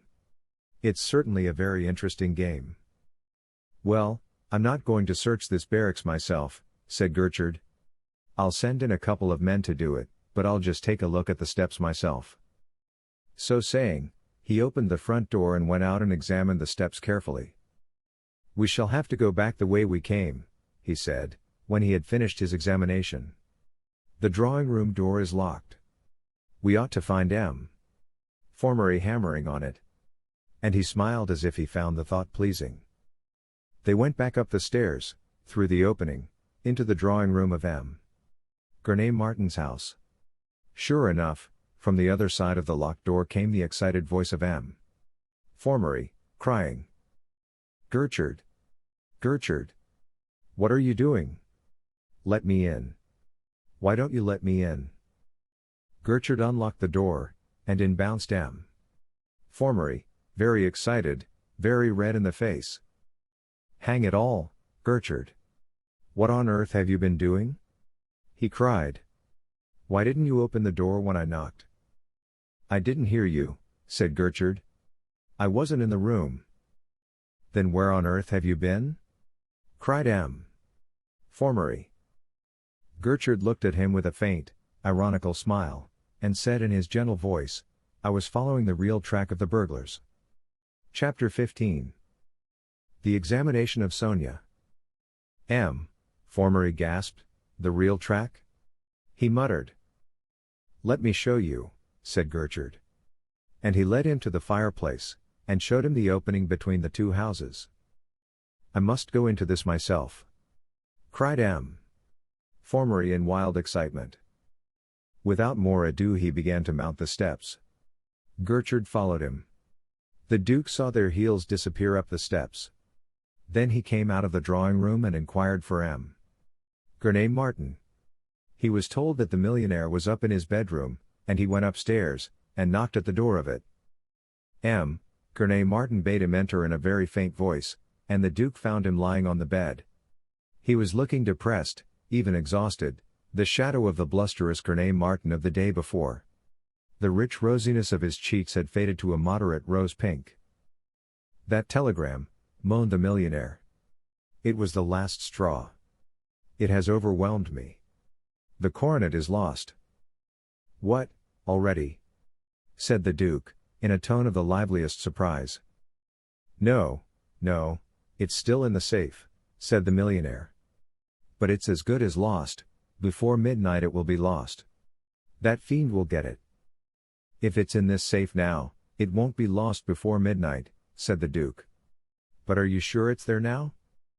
"Look for yourself," said the millionaire, taking the key of the safe from his waistcoat pocket, and handing it to the Duke. The Duke opened the safe. The morocco case which held the coronet lay on the middle shell in front of him. He glanced at the millionaire, and saw that he had closed his eyes in the exhaustion of despair. Whistling softly, the Duke opened the case, took out the diadem, and examined it carefully, admiring its admirable workmanship. He put it back in the case, turned to the millionaire, and said thoughtfully, "I can never make up my mind, in the case of one of these old diadems, whether one ought not to take out the stones and have them recut. Look at this emerald now. It's a very fine stone, but this old-fashioned cutting does not really do it justice. Oh, no, no, you should never interfere with an antique, historic piece of jewelry. Any alteration decreases its value as an historic relic," cried the millionaire, in a shocked tone. "I know that," said the Duke, "but the question for me is, whether one ought not to sacrifice some of its value to increasing its beauty." "You do have such mad ideas," said the millionaire, in a tone of peevish exasperation. "Ah, well, it's a nice question," said the Duke. He snapped the case briskly, put it back on the shelf, locked the safe, and handed the key to the millionaire. Then he strolled across the room and looked down into the street, whistling softly. I think, I'll go home and get out of these motoring clothes. And I should like to have on a pair of boots that were a trifle less muddy," he said slowly. M. Gurney Martin sat up with a jerk and cried, "For heaven's sake, don't you go and desert me, my dear chap. You don't know what my nerves are like. Oh, you've got that sleuth hound, Gertrude, and the splendid Formery, and 4 other detectives, and half a dozen ordinary policemen guarding you. You can do without my feeble arm. Besides, I shan't be gone more than half an hour, 3/4 at the outside. I'll bring back my evening clothes with me, and dress for dinner here. I don't suppose that anything fresh will happen between now and midnight, but I want to be on the spot, and hear the information as it comes in fresh. Besides, there's Gertrude. I positively cling to Gertrude. It's an education, though perhaps not a liberal education, to go about with him, said the Duke, and there was a sub-acid irony in his voice. Well, if you must, said M. Gurney Martin grumpily. Goodbye for the present, then, said the Duke. And he went out of the room and down the stairs. He took his motor cap from the hall table, and had his hand on the latch of the door, when the policeman in charge of it said, I beg your pardon, sir, but have you M. Gertrude's permission to leave the house? M. Gertrude's permission? Said the Duke haughtily. What has M. Gertrude to do with me? I am the Duke of Charmarachi. And he opened the door. It was M. Formery's orders, your grace, stammered the policeman doubtfully. M. Formery's orders? Said the Duke, standing on the top step. Call me a taxicab, please. The concierge, who stood beside the policeman, ran down the steps and blew his whistle. The policeman gazed uneasily at the Duke, shifting his weight from one foot to the other, but he said no more. A taxicab came up to the door, the Duke went down the steps, stepped into it, and drove away. 3/4 of an hour later he came back, having changed into clothes more suited to a Paris drawing room. He went up to the drawing room, and there he found Gertrude, M. Formery, and the inspector, who had just completed their tour of inspection of the house next door and had satisfied themselves that the stolen treasures were not in it.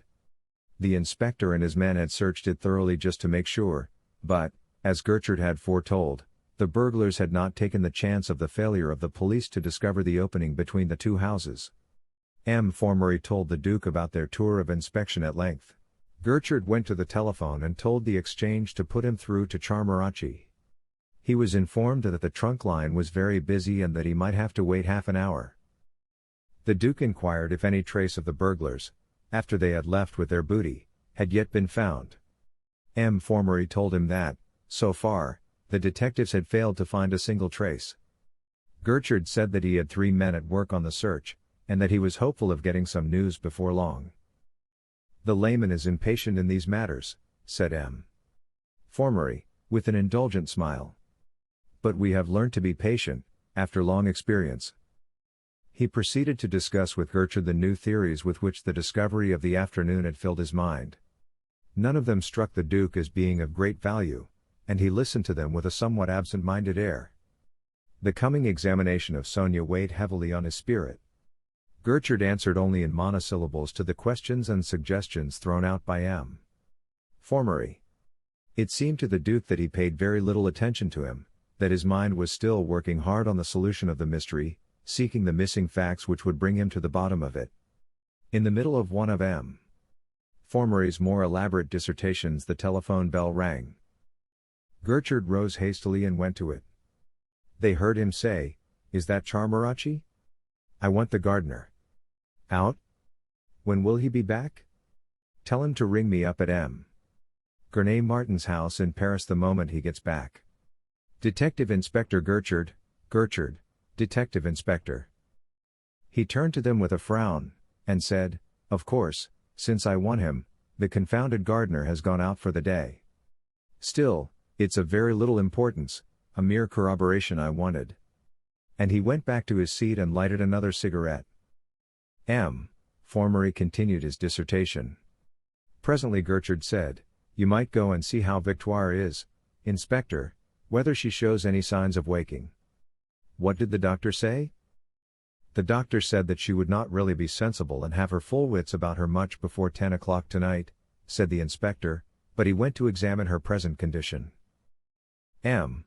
Formery proceeded to discuss the effects of different anesthetics. The others heard him with very little attention. The inspector came back and reported that Victoire showed no signs of awaking. "Well, then, M. Formery, I think we might get on with the examination of Mademoiselle Krichnoff," said Gertrude. "Will you go and fetch her, Inspector?" "Really, I cannot conceive why you should worry that poor child," the Duke protested, in a tone of some indignation. It seems to me hardly necessary, said M. Formery. Excuse me, said Gertrude suavely, but I attach considerable importance to it. It seems to me to be our bounden duty to question her fully.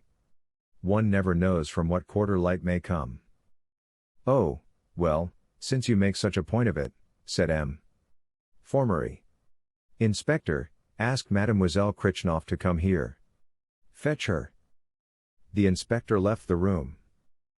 Gertrude looked at the Duke with a faint air of uneasiness. I think that we had better question Mademoiselle Krichnoff by ourselves, he said. M. Formery looked at him and hesitated. Then he said, Oh, yes, of course, by ourselves. Certainly, said the Duke, a trifle haughtily. And he rose and opened the door. He was just going through it when Gertrude said sharply, Your Grace. The Duke paid no attention to him. He shut the door quickly behind him and sprang swiftly up the stairs. He met the inspector coming down with Sonia. Barring their way for a moment, he said, in his kindliest voice, Now you mustn't be frightened, Mademoiselle Sonia. All you have to do is to try to remember as clearly as you can the circumstances of the earlier thefts at Charmarachi. You mustn't let them confuse you. Thank you, Your Grace, I will try and be as clear as I can, said Sonia, and she gave him an eloquent glance, full of gratitude for the warning, and went down the stairs with firm steps. The Duke went on up the stairs, and knocked softly at the door of M. Gurney Martin's bedroom. There was no answer to his knock, and he quietly opened the door and looked in. Overcome by his misfortunes, the millionaire had sunk into a profound sleep and was snoring softly. The Duke stepped inside the room, left the door open a couple of inches, drew a chair to it, and sat down watching the staircase through the opening of the door. He sat frowning, with a look of profound pity on his face. Once the suspense grew too much for him. He rose and walked up and down the room. His well-bred calm seemed to have deserted him. He muttered curses on Gertrude, M. Formery, and the whole French criminal system, very softly, under his breath. His face was distorted to a mask of fury, and once he wiped the little beads of sweat from his forehead with his handkerchief. Then he recovered himself, sat down in the chair, and resumed his watch on the stairs. At last, at the end of half an hour, which had seemed to him months long, he heard voices. The drawing-room door shut, and there were footsteps on the stairs. The inspector and Sonia came into view.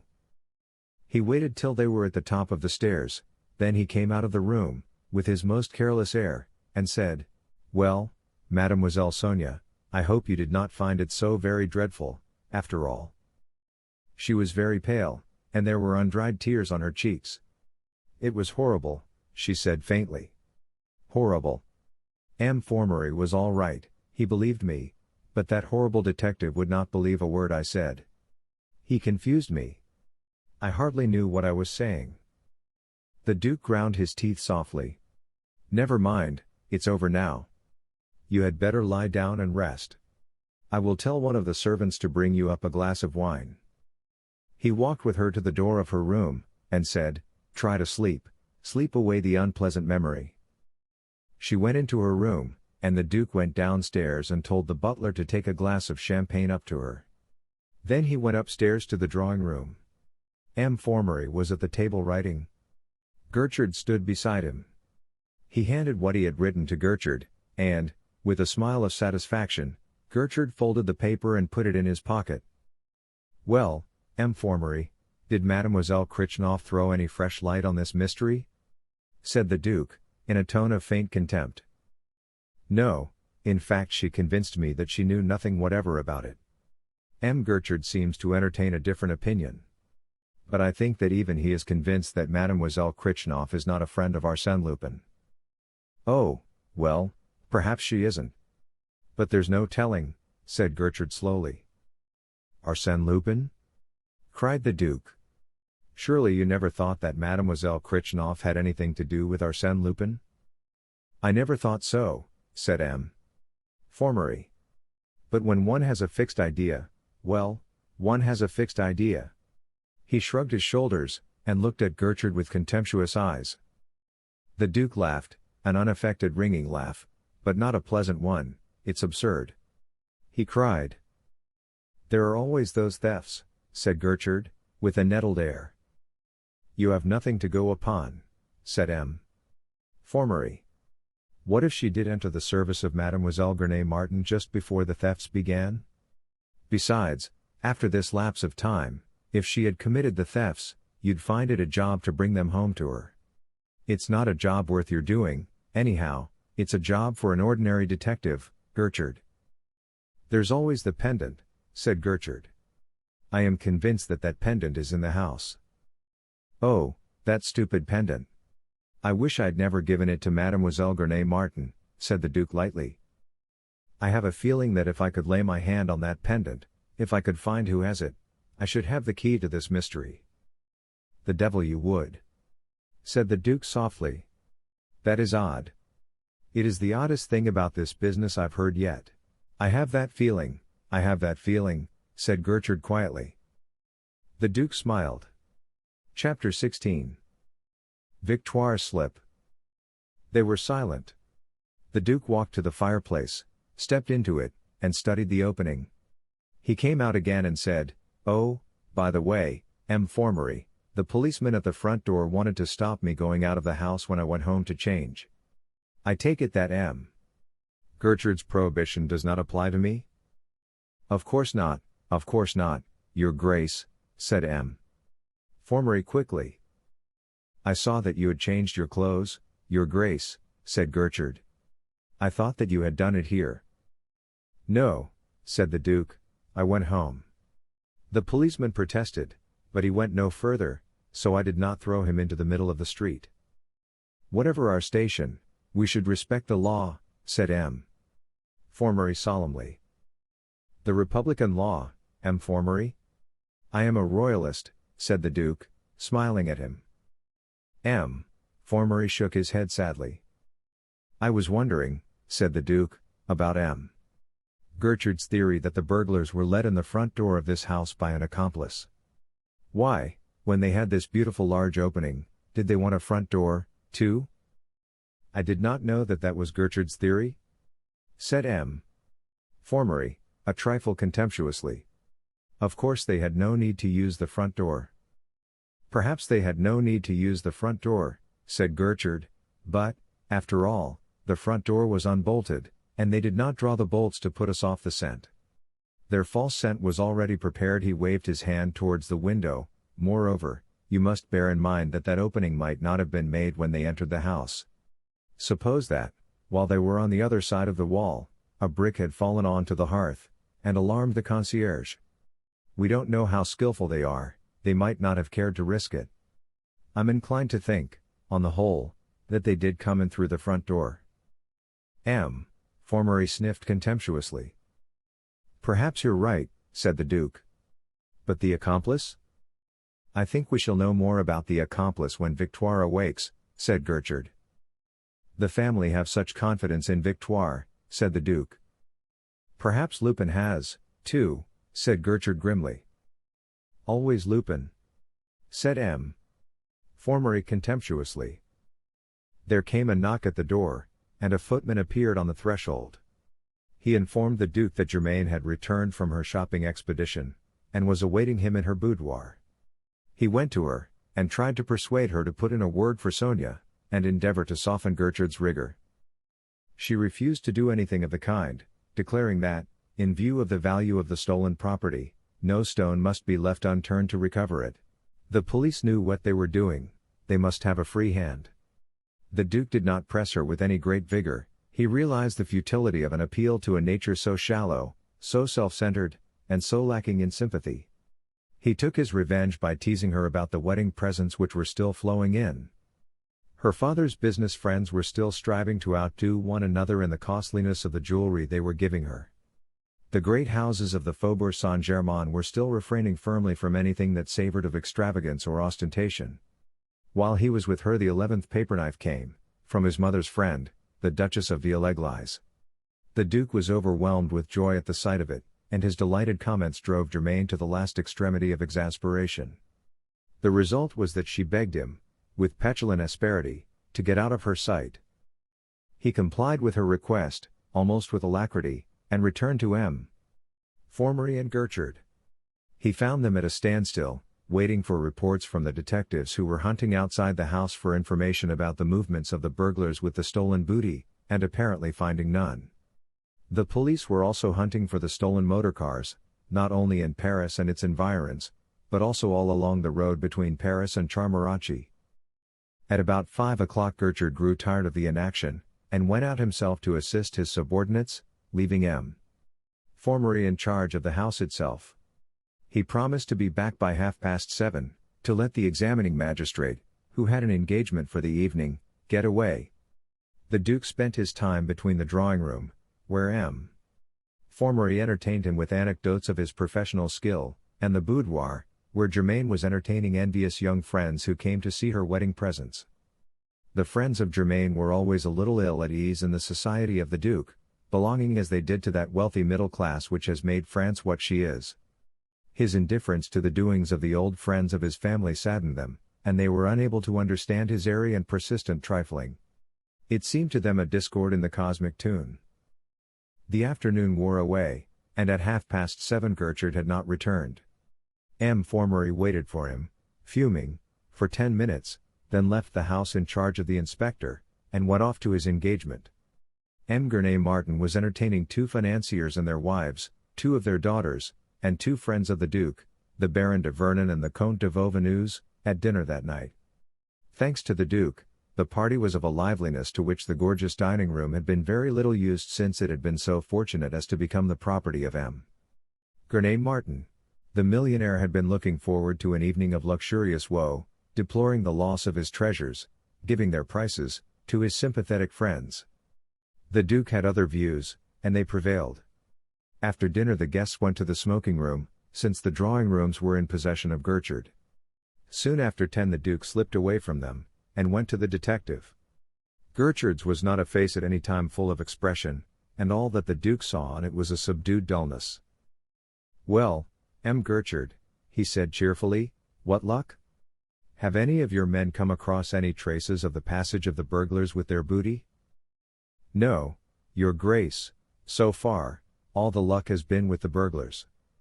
For all that anyone seems to have seen them, they might have vanished into the bowels of the earth through the floor of the cellars in the empty house next door." "That means that they were very quick loading whatever vehicle they used with their plunder?" "I should think, myself, that they first carried everything from this house down into the hall of the house next door, and then, of course, they could be very quick getting them from hall to their van, or whatever it was. But still, someone saw that van, saw it drive up to the house, or waiting at the house, or driving away from it." "Is M. Formery coming back?" said the Duke. "Not tonight," said Gertrude. "The affair is in my hands now, and I have my own men on it, men of some intelligence, or, at any rate, men who know my ways, and how I want things done." "It must be a relief," said the Duke. "Oh, no, I'm used to M. Formery, to all the examining magistrates in Paris, and in most of the big provincial towns. They do not really hamper me, and often I get an idea from them, for some of them are men of real intelligence." "And others are not, I understand," said the Duke. The door opened and Bonavent, the detective, came in. "The housekeeper's awake, M. Gertrude," he said. "Good, bring her down here," said Gertrude. "Perhaps you'd like me to go," said the Duke. "Oh, no," said Gertrude. "If it would interest you to hear me question her, please stay." Bonavent left the room. The Duke sat down in an easy chair, and Gertrude stood before the fireplace. "M. Formery told me, when you were out this afternoon, that he believed this housekeeper to be quite innocent," said the Duke idly. "There is certainly one innocent in this affair," said Gertrude, grinning. "Who is that?" said the Duke. "The examining magistrate," said Gertrude. The door opened, and Bonavent brought Victoire in. She was a big, middle-aged woman, with a pleasant, cheerful, ruddy face, black-haired, with sparkling brown eyes, which did not seem to have been at all dimmed by her long, drugged sleep. She looked like a well-to-do farmer's wife, a buxom, good-natured, managing woman. As soon as she came into the room, she said quickly, "I wish, Mr. Inspector, your man would have given me time to put on a decent dress.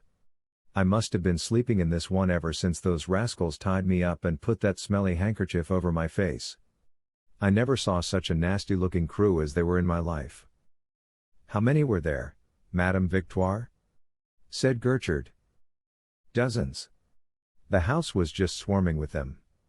I heard the noise, I came downstairs, and on the landing outside the door here, one of them jumped on me from behind and nearly choked me, to prevent me from screaming, I suppose." "And they were a nasty-looking crew, were they?" said Gertrude. "Did you see their faces?" "No, I wish I had. I should know them again if I had, but they were all masked," said Victoire. "Sit down, Madame Victoire. There's no need to tire you," said Gertrude. And she sat down on a chair facing him.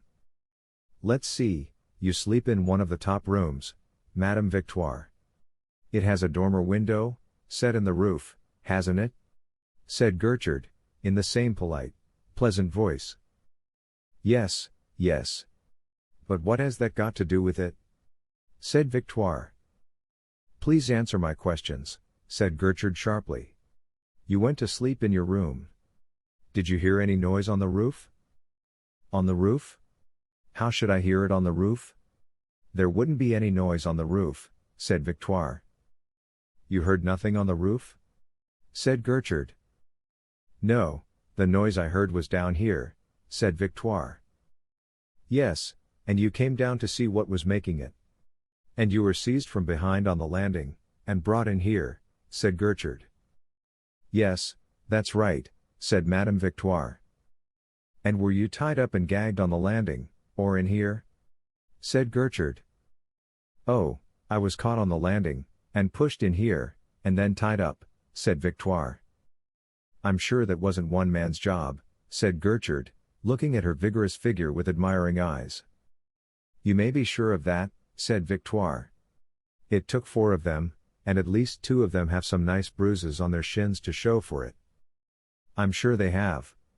And it serves them jolly well right," said Gertrude, in a tone of warm approval. "And, I suppose, while those 4 were tying you up the others stood round and looked on." "Oh, no, they were far too busy for that," said Victoire. "What were they doing?" said Gertrude. "They were taking the pictures off the walls and carrying them out of the window down the ladder," said Victoire.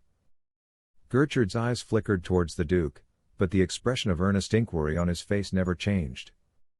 "Now, tell me, did the man who took a picture from the walls carry it down the ladder himself, or did he hand it through the window to a man who was standing on the top of a ladder ready to receive it?"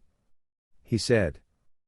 Victoire paused as if to recall their action, then she said, "Oh, he got through the window, and carried it down the ladder himself." "You're sure of that?" said Gertrude. "Oh, yes, I am quite sure of it. Why should I deceive you, Mr. Inspector?" said Victoire quickly, and the Duke saw the first shadow of uneasiness on her face. "Of course not," said Gertrude. "And where were you?" "Oh, they put me behind the screen." "No, no, where were you when you came into the room?" "I was against the door," said Victoire. "And where was the screen?" said Gertrude. "Was it before the fireplace?" "No, it was on one side, the left-hand side," said Victoire. "Oh, will you show me exactly where it stood?" said Gertrude. Victoire rose, and, Gertrude aiding her, set the screen on the left-hand side of the fireplace. Gertrude stepped back and looked at it. "Now, this is very important," he said. "I must have the exact position of the 4 feet of that screen. Let's see, some chalk, of course. You do some dressmaking, don't you, Madame Victoire?" "Oh, yes, I sometimes make a dress for one of the maids in my spare time," said Victoire. "Then you've got a piece of chalk on you," said Gertrude. "Oh, yes," said Victoire, putting her hand to the pocket of her dress.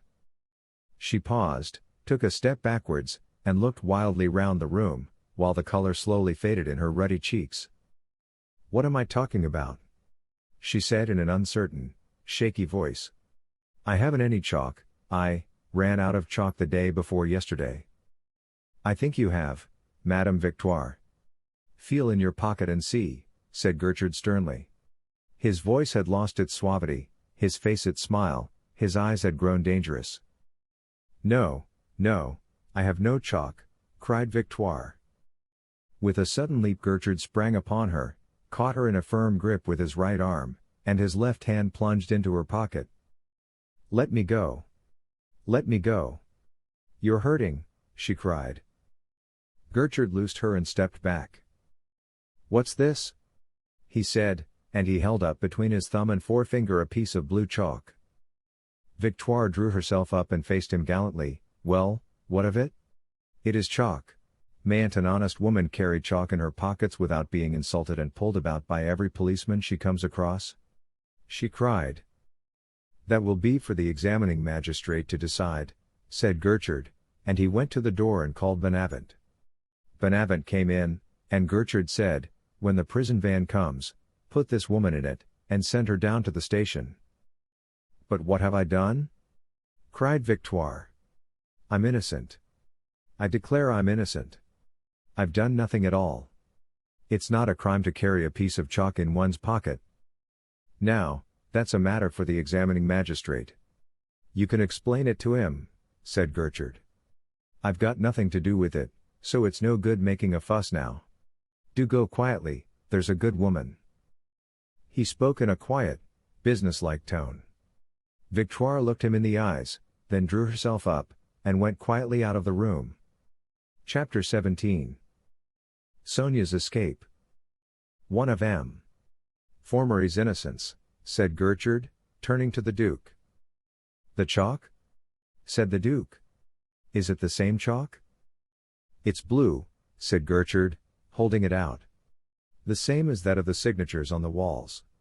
Add that fact to the woman's sudden realization of what she was doing, and you'll see that they were written with it. It is rather a surprise, said the Duke. To look at her you would think that she was the most honest woman in the world. Ah, you don't know Lupin, Your Grace, said Gertrude. He can do anything with women, and they'll do anything for him. And, what's more, as far as I can see, it doesn't make a scrap of difference whether they're honest or not. The fair-haired lady I was telling you about was probably an honest woman, Ganimard is sure of it. We should have found out long ago who she was if she had been a wrong un. And Ganimard also swears that when he arrested Lupin on board the Provence some woman, some ordinary, honest woman among the passengers, carried away Lady Garland's jewels, which he had stolen and was bringing to America, and along with them a matter of £800 which he had stolen from a fellow passenger on the voyage. That power of fascination which some men exercise on women is one of those mysteries which science should investigate before it does anything else, said the Duke, in a reflective tone. Now I come to think of it, I had much better have spent my time on that investigation than on that tedious journey to the South Pole. All the same, I'm deucedly sorry for that woman, Victoire. She looks such a good soul. Gertrude shrugged his shoulders. The prisons are full of good souls, he said, with cynical wisdom born of experience. They get caught so much more often than the bad. It seems rather mean of Lupin to make use of women like this, and get them into trouble, said the Duke. But he doesn't, said Gertrude quickly. At least he hasn't up to now. This Victoire is the first we've caught. I look on it as a good omen. He walked across the room, picked up his cloak, and took a card case from the inner pocket of it. If you don't mind, Your Grace, I want you to show this permit to my men who are keeping the door, whenever you go out of the house. It's just a formality, but I attach considerable importance to it, for I really ought not to make exceptions in favor of any one. I have 2 men at the door, and they have orders to let nobody out without my written permission. Of course M. Gurney Martin's guests are different. Bonavent has orders to pass them out. And, if Your Grace doesn't mind, it will help me. If you carry a permit, no one else will dream of complaining of having to do so. Oh, I don't mind, if it's of any help to you, said the Duke cheerfully. Thank you, said Gertrude. And he wrote on his card and handed it to the Duke. The Duke took it and looked at it. On it was written, Past the Duke of Charmarachi. J. Gertrude. It's quite military, said the Duke, putting the card into his waistcoat pocket. There came a knock at the door, and a tall, thin, bearded man came into the room. Ah, Doozy. At last. What news? Cried Gertrude. Doozy saluted. I've learnt that a motor van was waiting outside the next house, in the side street, he said. At what time? Said Gertrude. Between 4 and 5 in the morning, said Doozy. Who saw it? Said Gertrude. A scavenger. He thinks that it was nearly 5 o'clock when the van drove off. Between 4 and 5, nearly 5. Then they filled up the opening before they loaded the van. I thought they would, said Gertrude, thoughtfully. Anything else? A few minutes after the van had gone, a man in motoring dress came out of the house, said Doozy. In motoring dress? Said Gertrude quickly. Yes. And a little way from the house he threw away his cigarette. The scavenger thought the whole business a little queer, and he picked up the cigarette and kept it. Here it is. He handed it to Gertrude, whose eyes scanned it carelessly and then glued themselves to it. A gold-tipped cigarette, marked Mercedes. Why, Your Grace, this is one of your cigarettes. But this is incredible, cried the Duke. Not at all, said Gertrude. It's merely another link in the chain. I've no doubt you have some of these cigarettes at Charmarachi. Oh, yes, I've had a box on most of the tables, said the Duke. Well, there you are, said Gertrude. Oh, I see what you're driving at, said the Duke. You mean that one of the Charolais must have taken a box? Well, we know that they'd hardly stick at a box of cigarettes, said Gertrude. Yes, but I thought, said the Duke, and he paused. You thought what? Said Gertrude. Then Lupin, since it was Lupin who managed the business last night, since you found those salvias in the house next door, then Lupin came from Charmarachi. Evidently, said Gertrude. And Lupin is one of the Charolais. Oh, that's another matter, said Gertrude. But it's certain, absolutely certain, said the Duke. We have the connecting links, the salvias, this cigarette. It looks very like it. You're pretty quick on a scent, I must say, said Gertrude. What a detective you would have made. Only, nothing is certain. But it is. Whatever more do you want? Was he at Charmarachi yesterday, or was he not? Did he, or did he not, arrange the theft of the motor cars? Certainly he did. But he himself might have remained in the background all the while, said Gertrude. In what shape? Under what mask? By Jove, I should like to see this fellow, said the Duke. We shall see him tonight, said Gertrude. Tonight? Said the Duke. Of course we shall, for he will come to steal the cornet between 11:45 and midnight, said Gertrude. Never. Said the Duke. You don't really believe that he'll have the cheek to attempt such a mad act? Ah, you don't know this man, Your Grace, his extraordinary mixture of coolness and audacity. It's the danger that attracts him. He throws himself into the fire, and he doesn't get burnt. For the last 10 years I've been saying to myself, here we are, this time I've got him, at last I'm going to nab him. But I've said that day after day, said Gertrude, and he paused. Well? Said the Duke. Well, the days pass, and I never nab him. Oh, he is thick, I tell you. He's a joker, he is, a regular artist. He ground his teeth, the damned thief. The Duke looked at him, and said slowly, then you think that tonight Lupin? You've followed the scent with me, Your Grace, Gertrude interrupted quickly and vehemently. We've picked up each clue together. You've almost seen this man at work. You've understood him. Isn't a man like this, I ask you, capable of anything? He is, said the Duke, with conviction. Well, then, said Gertrude. Perhaps you're right, said the Duke. Gertrude turned to Doozy and said, in a quieter voice, and when the scavenger had picked up the cigarette, did he follow the motorist? Yes, he followed him for about 100 yards. He went down into Charolais Street, and turned westwards. Then a motorcar came along, he got into it, and went off. What kind of a motorcar? Said Gertrude. A big car, and dark red in color, said Doozy. The limousine. Cried the Duke. That's all I've got so far, sir, said Doozy. Well, off you go, said Gertrude. Now that you've got started, you'll probably get something else before very long. Doozy saluted and went. Things are beginning to move, said Gertrude cheerfully. First Victoire, and now this motor van. They are indeed, said the Duke. After all, it ought not to be very difficult to trace that motor van, said Gertrude, in a musing tone. At any rate, its movements ought to be easy enough to follow up till about 6. Then, of course, there would be a good many others about, delivering goods. You seem to have all the possible information you can want at your finger ends, said the Duke, in an admiring tone. I suppose I know the life of Paris as well as anybody, said Gertrude. They were silent for a while. Then Germain's maid, Irma, came into the room and said, If you please, your grace, Mademoiselle Kritchnoff would like to speak to you for a moment.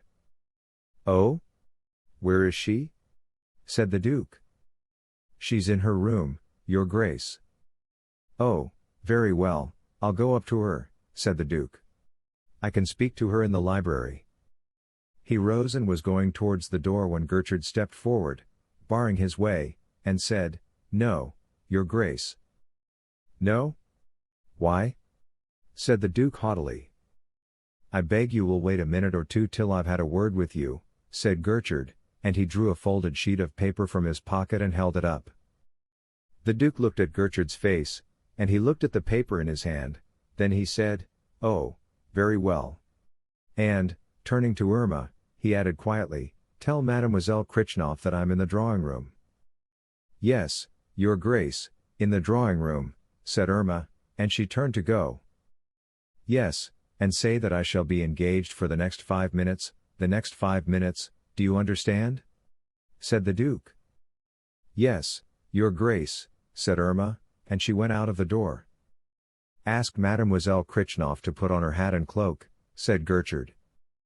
Yes, sir, said Irma, and she went. The Duke turned sharply on Gertrude, and said, Now, why on earth? I don't understand. I got this from M. Formery, said Gertrude, holding up the paper. Well, said the Duke. What is it? It's a warrant, your grace, said Gertrude. What, a warrant, not for the arrest of Mademoiselle Kritchnoff? Yes, said Gertrude. Oh, come, it's impossible, said the Duke. You're never going to arrest that child? I am, indeed, said Gertrude. Her examination this afternoon was in the highest degree unsatisfactory. Her answers were embarrassed, contradictory, and in every way suspicious. And you've made up your mind to arrest her? Said the Duke slowly, knitting his brow in anxious thought. I have, indeed, said Gertrude. And I'm going to do it now. The prison van ought to be waiting at the door. He looked at his watch. She and Victoire can go together. So, you're going to arrest her, you're going to arrest her? Said the Duke thoughtfully, and he took a step or two up and down the room, still thinking hard. Well, you understand the position, don't you, your grace? Said Gertrude, in a tone of apology. Believe me that, personally, I've no animosity against Mademoiselle Kritchnoff. In fact, the child attracts me. Yes, said the Duke softly, in a musing tone. She has the air of a child who has lost its way in life. And that poor little hiding place she found, that rolled-up handkerchief, thrown down in the corner of the little room in the house next door, it was absolutely absurd. What? A handkerchief? Cried Gertrude, with an air of sudden, utter surprise. The child's clumsiness is positively pitiful, said the Duke. What was in the handkerchief? The pearls of the pendant? Cried Gertrude. Yes, I supposed you knew all about it. Of course Formery left word for you, said the Duke, with an air of surprise at the ignorance of the detective. No, I've heard nothing about it, cried Gertrude. He didn't leave word for you? Said the Duke, in a tone of greater surprise. Oh, well, I dare say that he thought tomorrow would do. Of course you were out of the house when he found it. She must have slipped out of her room soon after you went. He found a handkerchief belonging to Mademoiselle Krichnoff. Where is it? Cried Gertrude. Formery took the pearls, but he left the handkerchief. I suppose it's in the corner where he found it, said the Duke. He left the handkerchief? Cried Gertrude. If that isn't just like the fool. He ought to keep hens, it's all he's fit for. He ran to the fireplace, seized the lantern, and began lighting it. Where's the handkerchief? He cried. In the left-hand corner of the little room on the right on the second floor. But if you're going to arrest Mademoiselle Krichnoff, why are you bothering about the handkerchief? It can't be of any importance, said the Duke. I beg your pardon, said Gertrude. But it is. But why? Said the Duke. I was arresting Mademoiselle Krichnoff all right because I had a very strong presumption of her guilt. But I hadn't the slightest proof of it, said Gertrude. What? Cried the Duke, in a horrified tone. No, you've just given me the proof, and since she was able to hide the pearls in the house next door, she knew the road which led to it. Therefore she's an accomplice, said Gertrude, in a triumphant tone. What? Do you think that, too? Cried the Duke. Good heavens! And it's me, it's my senselessness. It's my fault that you've got your proof. He spoke in a tone of acute distress. It was your duty to give it me, said Gertrude sternly, and he began to mount the steps. Shall I come with you? I know where the handkerchief is, said the Duke quickly. No, thank you, Your Grace, said Gertrude. I prefer to go alone. You'd better let me help you, said the Duke. No, Your Grace, said Gertrude firmly. I must really insist, said the Duke. No, no, no, said Gertrude vehemently, with stern decision. It's no use your insisting, Your Grace, I prefer to go alone. I shall only be gone a minute or two. Just as you like, said the Duke stiffly. The legs of Gertrude disappeared up the steps. The Duke stood listening with all his ears. Directly he heard the sound of Gertrude's heels on the floor. When he dropped from the chimney-piece of the next room, he went swiftly to the door, opened it, and went out. Bonavent was sitting on the chair on which the young policeman had sat during the afternoon. Sonia, in her hat and cloak, was halfway down the stairs.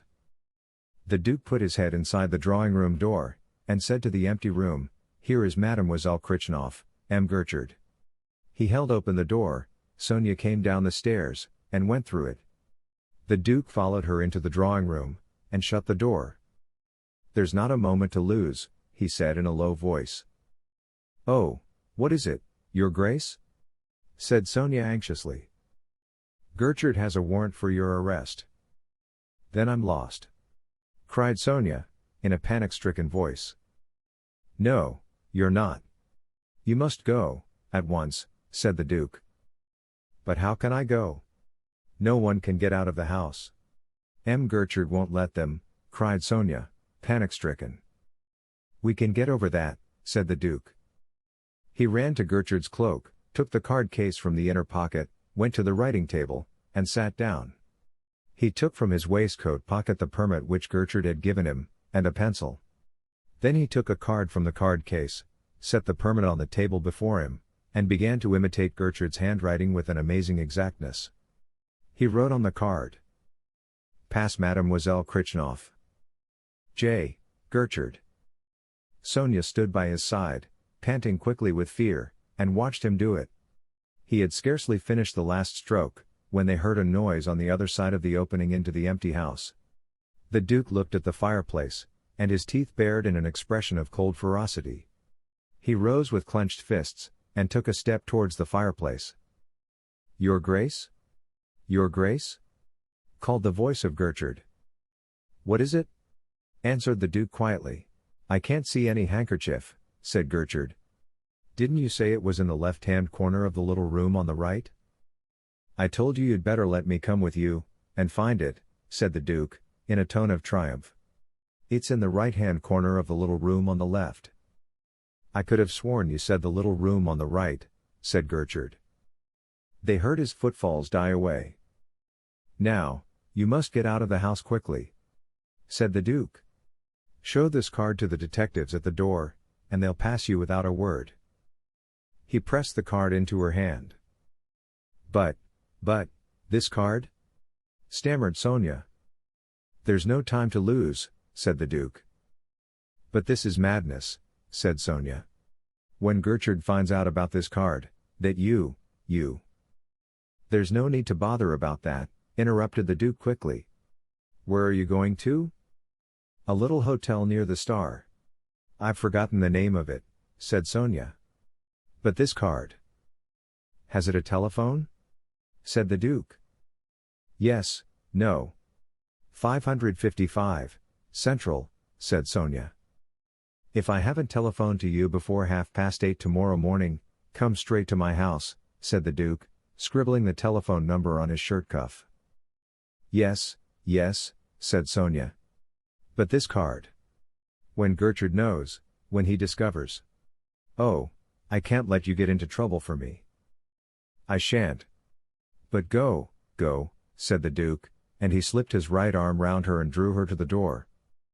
Oh, how good you are to me, said Sonia softly.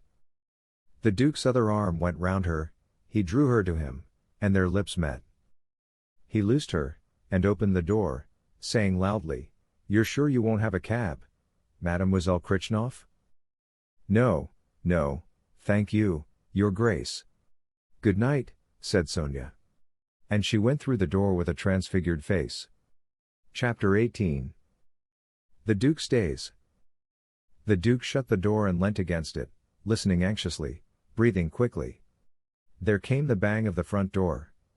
With a deep sigh of relief he left the door, came briskly, smiling, across the room, and put the card case back into the pocket of Gertrude's cloak. He lighted a cigarette, dropped into an easy chair, and sat waiting with an entirely careless air for the detective's return. Presently he heard quick footsteps on the bare boards of the empty room beyond the opening. Then Gertrude came down the steps and out of the fireplace. His face wore an expression of extreme perplexity. I can't understand it, he said. I found nothing. Nothing? Said the Duke. No. Are you sure you saw the handkerchief in one of those little rooms on the second floor? Quite sure? Said Gertrude. Of course I did, said the Duke. Isn't it there? No, said Gertrude. You can't have looked properly, said the Duke, with a touch of irony in his voice. If I were you, I should go back and look again. No. If I've looked for a thing, I've looked for it. There's no need for me to look a second time. But, all the same, it's rather funny. Doesn't it strike you as being rather funny, Your Grace? Said Gertrude, with a worried air. It strikes me as being uncommonly funny, said the Duke, with an ambiguous smile. Gertrude looked at him with a sudden uneasiness, then he rang the bell. Bonavent came into the room. Mademoiselle Krichnoff, Bonavent. It's quite time, said Gertrude. Mademoiselle Krichnoff? Said Bonavent, with an air of surprise. Yes, it's time that she was taken to the police station. Mademoiselle Krichnoff has gone, sir, said Bonavent, in a tone of quiet remonstrance. Gone? What do you mean by gone? Said Gertrude. Gone, sir, gone. Said Bonavent patiently. But you're mad? Mad?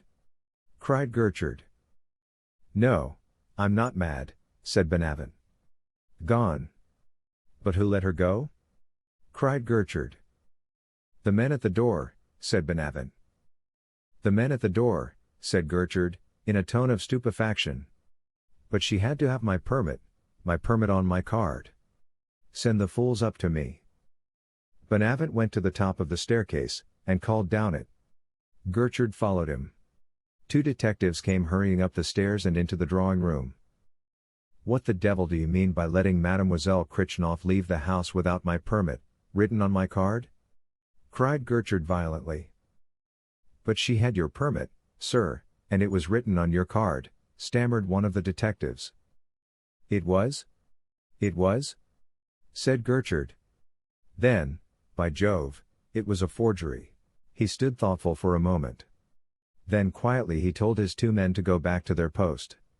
He did not stir for a minute or two, puzzling it out, seeking light.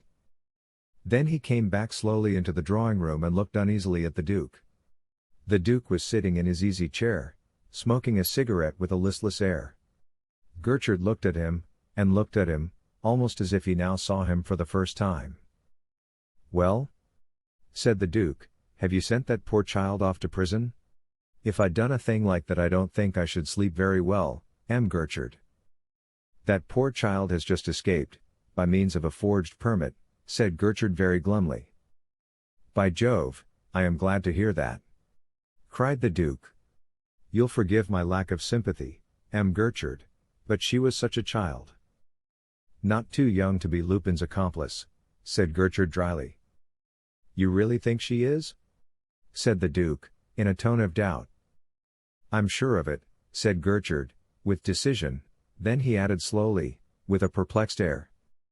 "But how could she get that forged permit?" The Duke shook his head, and looked as solemn as an owl. Gertrude looked at him uneasily, went out of the drawing room, and shut the door. "How long has Mademoiselle Krichnoff been gone?" he said to Benavent. "Not much more than 5 minutes," said Benavent. "She came out from talking to you in the drawing room." "Talking to me in the drawing room?" exclaimed Gertrude. "Yes," said Benavent. "She came out and went straight down the stairs and out of the house." A faint, sighing gasp came from Gertrude's lips. He dashed into the drawing room, crossed the room quickly to his cloak, picked it up, took the card case out of the pocket, and counted the cards in it. Then he looked at the Duke. The Duke smiled at him, a charming smile, almost caressing. There seemed to be a lump in Gertrude's throat. He swallowed it loudly. He put the card case into the breast pocket of the coat he was wearing. Then he cried sharply, "Benavent! Benavent!" Benavent opened the door, and stood in the doorway. "You sent off Victoire in the prison van, I suppose?" said Gertrude. "Oh, a long while ago, sir," said Benavent. The van had been waiting at the door since 9:30. "Since 9:30? But I told them I shouldn't want it till 11:15. I suppose they were making an effort to be in time for once." "Well, it doesn't matter," said Gertrude. "Then I suppose I'd better send the other prison van away?" said Benavent. "What other van?" said Gertrude. "The van which has just arrived," said Benavent. "What on earth are you talking about?" cried Gertrude, with a sudden anxiety in his voice and on his face. "Didn't you order 2 prison vans?" said Benavent. Gertrude jumped, and his face went purple with fury and dismay. "You don't mean to tell me that 2 prison vans have been here?" he cried. "Yes, sir," said Benavent. "Damnation!" cried Gertrude. "In which of them did you put Victoire?" "In which of them?" "Why, in the first, sir," said Benavent. "Did you see the police in charge of it? The coachman?" "Yes, sir," said Benavent. "Did you recognize them?" said Gertrude. "No," said Benavent, "they must have been new men. They told me they came from the Santé." "You silly fool," said Gertrude through his teeth. "A fine lot of sense you've got."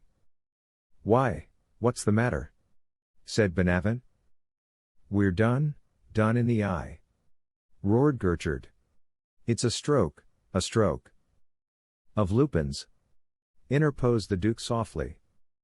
"But I don't understand," said Benavent.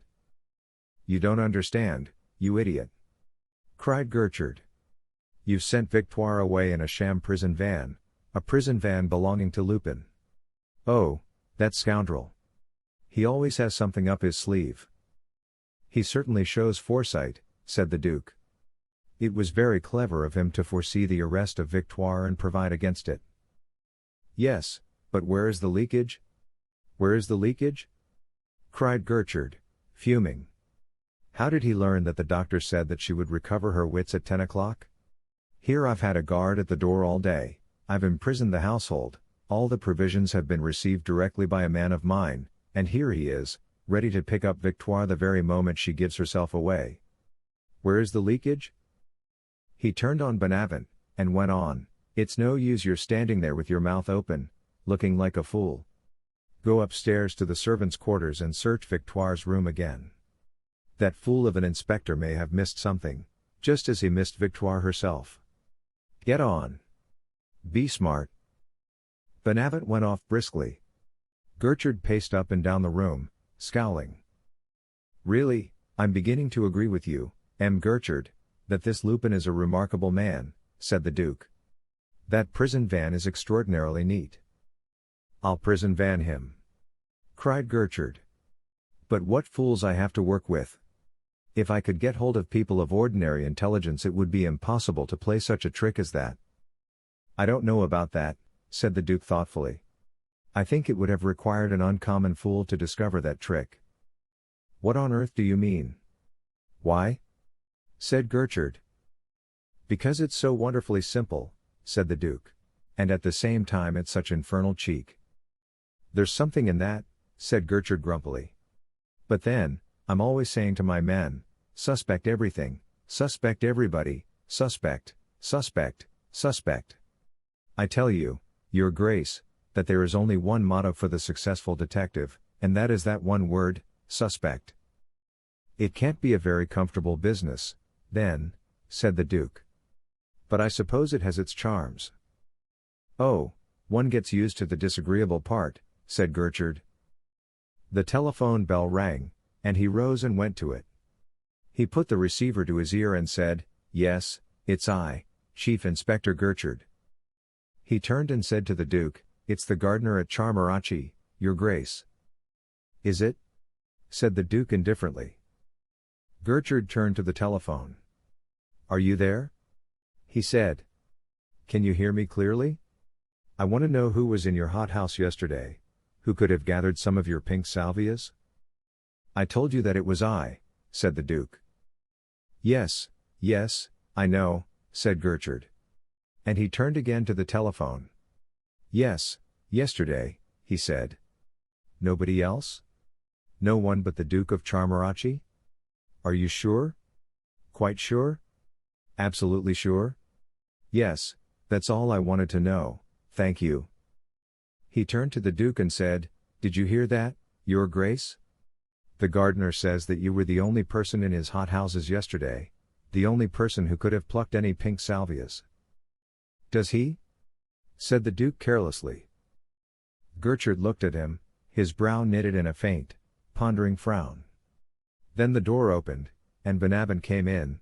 I've been through Victoire's room, he said, and all I could find that might be of any use is this, a prayer book. It was on her dressing table just as she left it. The inspector hadn't touched it. What about it? Said Gertrude, taking the prayer book. There's a photograph in it, said Bonavent. It may come in useful when we circulate her description, for I suppose we shall try to get hold of Victoire. Gertrude took the photograph from the prayer book and looked at it. It looks about 10 years old, he said. It's a good deal faded for reproduction. Hello. What have we here? The photograph showed Victoire in her Sunday best, and with her a boy of 17 or 18. Gertrude's eyes glued themselves to the face of the boy. He stared at it, holding the portrait now nearer, now further off. His eyes kept stealing covertly from the photograph to the face of the Duke. The Duke caught one of those covert glances, and a vague uneasiness flickered in his eyes. Gertrude saw it. He came nearer to the Duke and looked at him earnestly, as if he couldn't believe his eyes. What's the matter? Said the Duke. What are you looking at so curiously? Isn't my tie straight? And he put up his hand and felt it. Oh, nothing, nothing, said Gertrude. And he studied the photograph again with a frowning face. There was a noise of voices and laughter in the hall. "Those people are going," said the Duke. "I must go down and say goodbye to them." And he rose and went out of the room. Gertrude stood staring at the photograph. The Duke ran down the stairs, and said goodbye to the millionaire's guests. After they had gone, M. Gurney Martin went quickly up the stairs. Germain and the Duke followed more slowly. "My father is going to the Ritz to sleep," said Germain, "and I'm going with him. He doesn't like the idea of my sleeping in this house tonight. I suppose he's afraid that Lupin will make an attack in force with all his gang. Still, if he did, I think that Gertrude could give a good account of himself. He's got men enough in the house, at any rate. Irma tells me it's swarming with them. It would never do for me to be in the house if there were a fight." "Oh, come, you don't really believe that Lupin is coming tonight?" said the Duke, with a skeptical laugh. "The whole thing is sheer bluff. He has no more intention of coming tonight to steal that coronet than I have." "Oh, well, there's no harm in being on the safe side," said Germain. "Everybody's agreed that he's a very terrible person. I'll just run up to my room and get a wrap. Irma has my things all packed. She can come round tomorrow morning to the Ritz and dress me." She ran up the stairs, and the Duke went into the drawing room. He found Gertrude standing where he had left him, still frowning, still thinking hard. "The family are off to the Ritz. It's rather a reflection on your powers of protecting them, isn't it?" said the Duke. "Oh, well, I expect they'd be happier out of the house," said Gertrude. He looked at the Duke again with inquiring, searching eyes. "What's the matter?" said the Duke. "Is my tie crooked?" "Oh, no, it's quite straight, Your Grace," said Gertrude, but he did not take his eyes from the Duke's face. The door opened, and in came M. Gurney Martin, holding a bag in his hand. "It seems to be settled that I'm never to sleep in my own house again," he said in a grumbling tone. "There's no reason to go," said the Duke. "Why are you going?" "Danger," said M. Gurney Martin. "You read Lupin's telegram. I shall come tonight between 11:45 and midnight to take the coronet. He knows that it was in my bedroom. Do you think I'm going to sleep in that room with the chance of that scoundrel turning up and cutting my throat?" "Oh, you can have a dozen policemen in the room if you like," said the Duke. "Can't he, M. Gertrude?"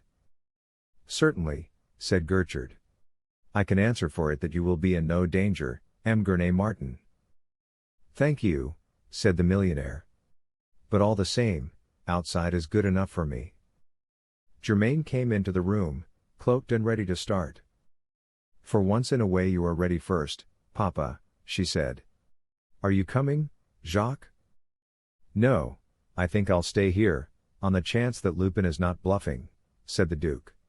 "I don't think, myself, that I'm going to be gladdened by the sight of him. In fact, I'm ready to bet against it.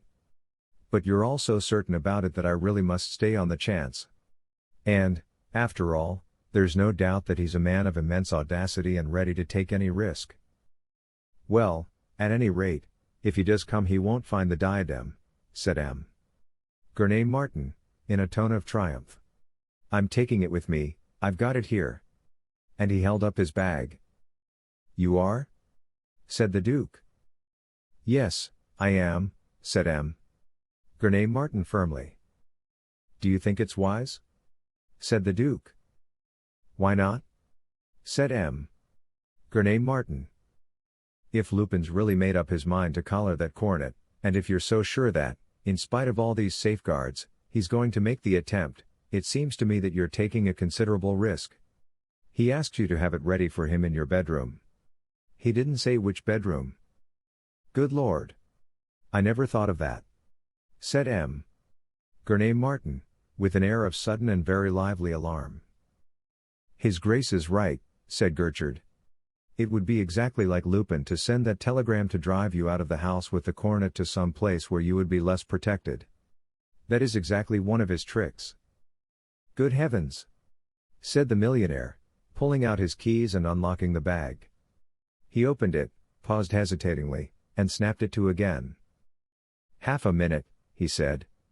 "I want a word with you, Duke." He led the way out of the drawing-room door and the Duke followed him. He shut the door and said in a whisper, "In a case like this, I suspect everybody." "Everybody suspects everybody, apparently," said the Duke. "Are you sure you don't suspect me?" Now, this is no time for joking," said the millionaire impatiently. "What do you think about Gertrude?" "About Gertrude?" said the Duke. "What do you mean?" "Do you think I can put full confidence in Gertrude?" said M.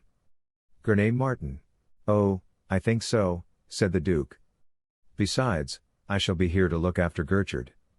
And, though I wouldn't undertake to answer for Lupin, I think I can answer for Gertrude. If he tries to escape with the coronet, I will wring his neck for you with pleasure. It would do me good. And it would do Gertrude good, too." The millionaire stood reflecting for a minute or two. Then he said, "Very good, I'll trust him." Hardly had the door closed behind the millionaire and the Duke, when Gertrude crossed the room quickly to Germain and drew from his pocket the photograph of Victoire and the young man. "Do you know this photograph of His Grace, mademoiselle?" he said quickly. Germain took the photograph and looked at it. "It's rather faded," she said. "Yes, it's about 10 years old," said Gertrude. "I seem to know the face of the woman," said Germain. "But if it's 10 years old it certainly isn't the photograph of the Duke." "But it's like him?" said Gertrude. "Oh, yes, it's like the Duke as he is now, at least, it's a little like him. But it's not like the Duke as he was 10 years ago. He has changed so," said Germain. "Oh, has he?" said Gertrude. "Yes, there was that exhausting journey of his, and then his illness. The doctors gave up all hope of him, you know." "Oh, did they?" said Gertrude. "Yes, at Montevideo. But his health is quite restored now." The door opened and the millionaire and the Duke came into the room. M. Gurney Martin set his bag upon the table, unlocked it, and with a solemn air took out the case which held the coronet. He opened it, and they looked at it. "Isn't it beautiful?" he said with a sigh. "Marvelous," said the Duke. M. Gurney Martin closed the case, and said solemnly, "There is danger, M. Gertrude, so I am going to trust the coronet to you. You are the defender of my hearth and home, you are the proper person to guard the coronet. I take it that you have no objection?" "Not the slightest, M. Gurney Martin," said Gertrude. "It's exactly what I wanted you to ask me to do." M. Gurney Martin hesitated. Then he handed the coronet to Gertrude, saying with a frank and noble air, "I have every confidence in you, M. Gertrude." "Thank you," said Gertrude. "Good night," said M. Gurney Martin. "Good night, M. Gertrude," said Germain. "I think, after all, I'll change my mind and go with you. I'm very short of sleep," said the Duke. "Good night, M. Gertrude." "You're never going to, Your Grace," cried Gertrude. "Why, you don't want me to stay, do you?" said the Duke. "Yes," said Gertrude slowly. "I think I would rather go to bed," said the Duke gaily. "Are you afraid?"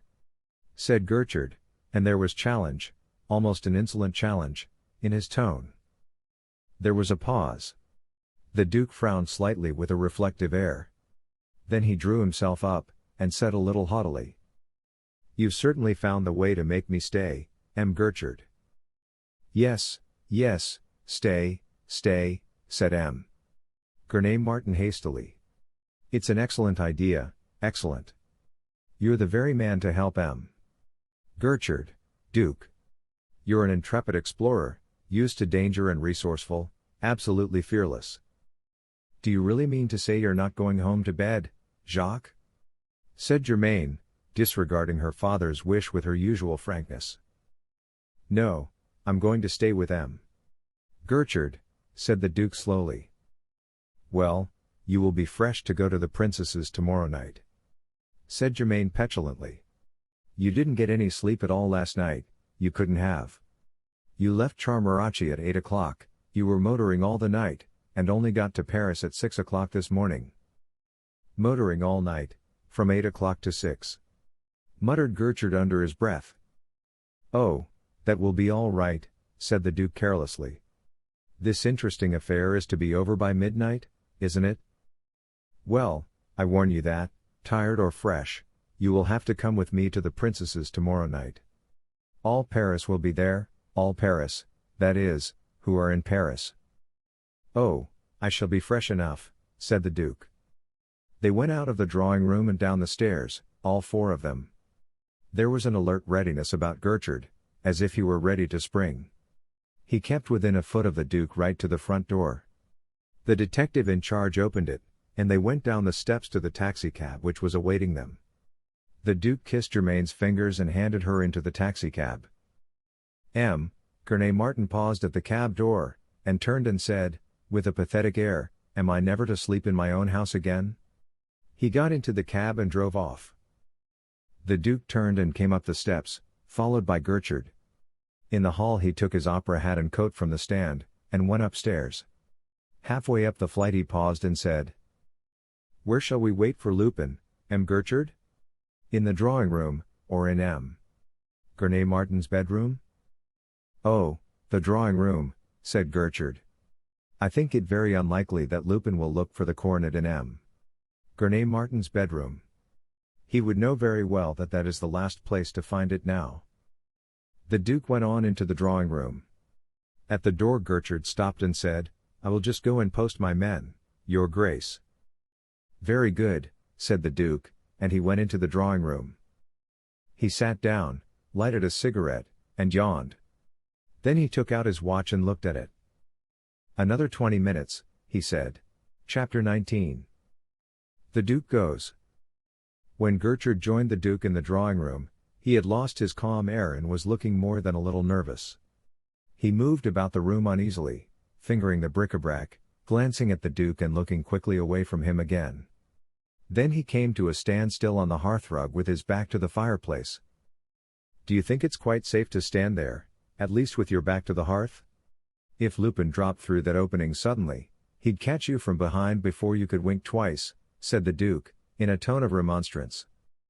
"There would always be your grace to come to my rescue," said Gertrude, and there was an ambiguous note in his voice, while his piercing eyes now rested fixed on the Duke's face.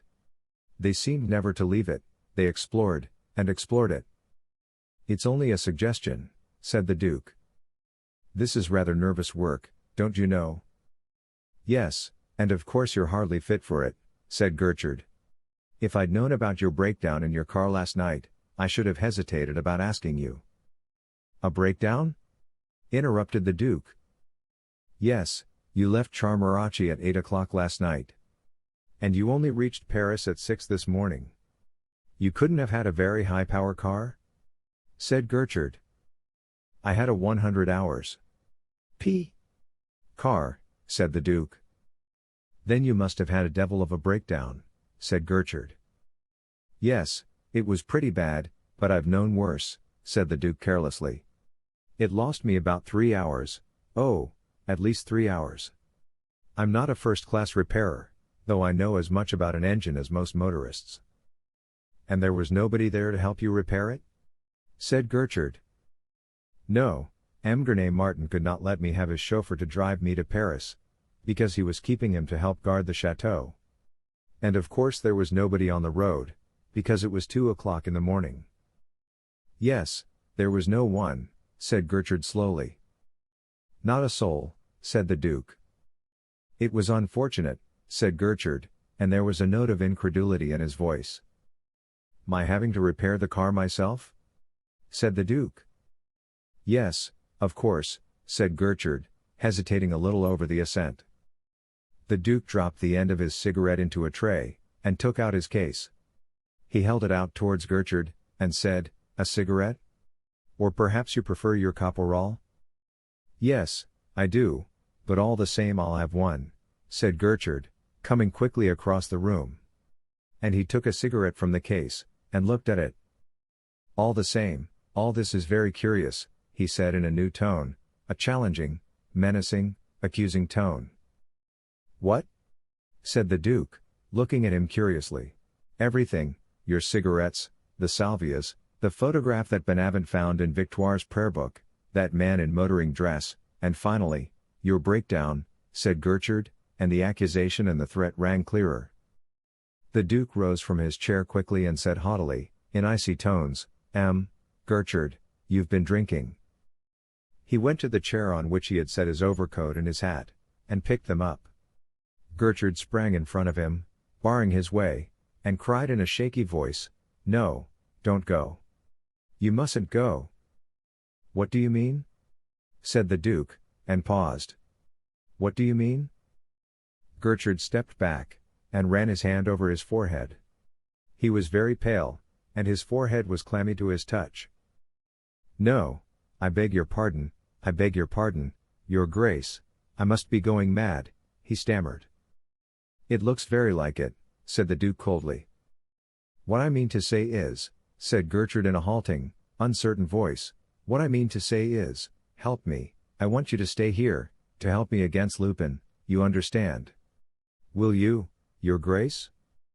"Yes, certainly, of course I will, if you want me to," said the Duke, in a more gentle voice.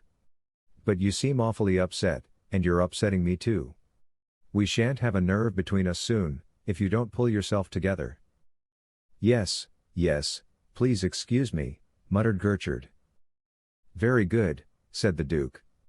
"But what is it we're going to do?" Gertrude hesitated. He pulled out his handkerchief, and mopped his forehead. "Well, the coronet, is it in this case?" he said in a shaky voice, and set the case on the table. "Of course it is," said the Duke impatiently. Gertrude opened the case, and the coronet sparkled and gleamed brightly in the electric light. "Yes, it is there, you see it?" said Gertrude. "Yes, I see it, well?" said the Duke, looking at him in some bewilderment, so unlike himself did he seem. "We're going to wait," said Gertrude. "What for?" said the Duke. "Lupin," said Gertrude. "Lupin? And you actually do believe that, just as in a fairy tale, when that clock strikes 12, Lupin will enter and take the coronet?" "Yes, I do," said Gertrude with stubborn conviction. "And he snapped the case too." "This is most exciting," said the Duke. "You're sure it doesn't bore you?" said Gertrude huskily. "Not a bit of it," said the Duke, with cheerful derision. "To make the acquaintance of this scoundrel who has fooled you for 10 years is as charming a way of spending the evening as I can think of." "You say that to me?" said Gertrude with a touch of temper. "Yes," said the Duke, with a challenging smile. "To you." He sat down in an easy chair by the table. Gertrude sat down in a chair on the other side of it, and set his elbows on it. They were silent. Suddenly the Duke said, "Somebody's coming." Gertrude started, and said, "No, I don't hear anyone." Then there came distinctly the sound of a footstep and a knock at the door. "You've got keener ears than I," said Gertrude grudgingly. "In all this business you've shown the qualities of a very promising detective." He rose, went to the door, and unlocked it. Benavent came in. "I've brought you the handcuffs, sir," he said, holding them out. "Shall I stay with you?" "No," said Gertrude. "You've 2 men at the back door, and 2 at the front, and a man in every room on the ground floor?" "Yes, and I've got 3 men on every other floor," said Benavent, in a tone of satisfaction. "And the house next door?" said Gertrude. "There are a dozen men in it," said Benavent. "No communication between the 2 houses is possible any longer." Gertrude watched the Duke's face with intent eyes. Not a shadow flickered its careless serenity. "If anyone tries to enter the house, collar him. If need be, fire on him," said Gertrude firmly. "That is my order, go and tell the others." "Very good, sir," said Benavent, and he went out of the room. "By Jove, we are in a regular fortress," said the Duke. "It's even more of a fortress than you think, your Grace." "I've 4 men on that landing," said Gertrude, nodding towards the door. "Oh, have you?" said the Duke, with a sudden air of annoyance. "You don't like that?" said Gertrude quickly. I should jolly well think not, said the Duke. With these precautions, Lupin will never be able to get into this room at all. He'll find it a pretty hard job, said Gertrude, smiling. Unless he falls from the ceiling, or unless. Unless you're Arsène Lupin, interrupted the Duke. In that case, you'd be another, Your Grace, said Gertrude. They both laughed. The Duke rose, yawned, picked up his coat and hat, and said, "Ah, well, I'm off to bed." "What?" said Gertrude. "Well," said the Duke, yawning again, "I was staying to see Lupin. As there's no longer any chance of seeing him." "But there is, so stay," cried Gertrude. "Do you still cling to that notion?" said the Duke wearily. "We shall see him," said Gertrude. "Nonsense," said the Duke. Gertrude lowered his voice and said with an air of the deepest secrecy, "He's already here, Your Grace." "Lupin? Here?" cried the Duke. "Yes, Lupin," said Gertrude. "Where?" cried the astonished Duke. "He is," said Gertrude. "As one of your men?" said the Duke eagerly. "I don't think so," said Gertrude, watching him closely. Well, but, if he's here we've got him." "He is going to turn up," said the Duke triumphantly, and he set down his hat on the table beside the coronet. "I hope so," said Gertrude. "But will he dare to?" "How do you mean?" said the Duke, with a puzzled air. "Well, you have said yourself that this is a fortress. An hour ago, perhaps, Lupin was resolved to enter this room, but is he now?" "I see what you mean," said the Duke, in a tone of disappointment. "Yes, you see that now it needs the devil's own courage. He must risk everything to gain everything, and throw off the mask. Is Lupin going to throw himself into the wolf's jaws? I dare not think it. What do you think about it?" Gertrude's husky voice had hardened to a rough harshness, there was a ring of acute anxiety in it, and under the anxiety a faint note of a challenge that dare not make itself too distinct. His anxious, challenging eyes burned on the face of the Duke, as if they strove with all intensity to pierce a mask. The Duke looked at him curiously, as if he were trying to divine what he would be at, but with a careless curiosity, as if it were a matter of indifference to him what the detective's object was. Then he said carelessly, "Well, you ought to know better than I. You have known him for 10 years. He paused, and added with just the faintest stress in his tone, "At least, by reputation." The anxiety in the detective's face grew plainer, it almost gave him the air of being unnerved, and he said quickly, in a jerky voice, "Yes, and I know his way of acting too. During the last 10 years I have learnt to unravel his intrigues, to understand and anticipate his maneuvers. Oh, his is a clever system. Instead of lying low, as you'd expect, he attacks his opponent, openly. He confuses him, at least, he tries to." He smiled a half-confident, a half-doubtful smile. "It is a mass of entangled, mysterious combinations. I've been caught in them myself again and again." "You smile?" "It interests me so," said the Duke, in a tone of apology. "Oh, it interests me," said Gertrude, with a snarl. "But this time I see my way clearly. No more tricks, no more secret paths, we're fighting in the light of day." He paused, and said in a clear, sneering voice, "Lupin has pluck, perhaps, but it's only thief's pluck." "Oh, is it?" said the Duke sharply, and there was a sudden faint glitter in his eyes. "Yes, rogues have very poor qualities," sneered Gertrude. "One can't have everything," said the Duke quietly, but his languid air had fallen from him. "Their ambushes, their attacks, their fine tactics aren't up to much," said Gertrude, smiling contemptuously. "You go a trifle too far, I think," said the Duke, smiling with equal contempt. They looked one another in the eyes with a long, lingering look. They had suddenly the air of fencers who have lost their tempers, and are twisting the buttons off their foils. "Not a bit of it, Your Grace," said Gertrude, and his voice lingered on the words Your Grace with a contemptuous stress. "This famous Lupin is immensely overrated. However, He has done some things which aren't half bad, said the Duke, with his old charming smile. He had the air of a duelist drawing his blade lovingly through his fingers before he falls to. Oh, has he? Said Gertrude scornfully. Yes, one must be fair. Last night's burglary, for instance, it is not unheard of, but it wasn't half bad. And that theft of the motor cars, it was a neat piece of work, said the Duke in a gentle, insolent voice, infinitely aggravating. Gertrude snorted scornfully. And a robbery at the British Embassy, another at the Treasury, and a third at M. Lépines, all in the same week, it wasn't half bad, don't you know? Said the Duke, in the same gentle, irritating voice. Oh, no, it wasn't. But.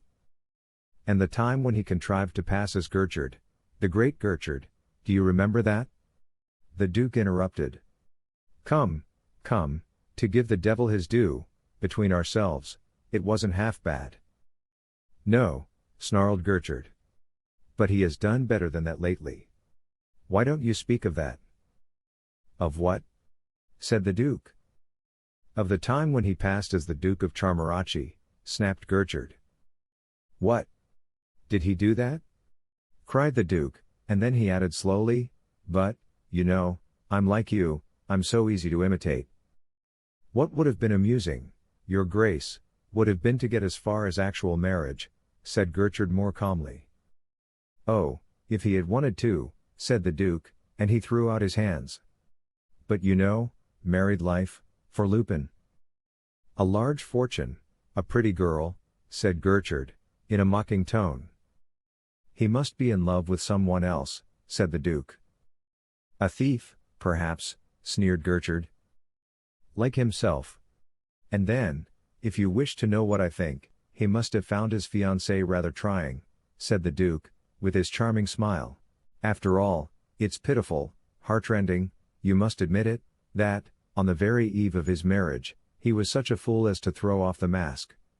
And yet at bottom it's quite logical, it's Lupin coming out through Charmarachi. He had to grab at the dowry at the risk of losing the girl, said Gertrude, in a reflective tone, but his eyes were intent on the face of the Duke. Perhaps that's what one should call a marriage of reason, said the Duke, with a faint smile. What a fall! Said Gertrude, in a taunting voice.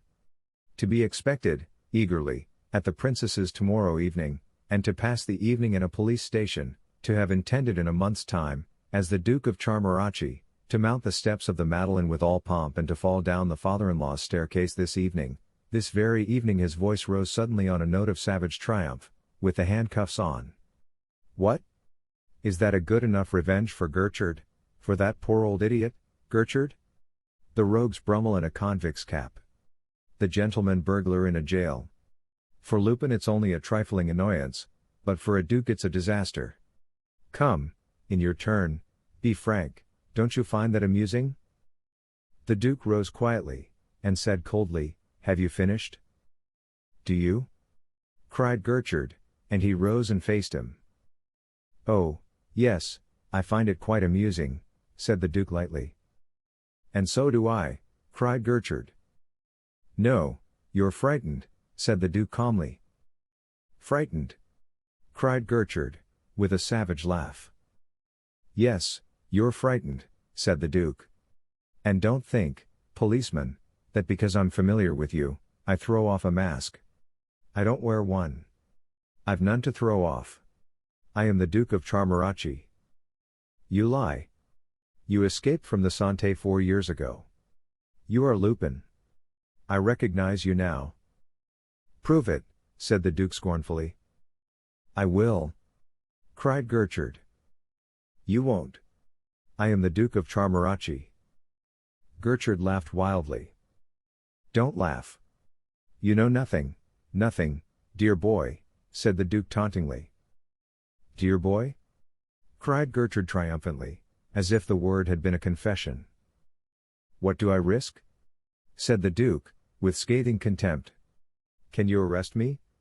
You can arrest Lupin, but arrest the Duke of Charmarachi, an honorable gentleman, member of the Jockey Club, and of the Union, residing at his house, 34B, University Street, Arrest the Duke of Charmarachi, the fiancé of Mademoiselle Gurney Martin? Scoundrel! Cried Gertrude, pale with sudden, helpless fury. Well, do it, taunted the Duke. Be an ass. Make yourself the laughingstock of Paris, call your coppers in. Have you a proof, one single proof? Not one. Oh, I shall get them, howled Gertrude, beside himself. I think you may, said the Duke coolly. And you might be able to arrest me next week, the day after tomorrow perhaps never, but not tonight, that's certain. Oh, if only somebody could hear you. Gasped Gertrude. Now, don't excite yourself, said the Duke. That won't produce any proofs for you. The fact is, M. Formery told you the truth when he said that, when it is a case of Lupin, you lose your head. Ah, that Formery, there is an intelligent man if you like. At all events, the coronet is safe, tonight. Wait, my good chap, wait, said the Duke slowly, and then he snapped out, do you know what's behind that door? And he flung out his hand towards the door of the inner drawing-room, with a mysterious, sinister air. What? Cried Gertrude, and he whipped round and faced the door, with his eyes starting out of his head. Get out, you funk! Said the Duke, with a great laugh. Hang you! Said Gertrude shrilly. I said that you were going to be absolutely pitiable, said the Duke, and he laughed again cruelly. Oh, go on talking, do! Cried Gertrude, mopping his forehead. Absolutely pitiable, said the Duke, with a cold, disquieting certainty.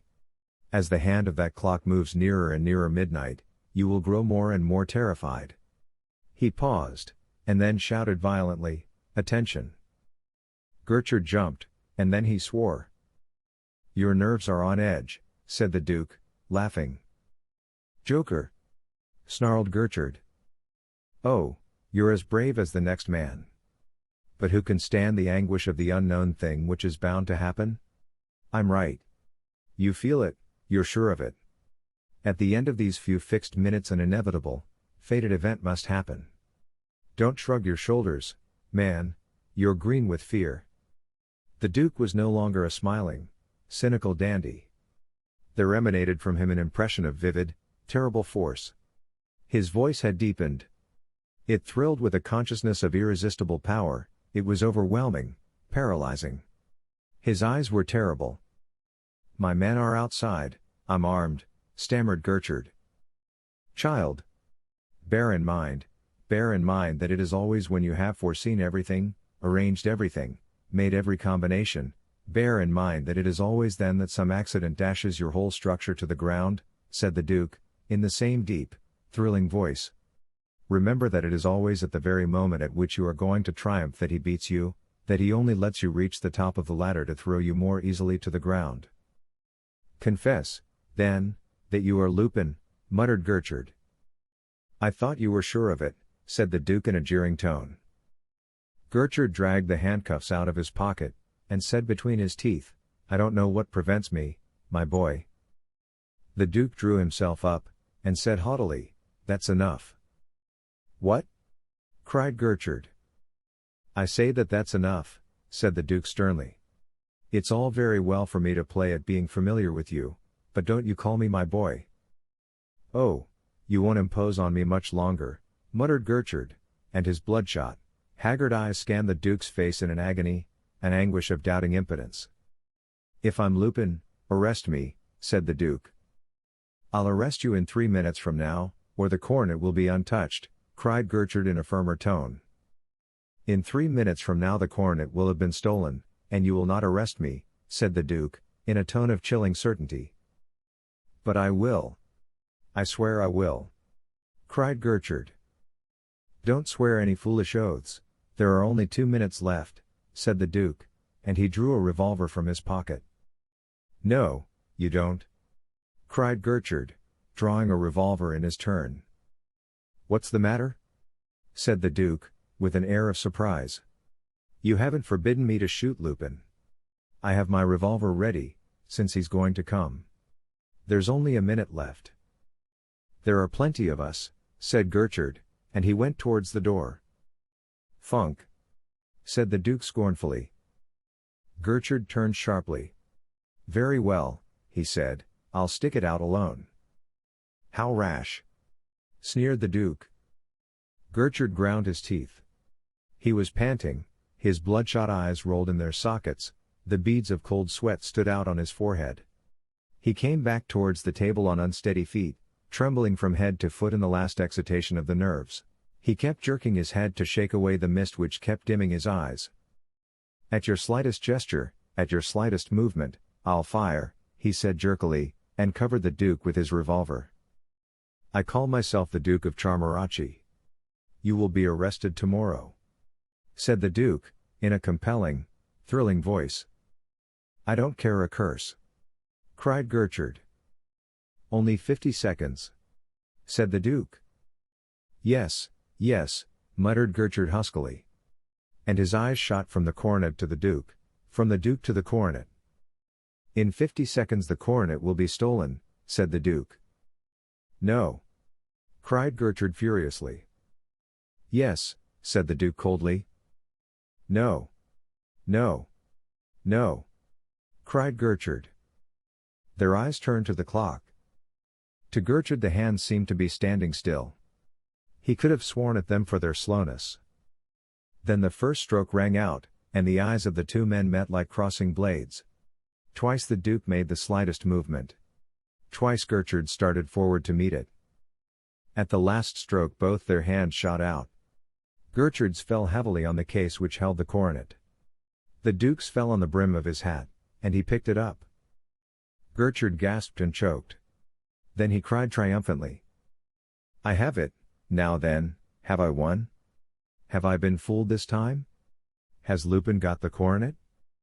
It doesn't look like it." "But are you quite sure?" said the Duke gaily.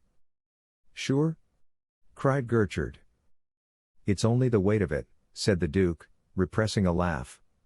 "Doesn't it strike you that it's just a trifle light?" "What?" cried Gertrude. "This is merely an imitation," said the Duke, with a gentle laugh. "Hell and damnation!" howled Gertrude. "Bonavent! Doozy!"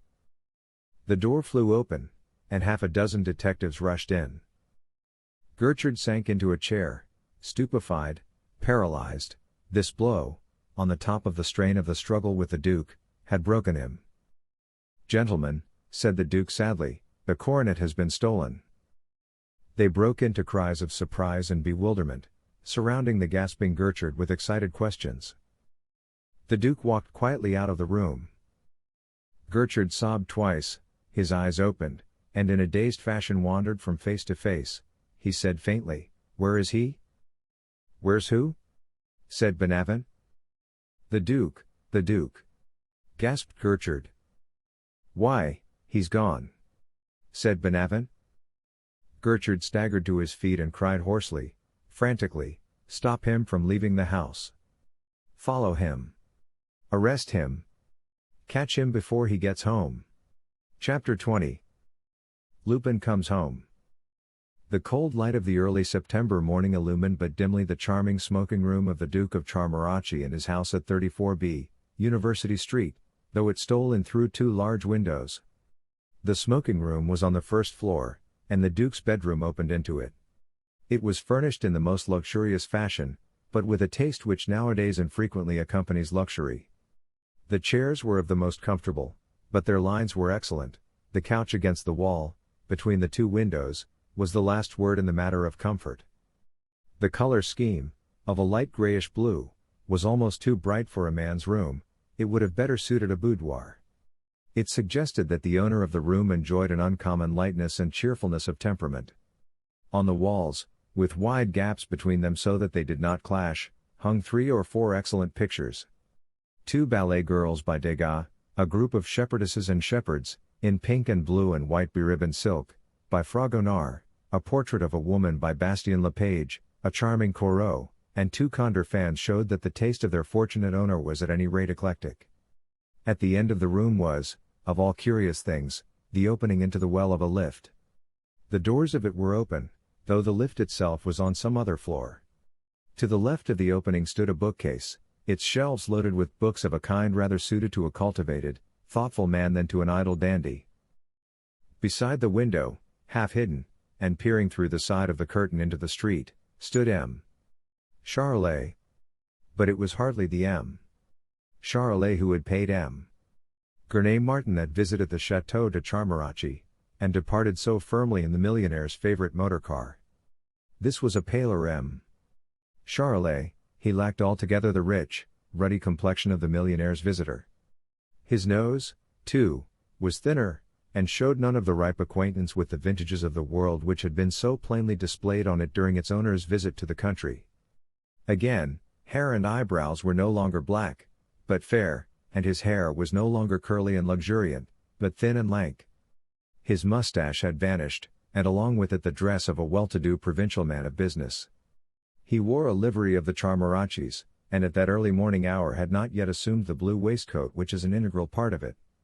Indeed, it would have required an acute and experienced observer to recognize in him the bogus purchaser of the mercrac. Only his eyes, his close-set eyes, were unchanged. Walking restlessly up and down the middle of the room, keeping out of sight of the windows, was Victoire. She wore a very anxious air, as did Charolais too. By the door stood Bernard Charolais, and his natural, boyish timidity, to judge from his frightened eyes, had assumed an acute phase. "By the Lord, we're done!" cried Charolais, starting back from the window. That was the front door bell. "No, it was only the hall clock," said Bernard. "That's 7 o'clock. Oh, where can he be?" said Victoire, wringing her hands. "The coup was fixed for midnight. Where can he be?" "They must be after him," said Charolais. "And he daren't come home." Gingerly he drew back the curtain and resumed his watch. "I've sent down the lift to the bottom, in case he should come back by the secret entrance," said Victoire, and she went to the opening into the well of the lift and stood looking down it, listening with all her ears. "Then why, in the devil's name, have you left the doors open?" cried Charolais irritably. "How do you expect the lift to come up if the doors are open?" "I must be off my head," cried Victoire. She stepped to the side of the lift and pressed a button. The doors closed, and there was a grunting click of heavy machinery settling into a new position. "Suppose we telephone to Justin at the Passy house?" said Victoire. "What on earth's the good of that?" said Charolais impatiently. "Justin knows no more than we do." "How can he know any more?" "The best thing we can do is to get out," said Bernard, in a shaky voice. "No, no, he will come." "I haven't given up hope," Victoire protested. "He's sure to come, and he may need us." "But, hang it all! Suppose the police come? Suppose they ransack his papers? He hasn't told us what to do, we are not ready for them. What are we to do?" cried Charolais, in a tone of despair. "Well, I'm worse off than you are, and I'm not making a fuss. If the police come they'll arrest me," said Victoire. "Perhaps they've arrested him," said Bernard, in his shaky voice. "Don't talk like that," said Victoire fretfully. "Isn't it bad enough to wait and wait, without your croaking like a scared crow?" She started again her pacing up and down the room, twisting her hands, and now and again moistening her dry lips with the tip of her tongue. Presently she said, "Are those two plainclothes men still there watching?" And in her anxiety she came a step nearer the window. "Keep away from the window," snapped Charolais. "Do you want to be recognized, you great idiot?" Then he added, more quietly, "They're still there all right, curse them, in front of the café." "Hello! What is it, now?" cried Victoire, starting. "A copper and a detective running," said Charolais. "They are running for all they're worth." "Are they coming this way?" said Victoire, and she ran to the door and caught hold of the handle. "No," said Charolais. "Thank goodness," said Victoire. "They're running to the two men watching the house, they're telling them something. Oh, hang it, they're all running down the street." "This way? Are they coming this way?" cried Victoire faintly, and she pressed her hand to her side. They are!" cried Charolais. "They are!" And he dropped the curtain with an oath. "And he isn't here. Suppose they come. Suppose he comes to the front door. They'll catch him!" cried Victoire. There came a startling peal at the front door bell. They stood frozen to stone, their eyes fixed on one another, staring. The bell had hardly stopped ringing, when there was a slow, whirring noise. The doors of the lift flew open, and the Duke stepped out of it. But what a changed figure from the admirably dressed dandy who had walked through the startled detectives and out of the house of M. Gurney Martin at midnight. He was pale, exhausted, almost fainting. His eyes were dim in a livid face, his lips were gray. He was panting heavily. He was splashed with mud from head to foot, one sleeve of his coat was torn along half its length. The sole of his left-hand pump was half off, and his cut foot showed white and red through the torn sock. "The master! The master!" cried Charolais in a tone of extravagant relief, and he danced round the room snapping his fingers. "You're wounded?" cried Victoire. "No," said Arsène Lupin.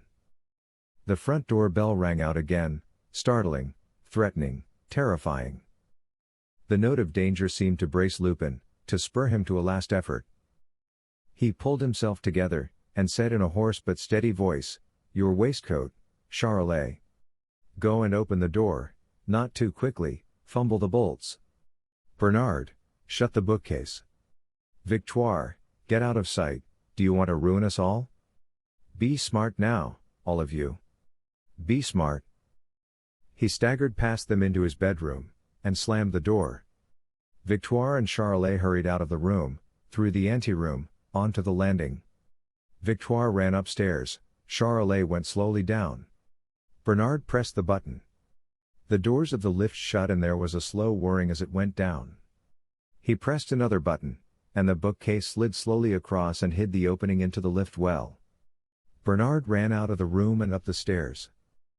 Charolais went to the front door and fumbled with the bolts. He bawled through the door to the visitors not to be in such a hurry at that hour in the morning, and they bawled furiously at him to be quick, and knocked and rang again and again. He was fully 3 minutes fumbling with the bolts, which were already drawn. At last he opened the door an inch or two, and looked out. On the instant the door was dashed open, flinging him back against the wall, and Bonavent and Duzy rushed past him, up the stairs, as hard as they could pelt. A brown-faced, nervous, active policeman followed them in and stopped to guard the door. On the landing the detectives paused, and looked at one another, hesitating. "Which way did he go?" said Bonavent. "We were on his very heels." "I don't know, but we've jolly well stopped his getting into his own house, and that's the main thing," said Duzy triumphantly. "But are you sure it was him?" said Bonavent, stepping into the anteroom. "I can swear to it," said Duzy confidently, and he followed him. Charolais came rushing up the stairs and caught them up as they were entering the smoking room. "Here! What's all this?" he cried. "You mustn't come in here. His Grace isn't awake yet." "Awake? Awake? Your precious Duke has been galloping all night?" cried Duzy. "And he runs devilish well, too." The door of the bedroom opened, and Lupin stood on the threshold in slippers and pajamas. "What's all this?" he snapped, with the irritation of a man whose sleep has been disturbed, and his tousled hair and eyes dim with exhaustion gave him every appearance of being still heavy with sleep. The eyes and mouths of Bonavent and Duzy opened wide, and they stared at him blankly, in utter bewilderment and wonder. "Is it you who are making all this noise?" said Lupin, frowning at them. "Why, I know you too, you're in the service of M. Gertrude." "Yes, Your Grace," stammered Bonavent. "Well, what are you doing here? What is it you want?" said Lupin. "Oh, nothing, Your Grace, nothing, there's been a mistake," stammered Bonavent. "A mistake?" said Lupin haughtily. "I should think there had been a mistake. But I take it that this is Gertrude's doing. I'd better deal with him directly. You two can go." He turned to Charolais and added curtly, "Show them out." Charolais opened the door, and the two detectives went out of the room with the slinking air of whipped dogs. They went down the stairs in silence, slowly, reflectively, and Charolais let them out of the front door. As they went down the steps, Ducey said, "What a howler. Gertrude risks getting the sack for this." "I told you so," said Benavent. "A duke's a duke." When the door closed behind the two detectives, Lupin tottered across the room, dropped onto the couch with a groan of exhaustion, and closed his eyes. Presently the door opened. Victoire came in, saw his attitude of exhaustion, and with a startled cry ran to his side. "Oh, dearie. Dearie!" she cried. "Pull yourself together. Oh, do try to pull yourself together." She caught his cold hands and began to rub them, murmuring words of endearment like a mother over a young child. Lupin did not open his eyes. Charolais came in. "Some breakfast," she cried. "Bring his breakfast, he's faint, he's had nothing to eat this morning. Can you eat some breakfast, dearie?" "Yes," said Lupin faintly. "Hurry up with it," said Victoire in urgent, imperative tones, and Charolais left the room at a run. "Oh, what a life you lead," said Victoire, "or, to be exact," she wailed it. "Are you never going to change? You're as white as a sheet. Can't you speak, dearie?" She stooped and lifted his legs onto the couch. He stretched himself, and, without opening his eyes, said in a faint voice, "Oh, Victoire, what a fright I've had." You've been frightened?" cried Victoire, amazed. "Yes. You needn't tell the others, though. But I've had a night of it. I did play the fool so, I must have been absolutely mad. Once I had changed the coronet under that fat old fool Gurney Martin's very eyes, once you and Sonia were out of their clutches, all I had to do was to slip away." "Did I?" "Not a bit of it. I stayed there out of sheer bravado, just to score off Gertrude. And then I, who pride myself on being as cool as a cucumber, I did the one thing I ought not to have done. Instead of going quietly away as the Duke of Charmarachi, what do you think I did? I bolted. I started running like a thief. In about 2 seconds I saw the slip I had made. It did not take me longer, but that was too long. Gertrude's men were on my track. I was done for." "Then Gertrude understood, he recognized you?" said Victoire anxiously. "As soon as the first paralysis had passed, Gertrude dared to see clearly, to see the truth," said Lupin. "And then it was a chase. There were 10, 15 of them on my heels. Out of breath, grunting, furious, a mob, a regular mob. I had passed the night before in a motor car. I was dead beat. In fact, I was done for before I started, and they were gaining ground all the time." "Why didn't you hide?" said Victoire. "For a long while they were too close. They must have been within 5 feet of me. I was done. Then I was crossing one of the bridges, there was the Seine, handy. I made up my mind that, rather than be taken, I'd make an end of it, I'd throw myself over." "Good Lord! And then?" cried Victoire. "Then I had a revulsion of feeling. At any rate, I'd stick it out to the end. I gave myself another minute. One more minute, the last, and I had my revolver on me. But during that minute I put forth every ounce of strength I had left. I began to gain ground. I had them pretty well strung out already, they were blown too. The knowledge gave me back my courage, and I plugged on. My feet did not feel so much as though they were made of lead. I began to run away from them. They were dropping behind, all of them but one. He stuck to me. We went at a jog trot, a slow jog trot, for I don't know how long. Then we dropped to a walk, we could run no more, and on we went. My strength and wind began to come back. I suppose my pursuers did too, for exactly what I expected happened. He gave a yell and dashed for me. I was ready for him. I pretended to start running, and when he was within 3 yards of me I dropped on one knee, caught his ankles, and chucked him over my head. I don't know whether he broke his neck or not. I hope he did."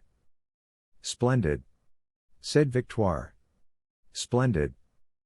Well, there I was, outside Paris, and I'm hanged if I know where. I went on half a mile, and then I rested. Oh, how sleepy I was. I would have given 100,000 francs for an hour's sleep, cheerfully. But I dared not let myself sleep. I had to get back here unseen. There were you and Sonia. Sonia? Another woman? Cried Victoire. Oh, it's then that I'm frightened, when you get a woman mixed up in your game. Always, when you come to grief, when you really get into danger, there's a woman in it. Oh, but she's charming, protested Lupin. They always are, said Victoire dryly. But go on. Tell me how you got here. Well, I knew it was going to be a tough job, so I took a good rest, an hour, I should think. And then I started to walk back. I found that I had come a devil of a way, I must have gone at marathon pace. I walked, and at last I got into Paris, and found myself with still a couple of miles to go. It was all right now, I should soon find a cab. But the luck was dead against me. I heard a man come round the corner of a side street into a long street I was walking down. He gave a yell, and came bucketing after me. It was that hound Doozy. He had recognized my figure. Off I went, and the chase began again. I led him a dance, but I couldn't shake him off. All the while I was working my way towards home. Then, just at last, I spurted for all I was worth, got out of his sight, bolted round the corner of the street into the secret entrance, and here I am. He smiled weakly, and added, "Oh, my dear Victoire, what a profession it is." Chapter 21. The cutting of the telephone wires. The door opened, and in came Charolais, bearing a tray. "Here's your breakfast, master," he said. "Don't call me master, that's how his men address Gertrude." "It's a disgusting practice," said Lupin severely. Victoire and Charolais were quick laying the table. Charolais kept up a running fire of questions as he did it, but Lupin did not trouble to answer them. He lay back, relaxed, drawing deep breaths. Already his lips had lost their grayness, and were pink, there was a suggestion of blood under the skin of his pale face. They soon had the table laid, and he walked to it on fairly steady feet. He sat down, Charolais whipped off a cover, and said, "Anyhow, you've got out of the mess neatly. It was a jolly smart escape." "Oh, yes. So far it's all right," said Lupin. "But there's going to be trouble presently, lots of it. I shall want all my wits." "We all shall." He fell upon his breakfast with the appetite but not the manners of a wolf. Charolais went out of the room. Victoire hovered about him, pouring out his coffee and putting sugar into it. "By Jove, how good these eggs are," he said. "I think that, of all the 1,000 ways of cooking eggs, uncooked is the best. Heavens! How empty I was," he said presently. "What a meal I'm making. It's really a very healthy life, this of mine, Victoire. I feel much better already." "Oh, yes, it's all very well to talk," said Victoire, in a scolding tone, for since he was better, she felt, as a good woman should, that the time had come to put in a word out of season. "But, all the same, you're trying to kill yourself, that's what you're doing. Just because you're young you abuse your youth. It won't last forever, and you'll be sorry you used it up before its time. And this life of lies and thefts and of all kinds of improper things, I suppose it's going to begin all over again. It's no good you're getting a lesson. It's just thrown away upon you." "What I want next is a bath," said Lupin. "It's all very well your pretending not to listen to me, when you know very well that I'm speaking for your good," she went on, raising her voice a little. "But I tell you that all this is going to end badly. To be a thief gives you no position in the world, no position at all, and when I think of what you made me do the night before last, I'm just horrified at myself." "We'd better not talk about that, the mess you made of it. It was positively excruciating," said Lupin. "And what did you expect? I'm an honest woman, I am," said Victoire sharply. "I wasn't brought up to do things like that, thank goodness. And to begin at my time of life. It's true, and I often ask myself how you bring yourself to stick to me," said Lupin, in a reflective, quite impersonal tone. Please pour me out another cup of coffee. That's what I'm always asking myself, said Victoire, pouring out the coffee. I don't know, I give it up. I suppose it is because I'm fond of you. Yes, and I'm very fond of you, my dear Victoire, said Lupin, in a coaxing tone. And then, look you, there are things that there's no understanding. I often talk to your poor mother about them. Oh, your poor mother. Whatever would she have said to these goings-on? Lupin helped himself to another cutlet, his eyes twinkled and he said, I'm not sure that she would have been very much surprised. I always told her that I was going to punish society for the way it had treated her. Do you think she would have been surprised? Oh, nothing you did would have surprised her, said Victoire. When you were quite a little boy you were always making us wonder. You gave yourself such airs, and you had such nice manners of your own, altogether different from the other boys. And you were already a bad boy, when you were only 7 years old, full of all kinds of tricks, and already you had begun to steal. Oh, only sugar, protested Lupin. Yes, you began by stealing sugar, said Victoire, in the severe tones of a moralist. And then it was jam, and then it was pennies. Oh, it was all very well at that age, a little thief is pretty enough. But now, when you're 28 years old. Really, Victoire, you're absolutely depressing, said Lupin, yawning, and he helped himself to jam. I know very well that you're all right at heart, said Victoire. Of course you only rob the rich, and you've always been kind to the poor. Yes, there's no doubt about it, you have a good heart. I can't help it, what about it? Said Lupin, smiling. Well, you ought to have different ideas in your head. Why are you a burglar? You ought to try it yourself, my dear Victoire, said Lupin gently, and he watched her with a humorous eye. Goodness, what a thing to say! Cried Victoire. I assure you, you ought, said Lupin, in a tone of thoughtful conviction. I've tried everything. I've taken my degree in medicine and in law. I have been an actor, and a professor of jiu-jitsu. I have even been a member of the detective force, like that wretched Gertrude. Oh, what a dirty world that is! Then I launched out into society. I have been a duke. Well, I give you my word that not one of these professions equals that of burglar, not even the profession of duke. There is so much of the unexpected in it, Victoire, the splendid unexpected. And then, it's full of variety, so terrible, so fascinating. His voice sank a little, and he added, and what fun it is. Fun! Cried Victoire.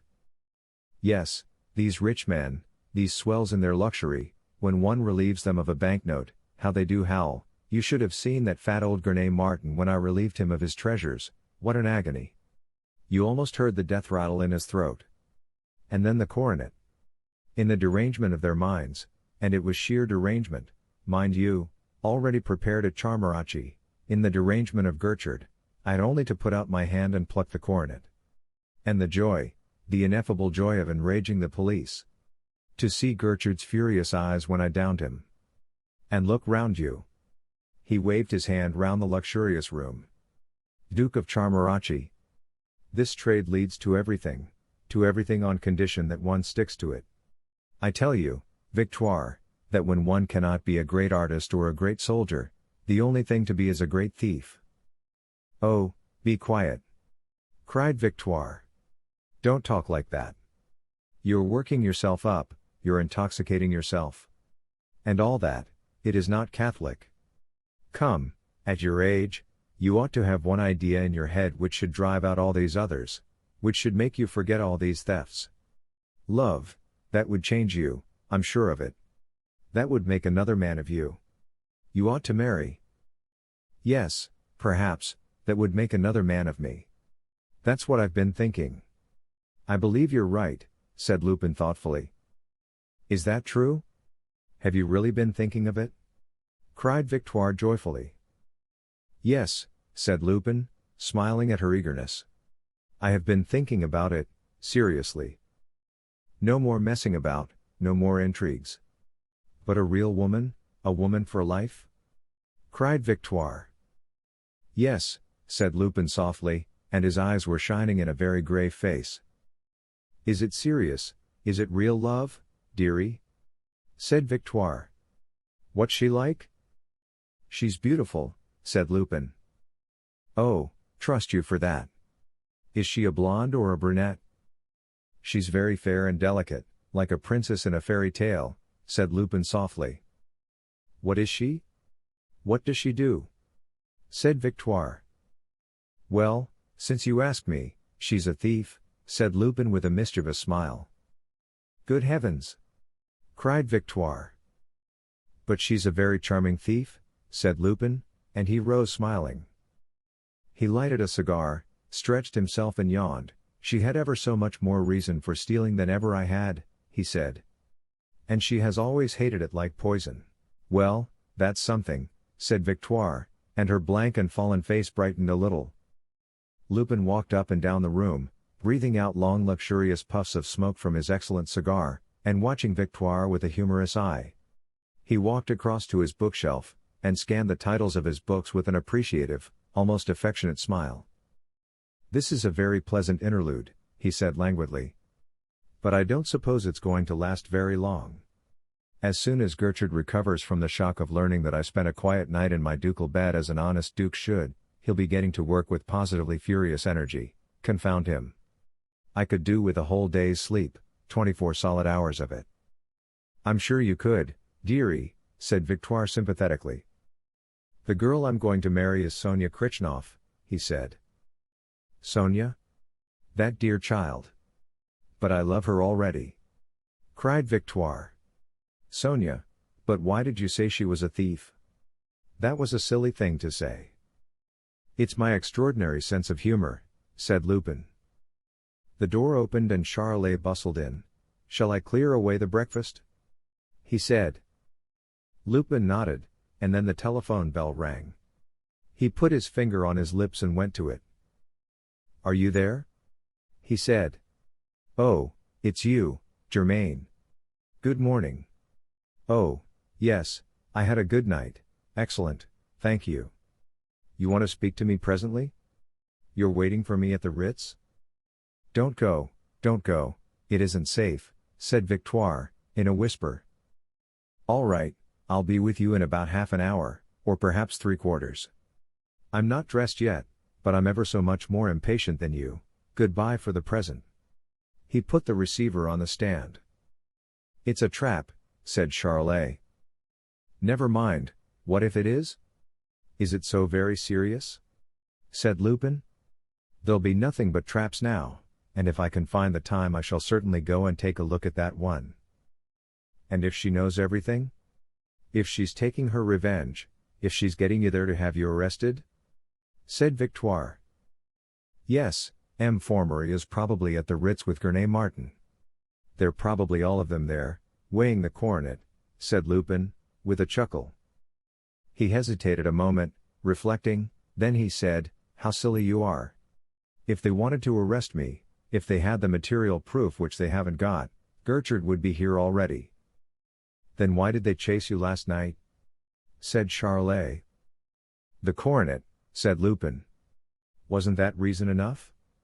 But, as it turned out, they didn't catch me, and when the detectives did come here, they disturbed me in my sleep. And that me was ever so much more me than the man they followed. And then the proofs, they must have proofs. There aren't any, or rather, what there are, I've got." He pointed to a small safe let into the wall. "In that safe are the coronet, and, above all, the death certificate of the Duke of Charmarachi, everything that Gertrude must have to induce M. Formery to proceed. But still, there is a risk, I think I'd better have those things handy in case I have to bolt." He went into his bedroom and came back with the key of the safe and a kit bag. He opened the safe and took out the coronet, the real coronet of the Princesse de Lamballe, and along with it a pocketbook with a few papers in it. He set the pocketbook on the table, ready to put in his coat pocket when he should have dressed, and dropped the coronet into the kit bag. "I'm glad I have that death certificate, it makes it much safer," he said. "If ever they do nab me, I don't wish that rascal Gertrude to accuse me of having murdered the Duke. It might prejudice me badly. I've not murdered anybody yet." That comes of having a good heart, said Victoire proudly. Not even the Duke of Charmarachi, said Charolais sadly. And it would have been so easy when he was ill, just one little draught. And he was in such a perfect place, so out of the way, no doctors. You do have such disgusting ideas, Charolais, said Lupin, in a tone of severe reproof. Instead of which you went and saved his life, said Charolais, in a tone of deep discontent, and he went on clearing the table. I did. I had grown quite fond of him, said Lupin, with a meditative air. For one thing, he was so very like one. I'm not sure that he wasn't even better looking. No, he was just like you, said Victoire, with decision. Anyone would have said you were twin brothers. It gave me quite a shock the first time I saw his portrait, said Lupin. You remember, Charolais? It was 3 years ago, the day, or rather the night, of the first Grenay Martin burglary at Charmarachi. Do you remember? Do I remember?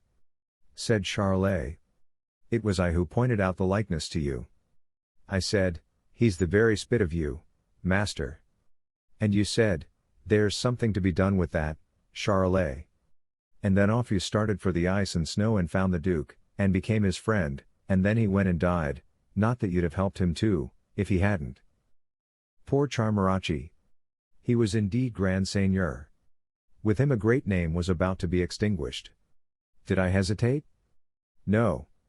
I continued it, said Lupin. He paused and looked at the clock. 7:15, he said, hesitating. Shall I telephone to Sonia, or shall I not? Oh, there's no hurry, let the poor child sleep on. She must be worn out after that night journey and that cursed Gertrude's persecution yesterday. I'll dress first, and telephone to her afterwards. I'd better be getting dressed, by the way. The work I've got to do can't be done in pajamas. I wish it could, for bed's the place for me. My wits aren't quite as clear as I could wish them to deal with an awkward business like this. Well, I must do the best I can with them. He yawned and went to the bedroom, leaving the pocketbook on the table. Bring my shaving water, Charolais, and shave me, he said, pausing, and he went into the bedroom and shut the door. Ah, said Victoire sadly, what a pity it is. A few years ago he would have gone to the Crusades, and today he steals coronets. What a pity it is. I think myself that the best thing we can do is to pack up our belongings, said Charolais. And I don't think we've much time to do it either. This particular game is at an end, you may take it from me. I hope to goodness it is, I want to get back to the country, said Victoire. He took up the tray, and they went out of the room. On the landing they separated, she went upstairs and he went down. Presently he came up with the shaving water and shaved his master, for in the house in University Street he discharged the double functions of valet and butler. He had just finished his task when there came a ring at the front door bell. You'd better go and see who it is, said Lupin. Bernard is answering the door, said Charolais. But perhaps I'd better keep an eye on it myself, one never knows. He put away the razor leisurely, and went. On the stairs he found Bonavent, mounting, Bonavent, disguised in the livery and fierce mustache of a porter from the Ritz. Why didn't you come to the servants' entrance? Said Charolais, with the truculent air of the servant of a duke and a stickler for his master's dignity. I didn't know that there was one, said Bonavent humbly. Well, you ought to have known that there was, and it's plain enough to see. What is it you want? Said Charolais. I've brought a letter for the Duke of Charmarachi, said Bonavent. Give it to me, said Charolais. I'll take it to him. No, I'm to give it into the hands of the Duke himself and to nobody else, said Bonavent. Well, in that case, you'll have to wait till he's finished dressing, said Charolais. They went on up to the stairs into the anteroom. Bonavent was walking straight into the smoking room. Here. Where are you going to? Wait here, said Charolais quickly. Take a chair, sit down. Bonavent sat down with a very stolid air, and Charolais looked at him doubtfully, in two minds whether to leave him there alone or not. Before he had decided there came a thundering knock on the front door, not only loud but protracted. Charolais looked round with a scared air, and then ran out of the room and down the stairs. On the instant Benavent was on his feet, and very far from stolid. He opened the door of the smoking room very gently and peered in. It was empty. He slipped noiselessly across the room, a pair of clippers ready in his hand, and cut the wires of the telephone. His quick eye glanced round the room and fell on the pocketbook on the table. He snatched it up, and slipped it into the breast of his tunic. He had scarcely done it, one button of his tunic was still to fasten, when the bedroom door opened, and Lupin came out. "What do you want?" he said sharply, and his keen eyes scanned the porter with a disquieting penetration. "I've brought a letter to the Duke of Charmarachi, to be given into his own hands," said Benavent, in a disguised voice. "Give it to me," said Lupin, holding out his hand. "But the Duke?" said Benavent, hesitating. "I am the Duke," said Lupin. Benavent gave him the letter, and turned to go. "Don't go," said Lupin quietly. "Wait, there may be an answer." There was a faint glitter in his eyes, but Benavent missed it. Charolais came into the room, and said, in a grumbling tone, "A runaway knock. I wish I could catch the brats, I'd warm them. They wouldn't go fetching me away from my work again, in a hurry, I can tell you." Lupin opened the letter, and read it. As he read it, at first he frowned, then he smiled, and then he laughed joyously. It ran: "Sir M. Gertrude has told me everything. With regard to Sonia, I have judged you, a man who loves a thief can be nothing but a rogue. I have 2 pieces of news to announce to you, the death of the Duke of Charmarachi, who died 3 years ago, and my intention of becoming engaged to his cousin and heir, M. de Realziers, who will assume the title and the arms. For Mademoiselle Grenay-Martin. Her maid, Irma. She does write in shocking bad taste," said Lupin, shaking his head sadly. "Charolais, sit down and write a letter for me." "Me?" said Charolais. "Yes, you. It seems to be the fashion in financial circles, and I am bound to follow it when a lady sets it." "Write me a letter," said Lupin. Charolais went to the writing table reluctantly, sat down, set a sheet of paper on the blotter, took a pen in his hand, and sighed painfully. "Ready?" said Lupin, and he dictated. "Mademoiselle, I have a very robust constitution, and my indisposition will very soon be over. I shall have the honor of sending, this afternoon, my humble wedding present to the future Madame de Realziers. For Jacques de Bartot, Marquis de Realziers, Prince of Verrou, Duke of Charmarachi. His butler, Arsène." "Shall I write Arsène?" said Charolais, in a horrified tone. "Why not?" said Lupin. "It's your charming name, isn't it?" Benavent pricked up his ears, and looked at Charolais with a new interest. Charolais shrugged his shoulders, finished the letter, blotted it, put it in an envelope, addressed it, and handed it to Lupin. "Take this to Mademoiselle Grenay-Martin," said Lupin, handing it to Benavent. Benavent took the letter, turned, and had taken one step towards the door when Lupin sprang. His arm went round the detective's neck, he jerked him backwards off his feet, scragging him. "Stir, and I'll break your neck," he cried in a terrible voice, and then he said quietly to Charolais, "Just take my pocketbook out of this fellow's tunic." Charolais, with deft fingers, ripped open the detective's tunic, and took out the pocketbook. "This is what they call jiu-jitsu, old chap. You'll be able to teach it to your colleagues," said Lupin. He loosed his grip on Benavent, and knocked him straight with a thump in the back, and sent him flying across the room. Then he took the pocketbook from Charolais and made sure that its contents were untouched. "Tell your master from me that if he wants to bring me down he'd better fire the gun himself," said Lupin contemptuously. "Show the gentleman out, Charolais."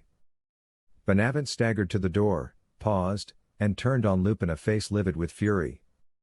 "He will be here himself in 10 minutes, he said. "Many thanks for the information," said Lupin quietly. Chapter 22. The Bargain. Charolais conducted the detective down the stairs and let him out of the front door, cursing and threatening vengeance as he went. Charolais took no notice of his words, he was the well-trained servant. He came back upstairs, and on the landing called to Victoire and Bernard. They came hurrying down, and the three of them went into the smoking room. "Now we know where we are," said Lupin, with cheerful briskness. "Gertrude will be here in 10 minutes with a warrant for my arrest. All of you clear out. It won't be so precious easy." "The house is watched," said Charolais. "And I'll bet it's watched back and front." "Well, slip out by the secret entrance." "They haven't found that yet," said Lupin. "And meet me at the house at Passy." Charolais and Bernard wanted no more telling. They ran to the bookcase and pressed the buttons. The bookcase slid aside, the doors opened and disclosed the lift. They stepped into it. Victoire had followed them. She paused and said, "And you? Are you coming?" "In an instant I shall slip out the same way," he said. "I'll wait for him." "You go on," said Victoire, and the lift went down. Lupin went to the telephone, rang the bell, and put the receiver to his ear. "You've no time to waste telephoning. They may be here at any moment," cried Victoire anxiously. "I must. If I don't telephone, Sonia will come here. She will run right into Gertrude's arms. Why the devil don't they answer? They must be deaf." And he rang the bell again. "Let's go to her. Let's get out of here," cried Victoire, more anxiously. "There really isn't any time to waste." "Go to her? But I don't know where she is. I lost my head last night," cried Lupin, suddenly anxious himself. "Are you there?" he shouted into the telephone. "She's at a little hotel near the Star. Are you there?" "But there are 20 hotels near the Star." "Are you there?" "Oh, I did lose my head last night. Are you there?" "Oh, hang this telephone. Here I'm fighting with a piece of furniture. And every second is important." He picked up the machine, shook it, saw that the wires were cut, and cried furiously, "Ha! They've played the telephone trick on me. That's Gertrude. The swine. And now you can come along," cried Victoire. "But that's just what I can't do," he cried. "But there's nothing more for you to do here, since you can no longer telephone," said Victoire, bewildered. Lupin caught her arm and shook her, staring into her face with panic-stricken eyes. "But don't you understand that, since I haven't telephoned, she'll come here?" he cried hoarsely. 25 minutes past 8. At 8:30 she will start to come here." His face had suddenly grown haggard. This new fear had brought back all the exhaustion of the night. His eyes were panic-stricken. "But what about you?" said Victoire, wringing her hands. "What about her?" said Lupin, and his voice thrilled with anguished dread. "But you'll gain nothing by destroying both of you, nothing at all." "I prefer it," said Lupin slowly, with a suddenly stubborn air. "But they're coming to take you," cried Victoire, gripping his arm. "Take me?" cried Lupin, freeing himself quietly from her grip. And he stood frowning, plunged in deep thought, weighing the chances, the risks, seeking a plan, saving devices.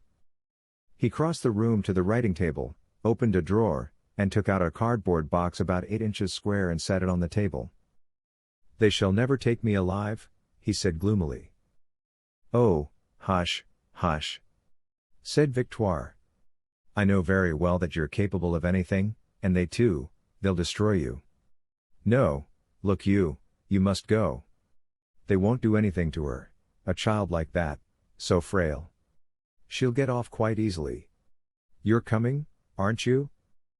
"No, I'm not," said Lupin stubbornly. "Oh, well, if you won't," said Victoire, and with an air of resolution she went to the side of the lift well, and pressed the buttons. The doors closed, the bookcase slid across.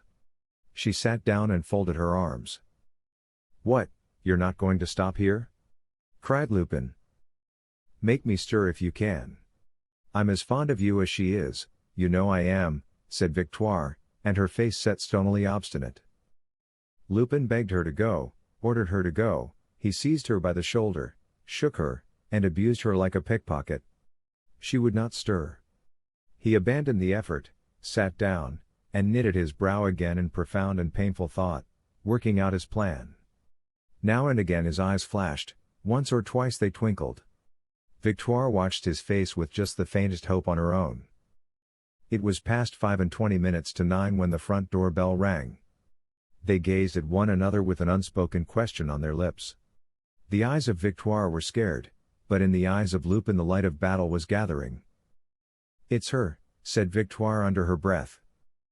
"No," said Lupin. "It's Gertrude." He sprang to his feet with shining eyes. His lips were curved in a fighting smile. "The game isn't lost yet," he said in a tense, quiet voice. "I'm going to play it to the end. I've a card or two left still, good cards. I'm still the Duke of Charmarachi." He turned to her. "Now listen to me," he said. "Go down and open the door for him." "What, you want me to?" said Victoire, in a shaky voice. "Yes, I do. Listen to me carefully. When you have opened the door, slip out of it and watch the house. Don't go too far from it. Look out for Sonia. You'll see her coming. Stop her from entering, Victoire, stop her from entering." He spoke coolly, but his voice shook on the last words. "But if Gertrude arrests me?" said Victoire. "He won't. When he comes in, stand behind the door. He will be too eager to get to me to stop for you. Besides, for him you don't count in the game. Once you're out of the house, I'll hold him here for half an hour. That will leave a margin. Sonia will hurry here. She should be here in 12 minutes. Get her away to the house at Passy. If I don't come, keep her there, she's to live with you. But I shall come." As he spoke he was pushing her towards the door. The bell rang again. They were at the top of the stairs. "And suppose he does arrest me?" said Victoire breathlessly. "Never mind, you must go all the same," said Lupin. "Don't give up hope, trust to me. Go, for my sake." "I'm going, dearie," said Victoire, and she went down the stairs steadily, with a brave air. He watched her halfway down the flight, then he muttered, "If only she gets to Sonia in time." He turned, went into the smoking room, and shut the door. He sat quietly down in an easy chair, lighted a cigarette, and took up a paper. He heard the noise of the traffic in the street grow louder as the front door was opened. There was a pause, then he heard the door bang. There was the sound of a hasty footstep on the stairs, the door flew open, and Gertrude bounced into the room. He stopped short in front of the door at the sight of Lupin, quietly reading, smoking at his ease. He had expected to find the bird flown. He stood still, hesitating, shuffling his feet, all his doubts had returned, and Lupin smiled at him over the lowered paper. Gertrude pulled himself together by a violent effort, and said jerkily, "Good morning, Lupin." "Good morning, Gertrude," said Lupin, with an ambiguous smile and all the air of the Duke of Charmarachi. "You were expecting me? I hope I haven't kept you waiting," said Gertrude, with an air of bravado. "No, thank you, the time has passed quite quickly. I have so much to do in the morning always," said Lupin. "I hope you had a good night after that unfortunate business of the coronet. That was a disaster, and so unexpected too." Gertrude came a few steps into the room, still hesitating. "You've a very charming house here," he said, with a sneer. "It's central," said Lupin carelessly. "You must please excuse me, if I cannot receive you as I should like, but all my servants have bolted. Those confounded detectives of yours have frightened them away." "You needn't bother about that. I shall catch them," said Gertrude. "If you do, I'm sure I wish you joy of them." "Do, please, keep your hat on," said Lupin with ironic politeness. Gertrude came slowly to the middle of the room, raising his hand to his hat, letting it fall again without taking it off. He sat down slowly facing him, and they gazed at one another with the wary eyes of duelists crossing swords at the beginning of a duel. "Did you get Formery to sign a little warrant?" said Lupin, in a caressing tone full of quiet mockery. "I did," said Gertrude through his teeth. And have you got it on you? Said Lupin. I have, said Gertrude. Against Lupin, or against the Duke of Charmarachi? Said Lupin. Against Lupin, called Charmarachi, said Gertrude. Well, that ought to cover me pretty well. Why don't you arrest me? What are you waiting for? Said Lupin. His face was entirely serene. His eyes were careless, his tone indifferent. I'm not waiting for anything, said Gertrude thickly, but it gives me such pleasure that I wish to enjoy this minute to the utmost. Lupin, said Gertrude, and his eyes gloated on him.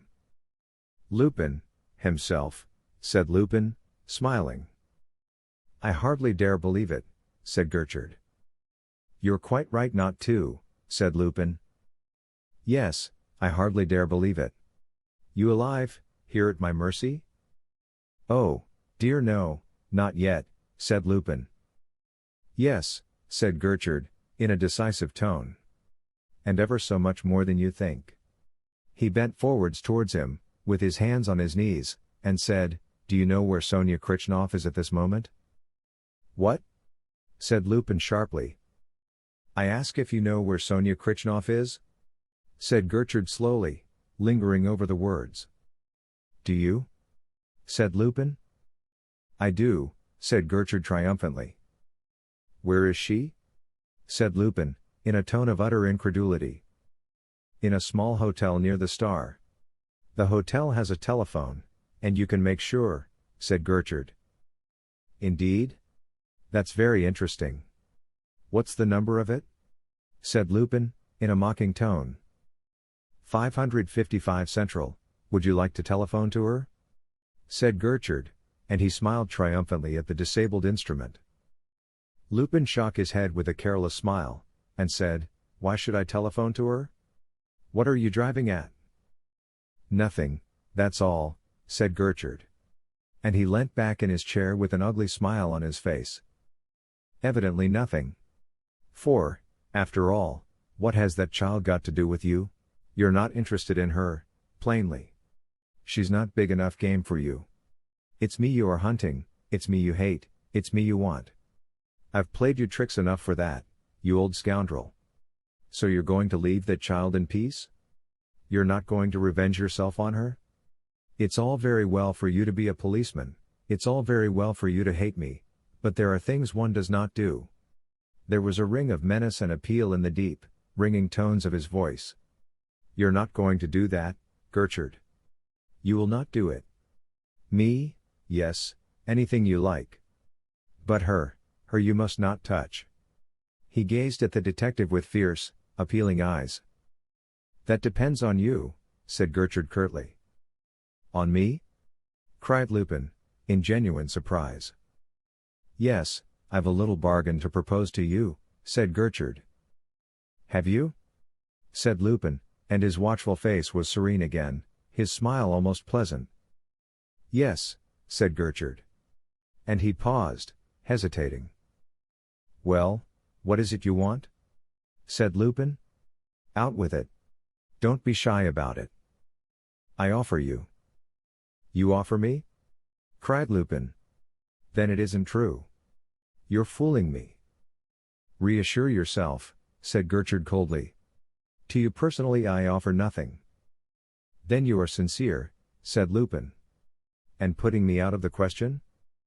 I offer you liberty. Who for? For my concierge? Said Lupin. Don't play the fool. You care only for a single person in the world. I hold you through her, Sonia Kritchnoff. Lupin burst into a ringing, irrepressible laugh. Why, you're trying to blackmail me, you old sweep. He cried. If you like to call it so, said Gertrude coldly. Lupin rose and walked backwards and forwards across the room, frowning, calculating, glancing keenly at Gertrude, weighing him. Twice he looked at the clock. He stopped and said coldly, So be it. For the moment you're the stronger. That won't last. But you offer me this child's liberty. That's my offer, said Gertrude, and his eyes brightened at the prospect of success. Her complete liberty? On your word of honor? Said Lupin, and he had something of the air of a cat playing with a mouse. On my word of honor, said Gertrude. Can you do it? Said Lupin, with a sudden air of doubt, and he looked sharply from Gertrude to the clock. I undertake to do it, said Gertrude confidently. But how? Said Lupin, looking at him with an expression of the gravest doubt. Oh, I'll put the thefts on your shoulders. That will let her out all right, said Gertrude. I've certainly good broad shoulders, said Lupin, with a bitter smile. He walked slowly up and down with an air that grew more and more depressed. It was almost the air of a beaten man. Then he stopped and faced Gertrude, and said, And what is it you want in exchange? Everything, said Gertrude, with the air of a man who is winning. You must give me back the pictures, tapestry, Renaissance cabinets, the coronet, and all the information about the death of the Duke of Charmarachi. Did you kill him? If ever I commit suicide, you'll know all about it, my good Gertrude. You'll be there. You may even join me, said Lupin grimly. He resumed his pacing up and down the room. Done for, yes, I shall be done for, he said presently. The fact is, you want my skin. Yes, I want your skin, said Gertrude, in a low, savage, vindictive tone. My skin, said Lupin thoughtfully. Are you going to do it? Think of that girl, said Gertrude, in a fresh access of uneasy anxiety. Lupin laughed. I can give you a glass of port, he said, but I'm afraid that's all I can do for you. I'll throw Victoire in, said Gertrude. What? Cried Lupin. You've arrested Victoire? There was a ring of utter dismay, almost despair, in his tone. Yes, and I'll throw her in. She shall go scot-free. I won't bother with her, said Gertrude eagerly. The front door bell rang. Wait. Let me think, said Lupin hoarsely, and he strove to adjust his jostling ideas, to meet with a fresh plan this fresh disaster. He stood listening with all his ears. There were footsteps on the stairs, and the door opened. Duzy stood on the threshold. Who is it? Said Gertrude. I accept everything, cried Lupin in a frantic tone. It's a tradesman, am I to detain him? Said Duzy. You told me to let you know who came and take instructions. A tradesman? Then I refuse, cried Lupin, in an ecstasy of relief. No, you needn't keep him, said Gertrude, to Duzy. Duzy went out and shut the door. You refuse? Said Gertrude. I refuse, said Lupin. I'm going to jail that girl, said Gertrude savagely, and he took a step towards the door. Not for long, said Lupin quietly. You have no proof. She'll furnish the proof all right herself, plenty of proofs, said Gertrude brutally. What chance has a silly child like that got, when we really start questioning her? A delicate creature like that will crumple up before the end of the third day's cross-examination. You swine, said Lupin. You know well enough that I can do it, on my head, with a feeble child like that, and you know your code. 5 years is the minimum, said Gertrude, in a tone of relentless brutality, watching him carefully, sticking to his hope. By Jove, I could wring your neck, said Lupin, trembling with fury. By a violent effort he controlled himself, and said thoughtfully, After all, if I give up everything to you, I shall be free to take it back one of these days. Oh, no doubt, when you come out of prison, said Gertrude ironically, and he laughed a grim, jeering laugh. I've got to go to prison first, said Lupin quietly. Pardon me, if you accept, I mean to arrest you, said Gertrude. Manifestly you'll arrest me if you can, said Lupin. Do you accept? Said Gertrude. And again his voice quivered with anxiety. Well, said Lupin. And he paused as if finally weighing the matter. Well? Said Gertrude, and his voice shook. Well, no, said Lupin, and he laughed a mocking laugh. You won't? Said Gertrude between his teeth. No, you wish to catch me. This is just a ruse, said Lupin, in quiet, measured tones. At bottom you don't care a hang about Sonia, Mademoiselle Krichnoff. You will not arrest her. And then, if you did, you have no proofs. There are no proofs. As for the pendant, you'd have to prove it. You can't prove it. You can't prove that it was in her possession one moment. Where is the pendant? He paused, and then went on in the same quiet tone, No, Gertrude, after having kept out of your clutches for the last 10 years, I'm not going to be caught to save this child, who is not even in danger. She has a very useful friend in the Duke of Charmarachi. I refuse. Gertrude stared at him, scowling, biting his lips, seeking a fresh point of attack. For the moment he knew himself baffled, but he still clung tenaciously to the struggle in which victory would be so precious. The front door bell rang again. There's a lot of ringing at your bell this morning, said Gertrude, under his breath, and hope sprang afresh in him. Again they stood silent, waiting. Duzy opened the door, put in his head, and said, It's Mademoiselle Krichnoff. Collar her, here's the warrant, collar her, shouted Gertrude, with savage, triumphant joy. Never. You shan't touch her. By heaven, you shan't touch her, cried Lupin frantically, and he sprang like a tiger at Gertrude. Gertrude jumped to the other side of the table. Will you accept, then? He cried. Lupin gripped the edge of the table with both hands, and stood panting, grinding his teeth, pale with fury. He stood silent and motionless for perhaps half a minute, gazing at Gertrude with burning, murderous eyes. Then he nodded his head. Let Mademoiselle Krichnoff wait, said Gertrude, with a sigh of deep relief. Duzy went out of the room. Now let us settle exactly how we stand, said Lupin, in a clear, incisive voice. The bargain is this: if I give you the pictures, the tapestry, the cabinets, the coronet, and the death certificate of the Duke of Charmarachi, you give me your word of honor that Mademoiselle Krichnoff shall not be touched. That's it, said Gertrude eagerly. Once I deliver these things to you, Mademoiselle Krichnoff passes out of the game. Yes, said Gertrude. Whatever happens afterwards. If I get back anything, if I escape, she goes scot-free, said Lupin. Yes, said Gertrude, and his eyes were shining. On your word of honor? Said Lupin. On my word of honor, said Gertrude. Very well, said Lupin, in a quiet, businesslike voice. To begin with, here in this pocketbook you'll find all the documents relating to the death of the Duke of Charmarachi. In it you will also find the receipt of the plant and furniture repository at Batignolles for the objects of art which I collected at Gurney Martin's. I sent them to Batignolles because, in my letters asking the owners of valuables to forward them to me, I always make Batignolles the place to which they are to be sent, therefore I knew that you would never look there. They are all in cases, for, while you were making those valuable inquiries yesterday, my men were putting them into cases. You'll not find the receipt in the name of either the Duke of Charmarachi or my own.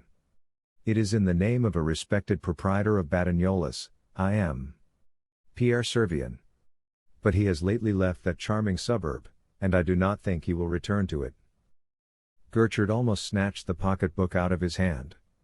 He verified the documents in it with greedy eyes, and then he put them back in it, and stuffed it into the breast pocket of his coat. And where's the coronet? He said, in an excited voice. You're nearly standing on it, said Lupin.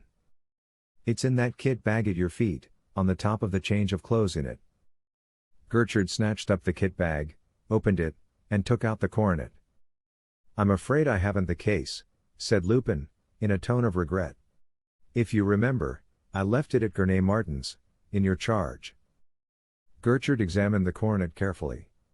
He looked at the stones in it, he weighed it in his right hand, and he weighed it in his left. Are you sure it's the real one? Said Lupin, in a tone of acute but affected anxiety. Do not let us have any more of these painful mistakes about it. They are so wearing. Yes, this is the real one, said Gertrude, with another deep sigh of relief. Well, have you done bleeding me? Said Lupin contemptuously. Your arms, said Gertrude quickly. They weren't in the bond, said Lupin. But here you are. and he threw his revolver on the table. Gertrude picked it up and put it into his pocket. He looked at Lupin as if he could not believe his eyes, gloating over him. Then he said in a deep, triumphant tone, "And now for the handcuffs." Chapter 23. The end of the duel. "The handcuffs?" said Lupin, and his face fell. Then it cleared, and he added lightly, "After all, there's nothing like being careful, and, by Jove, with me you need to be. I might get away yet. What luck it is for you that I'm so soft, so little of a Charmarachi, so human. Truly, I can't be much of a man of the world, to be in love like this."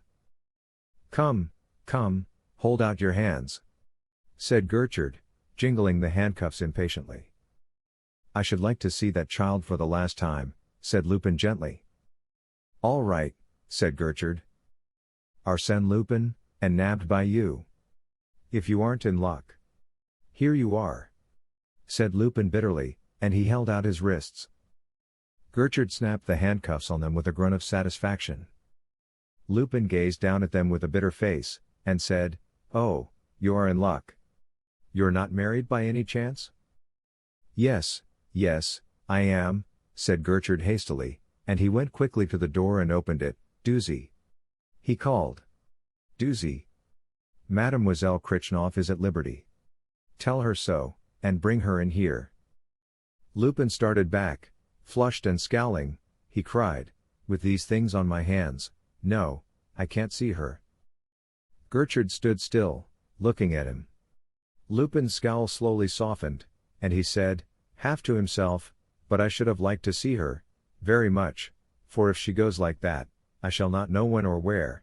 He stopped short, raised his eyes, and said in a decided tone, "Ah, well, yes, I should like to see her." "If you've quite made up your mind," said Gertrude impatiently, and he went into the anteroom. Lupin stood very still, frowning thoughtfully. He heard footsteps on the stairs, and then the voice of Gertrude in the anteroom, saying, in a jeering tone, "You're free, mademoiselle, and you can thank the Duke for it. You owe your liberty to him." "Free? And I owe it to him?" cried the voice of Sonia, ringing and golden with extravagant joy. "Yes, mademoiselle," said Gertrude. "You owe it to him."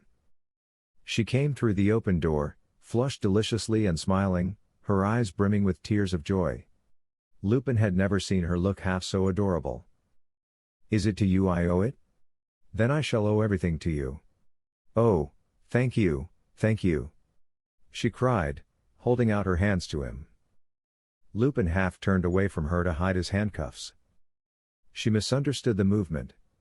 Her face fell suddenly like that of a child rebuked. "Oh, I was wrong. I was wrong to come here," she cried quickly, in changed, dolorous tones. "I thought yesterday, I made a mistake, pardon me. I'm going. Lupin was looking at her over his shoulder, standing sideways to hide the handcuffs. He said sadly, "Sonia."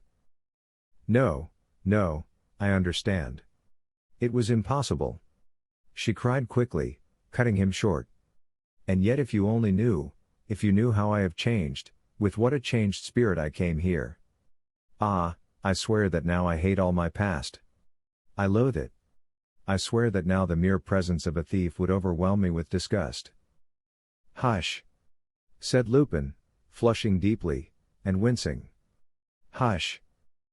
"But, after all, you're right," she said, in a gentler voice. "One can't wipe out what one has done.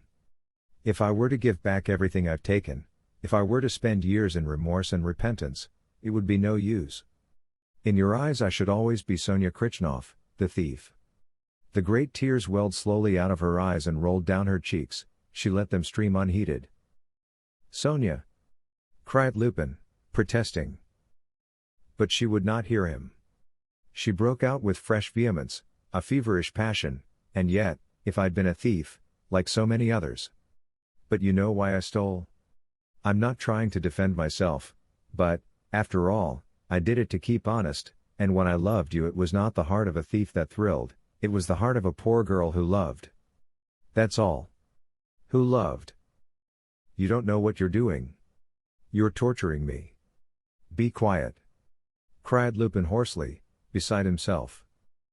Never mind. I'm going. We shall never see one another any more, she sobbed. But will you? Will you shake hands just for the last time? No.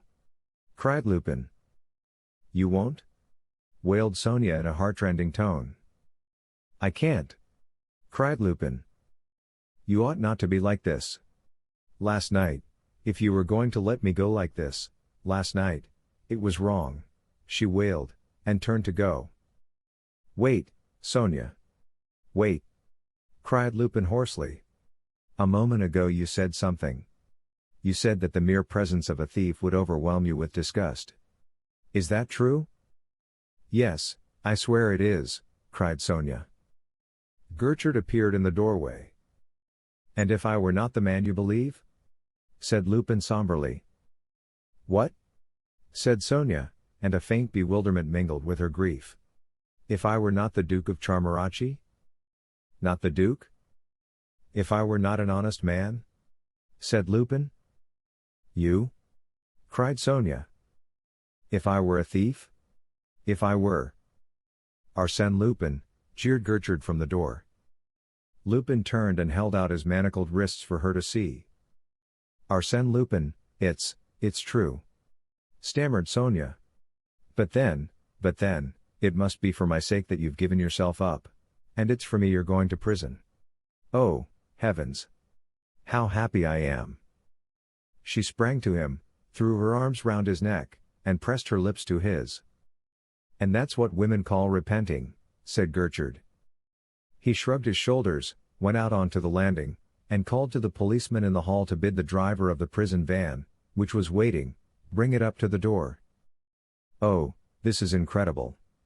Cried Lupin, in a trembling voice, and he kissed Sonia's lips and eyes and hair. To think that you love me enough to go on loving me in spite of this, in spite of the fact that I'm Arsène Lupin. Oh, after this, I'll become an honest man. It's the least I can do. I'll retire. You will? Cried Sonia. Upon my soul, I will. Cried Lupin, and he kissed her again and again. Gertrude came back into the room. He looked at them with a cynical grin, and said, Time's up. Oh, Gertrude, after so many others, I owe you the best minute of my life. Cried Lupin. Bonavent, still in his porter's livery, came hurrying through the anteroom. Master, he cried, I found it. Found what? Said Gertrude. The secret entrance. It opens into that little side street. We haven't got the door open yet, but we soon shall. The last link in the chain, said Gertrude, with warm satisfaction. Come along, Lupin. But he's going to take you away. We're going to be separated. Cried Sonia, in a sudden anguish of realization. It's all the same to me now. Cried Lupin, in the voice of a conqueror. Yes, but not to me. Cried Sonia, wringing her hands. Now you must keep calm and go. I'm not going to prison, said Lupin, in a low voice. Wait in the hall, if you can. Stop and talk to Victoire, condole with her. If they turn you out of the house, wait close to the front door. Come, mademoiselle, said Gertrude. You must go. Go, Sonia, go, goodbye, said Lupin, and he kissed her. She went quietly out of the room, her handkerchief to her eyes. Gertrude held open the door for her, and kept it open, with his hand still on the handle. He said to Lupin, Come along. Lupin yawned, stretched himself, and said coolly, My dear Gertrude, what I want after the last 2 nights is rest, rest. He walked quickly across the room and stretched himself comfortably at full length on the couch. Come, get up, said Gertrude roughly. The prison van is waiting for you. That ought to fetch you out of your dream. Really, you do say the most unlucky things, said Lupin gaily. He had resumed his flippant, light-hearted air. His voice rang as lightly and pleasantly as if he had not a care in the world. Do you mean that you refuse to come? Cried Gertrude in a rough, threatening tone. "Oh, no," said Lupin quickly, and he rose. "Then come along," said Gertrude. "No," said Lupin, "after all, it's too early." Once more he stretched himself out on the couch, and added languidly, "I'm lunching at the English embassy." "Now, you be careful," cried Gertrude angrily. "Our parts are changed. If you're snatching at a last straw, it's waste of time. All your tricks, I know them. Understand, you rogue, I know them." "You know them?" said Lupin with a smile, rising. "It's fatality." He stood before Gertrude, twisting his hands and wrists curiously. Half a dozen swift movements, and he held out his handcuffs in one hand and threw them on the floor.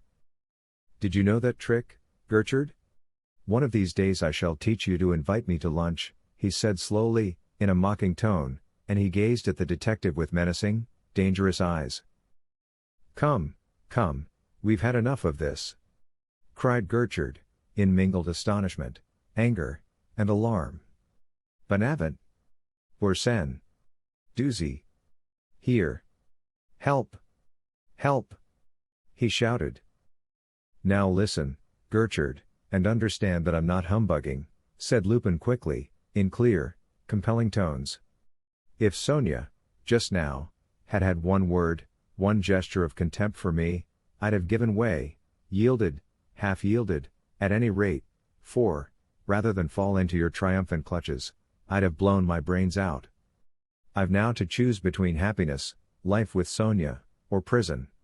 Well, I've chosen. I will live happy with her, or else, my dear Gertrude, I'll die with you. Now let your men come, I'm ready for them." Gertrude ran to the door and shouted again. "I think the fat's in the fire now," said Lupin, laughing. He sprang to the table, opened the cardboard box, whipped off the top layer of cotton wool, and took out a shining bomb.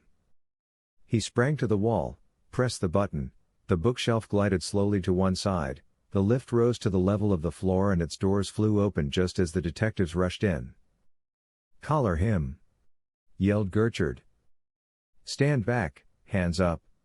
cried Lupin, in a terrible voice, raising his right hand high above his head. "You know what this is, a bomb. Come and collar me now, you swine, hands up, you, Gertrude." "You silly funks!" roared Gertrude. "Do you think he'd dare?" "Come and see!" cried Lupin. "I will!" cried Gertrude. And he took a step forward. As one man his detectives threw themselves upon him. 3 of them gripped his arms, a 4th gripped him round the waist, and they all shouted at him together, not to be a madman, to look at Lupin's eyes, that Lupin was off his head. "What miserable swine you are!" cried Lupin scornfully. He sprang forward, caught up the kit bag in his left hand, and tossed it behind him into the lift. "You dirty crew!" he cried again. "Oh, why isn't there a photographer here? And now, Gertrude, you thief, give me back my pocketbook." "Never!" screamed Gertrude, struggling with his men, purple with fury. "Oh, Lord, master! Do be careful! Don't rile him!" cried Bonavent in an agony. "What? Do you want me to smash up the whole lot?" roared Lupin, in a furious, terrible voice. "Do I look as if I were bluffing, you fools?" "Let him have his way, master!" cried Doozy.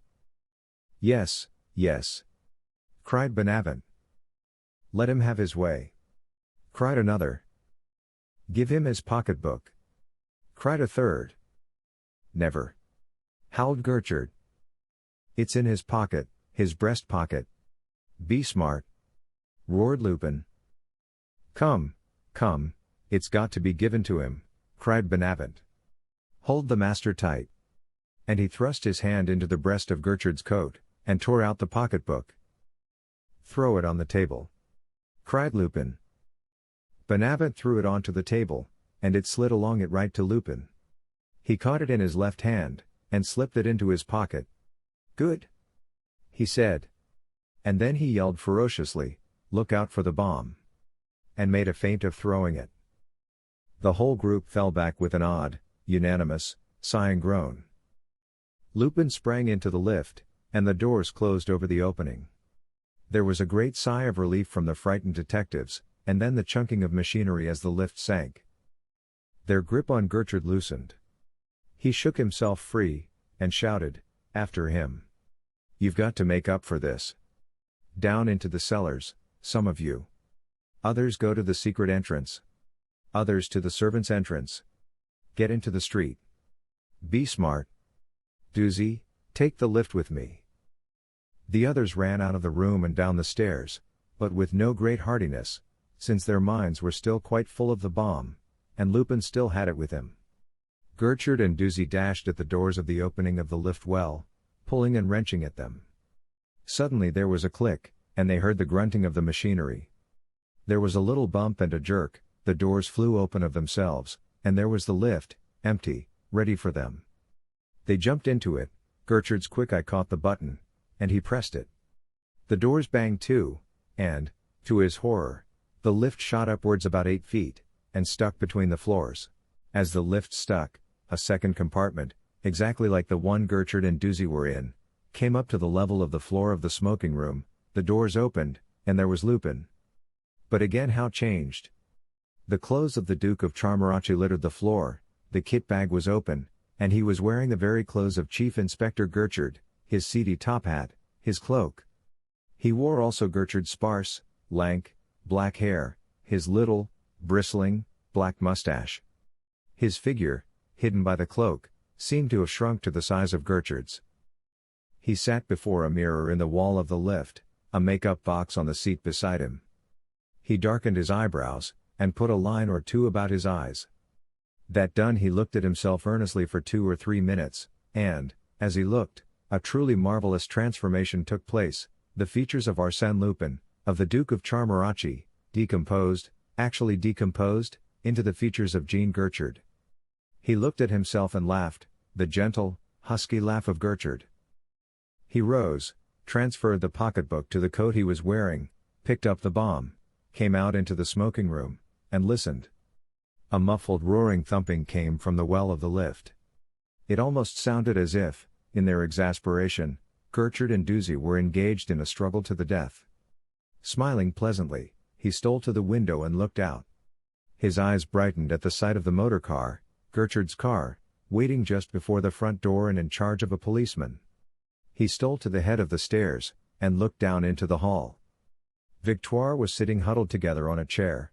Sonia stood beside her, talking to her in a low voice, and, keeping guard on Victoire, stood a brown-faced, active, nervous policeman, all alertness, briskness, keenness. "Hi, officer. Come up here. Be smart," cried Lupin over the banisters, in the husky, gentle voice of Chief Inspector Gertrude. The policeman looked up, recognized the great detective, and came bounding zealously up the stairs. Lupin led the way through the anteroom into the sitting room. Then he said sharply, "You have your revolver?" "Yes," said the young policeman. And he drew it with a flourish. "Put it away. Put it away at once," said Lupin very smartly. "You're not to use it. You're not to use it on any account. You understand?" "Yes," said the policeman firmly, and with a slightly bewildered air he put the revolver away. "Here. Stand here," cried Lupin, raising his voice. And he caught the policeman's arm, and hustled him roughly to the front of the doors of the lift well. "Do you see these doors? Do you see them?" he snapped. "Yes, yes," said the policeman, glaring at them. "They're the doors of a lift," said Lupin. "In that lift are Doozy and Lupin. You know Doozy?" "Yes, yes," said the policeman. "There are only Doozy and Lupin in the lift. They are struggling together. You can hear them," shouted Lupin in the policeman's ear. "Lupin is disguised. You understand, Doozy and a disguised man are in the lift. The disguised man is Lupin. Directly the lift descends and the doors open, throw yourself on him. Hold him. Shout for assistance." He almost bellowed the last words into the policeman's ear. Yes, yes, said the policeman. And he braced himself before the doors of the lift well, gazing at them with harried eyes, as if he expected them to bite him. Be brave. Be ready to die in the discharge of your duty, bellowed Lupin, and he walked out of the room, shut the door, and turned the key. The policeman stood listening to the noise of the struggle in the lift, himself strung up to fighting point. He was panting. Lupin's instructions were whirling and dancing in his head. Lupin went quietly down the stairs. Victoire and Sonia saw him coming. Victoire rose, and as he came to the bottom of the stairs, Sonia stepped forward and said in an anxious, pleading voice, "Oh, Gertrude, where is he?"